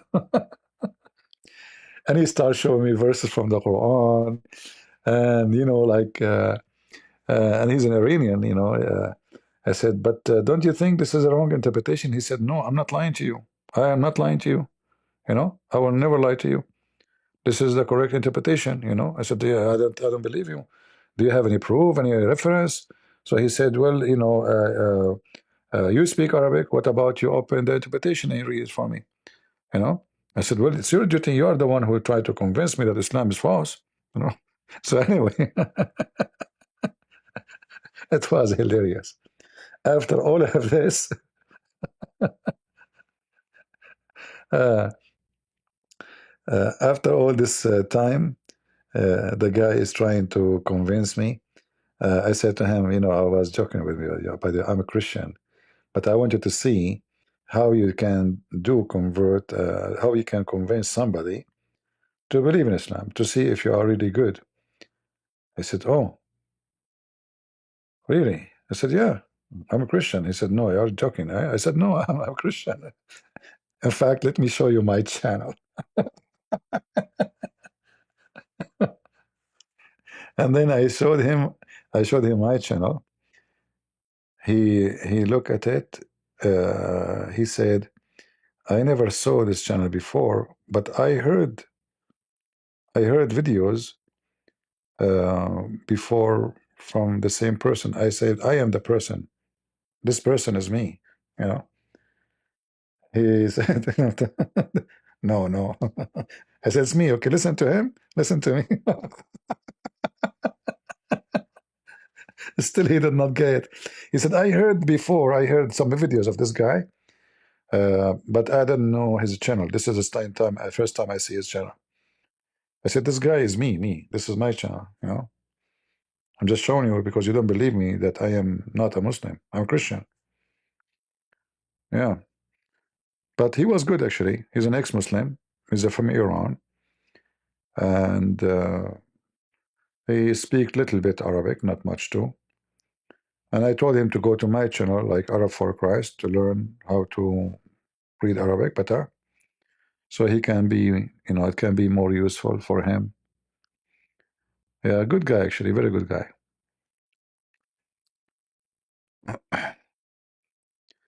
But the funny, in the beginning, I thought he's trying to convert me to Islam. And every one of us, he thought the opposite, you know.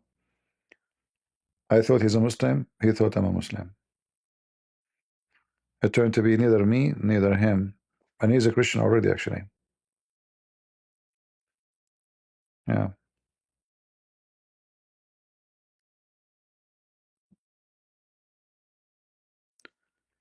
Any Muhammadan?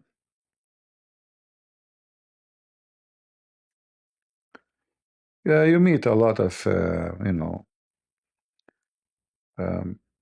you see a lot of things. And I think because, you know, this is your interest, then because this is your interest, wherever you go, you notice things other people will not notice. Like maybe if I'm a different person, I will not even notice the guy in front of me, you know?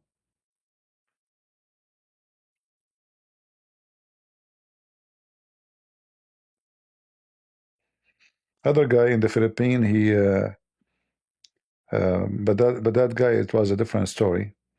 This guy, he know my channel. And then he was doing like a study in the Bible. You know, we open a conversation, and then he says, I know your voice. I heard you before. Where I heard you before. You know? I know your voice.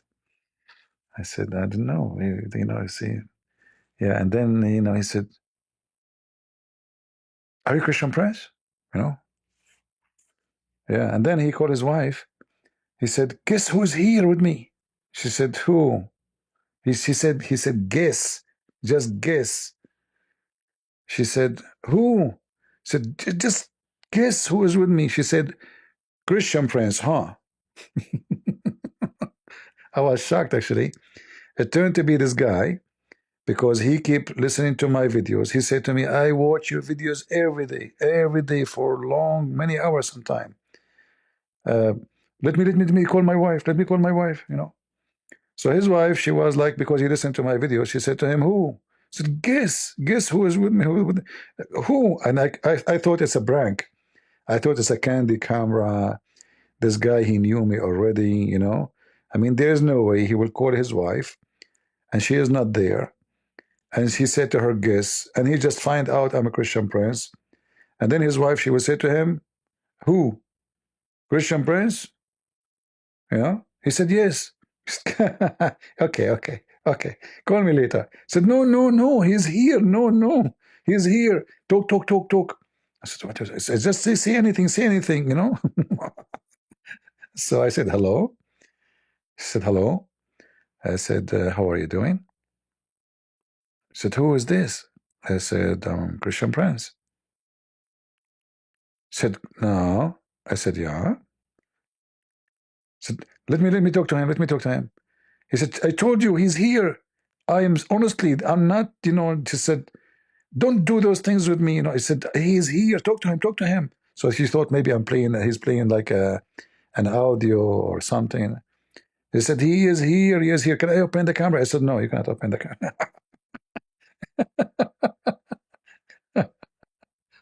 It was funny. Yeah, it was hilarious.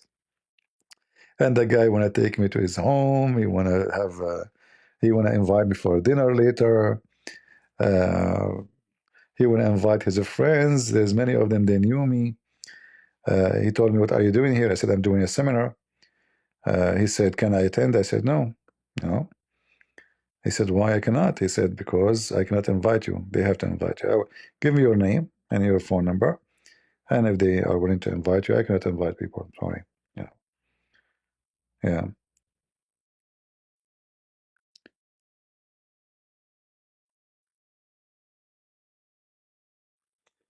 Yeah, it was very, very, very, very nice, actually.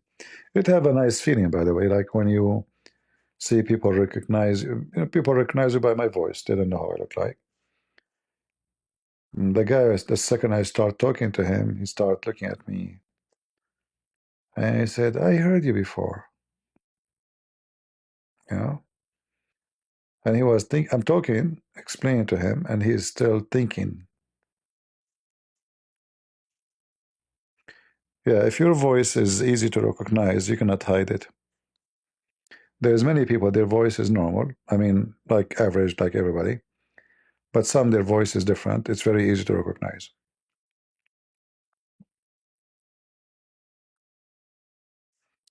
Actually, once I was doing a seminar to two Filipino women. After we took a break, I don't know if it was in the end or the break, maybe the break.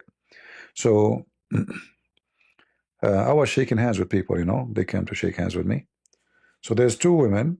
They are not old. I mean, maybe in their 20, between 20 and 30. They are standing in the side, like they are trying to talk to me, but they are waiting for people to, you know, finish shaking hands and giving me phone numbers, etc. And so I said, how can I help you? So she said, I have one question. I said, sure. She said, are you Christian Prince? I said, maybe. They jump. He said, see, I told you. Because at the seminar, they did not tell anything about Christian Prince. The seminar is about Islam, you know, an Arab Christian, you know, a brother, he will, you know, give a seminar. They did not share anything about Christian Prince. So she was listening both of them, and they were confused if it's me or not, you know. And then when I said maybe, you know, she told the other one, see, I told you this is him, you know. And I think they were shocked by the way I look like, you know. They thought I look handsome.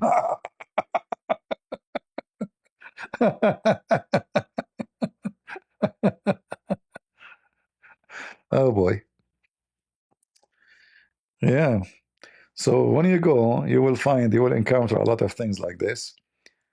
But because people, they know you by your voice, if they listen to you like many times, they will be able to recognize you easy. Yeah, I got busted.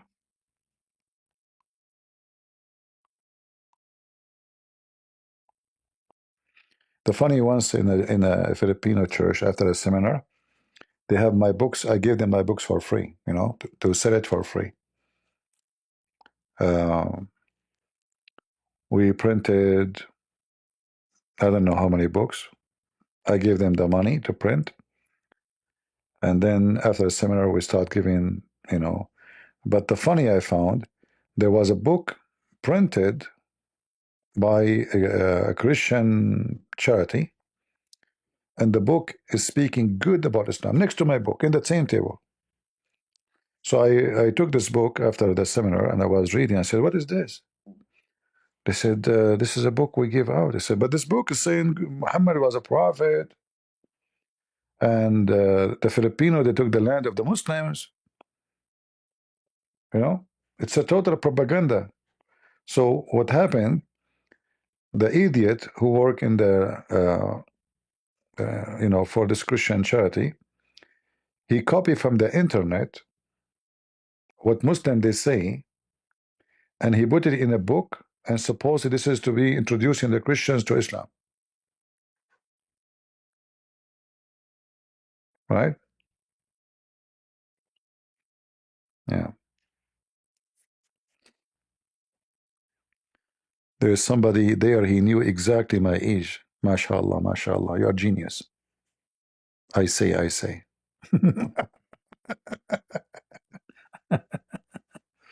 All right. Crazy people. Yeah, so he copied from the internet, from here and there articles. He put them in book together, and imagine the Christians are printing the book and giving them out for free, which means the Christians are giving books for free to promote Islam. Prophet Muhammad, he received revelation, he was a good person, he was called trustworthy. Yeah, this is printed by Christians. You know, when I say stupidity is amazing, nobody will read.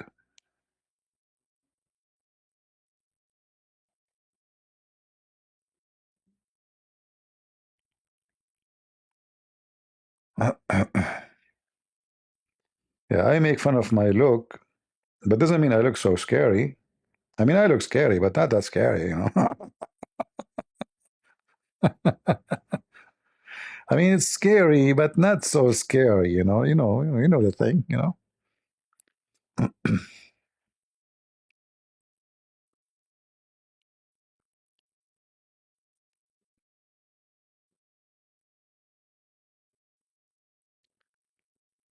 Yeah. Any question?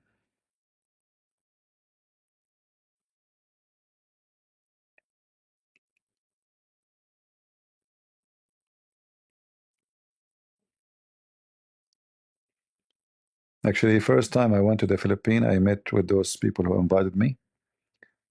After we met, one of the minister, he asked the other person to go and talk in private, but later they told me what was the conversation about.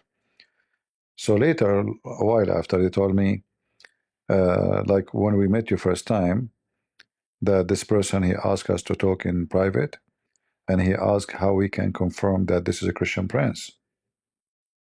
How you can confirm that this is him? He said, this is his voice. I said, is that enough? He said, there's no voice. It's easy to know this is voice, you know. He said, what if somebody have a It's funny.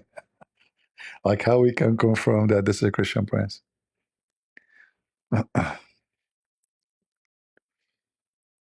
Yeah.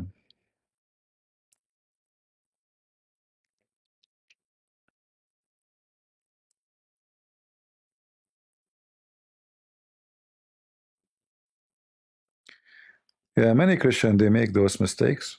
You know, they are naive. They are not just, they don't mean really to do harm, but they are just a naive person.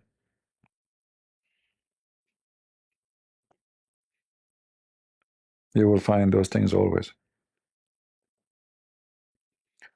In fact, many priests, many churches, they introduce Muhammad in a nice way. Many of them. That's why you have to be careful when you enter into a church. There's a few questions you need to ask the minister or the priest. Ask him about homosexuality. Ask him about Islam. If he gave you political correct answer, that means this guy is not a man of God. You leave right away. If he starts saying to you, God love everybody and etc., and it's okay to be gay, you know that he is not Christian.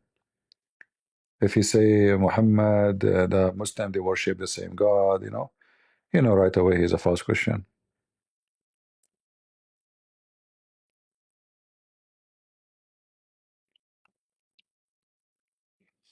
Right?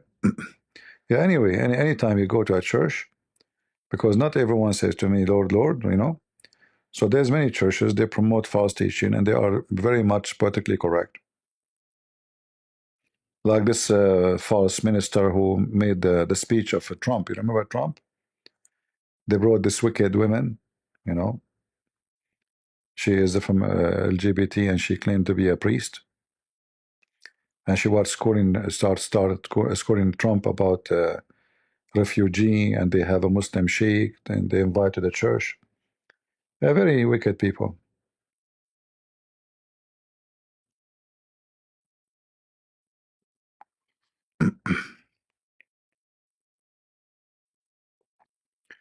Yeah, exactly. Those priests are the worst enemy. They are more scary than Al Qaeda because when you see a terrorist, you know that he's a terrorist, and you are careful. But when you see a priest, you trust. You believe, right?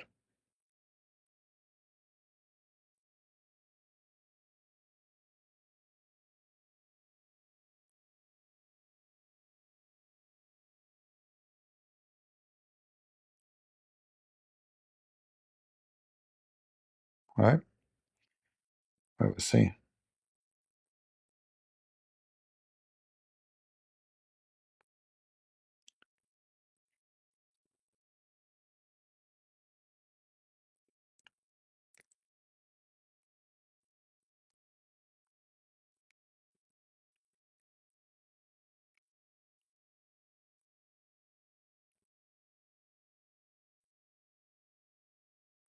Any Abdul?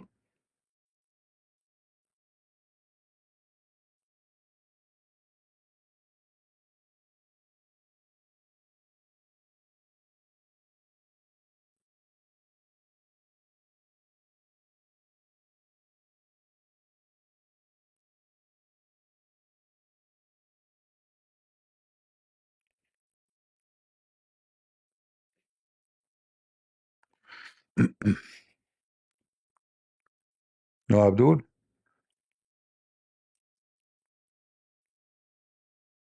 Not a single one. Yeah, today we are not lucky.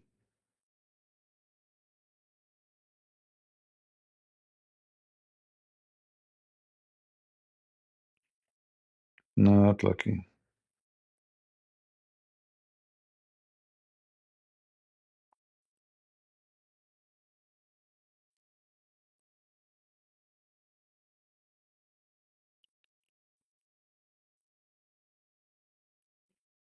All right, maybe we finish for today.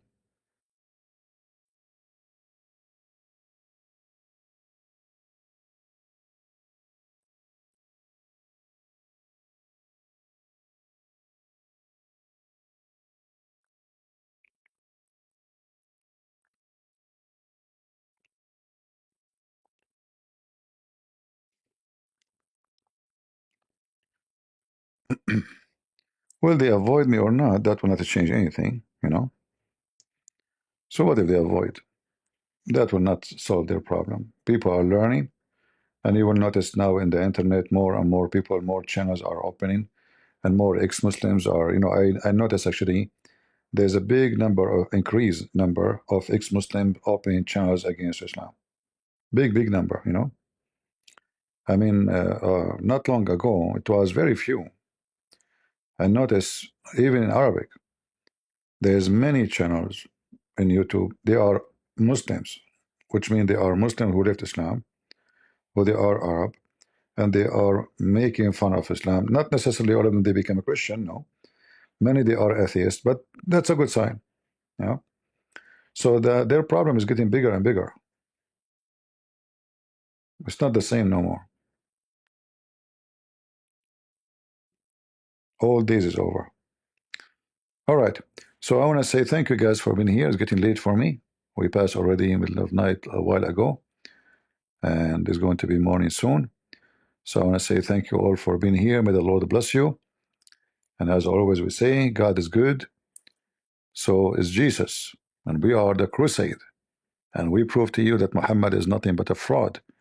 Not only the book of Deuteronomy prove Muhammad to be false, we are thankful for the Muslim to mention that Muhammad is mentioned there, because there the book give us the details about the false prophet who prophesy in the name of other God, which is Muhammad. He named Allah, which is not mentioned in the Bible, and he gave false prophecies, which is Muhammad, and we give you dozens of them. And it's enough to have one false prophecy to become a false prophet. Just one. You do not need, if you say out of 100 things you said, 99 of them are true, and one of them is a lie, that means you're a liar. Remember, we're talking about a prophet. So in the case of Muhammad, if we mention 99 things out of 100, we will notice that the whole 100 will turn to be false prophecy. So we mentioned to you prophecy after prophecy after prophecy, and all of them, they obviously, clearly, absolutely false. So how in the world the Muslims, they try to find Muhammad in our book when their book confirmed that Muhammad is a false prophet? And you can watch the video from the beginning if you did not watch from the beginning. And later I'm going to cut this video to keep it only about the part where we spoke about like until we finish talking about Muhammad and the evidence, and the rest we are just having a conversation just for fun. That part I will cut it off, and we keep the video which is providing evidence and reference. So I hope we have learned something good, and until we see you tomorrow, which is today already. If I could. God is good, so is Jesus, and we are the crusade. See ya. Bye-bye.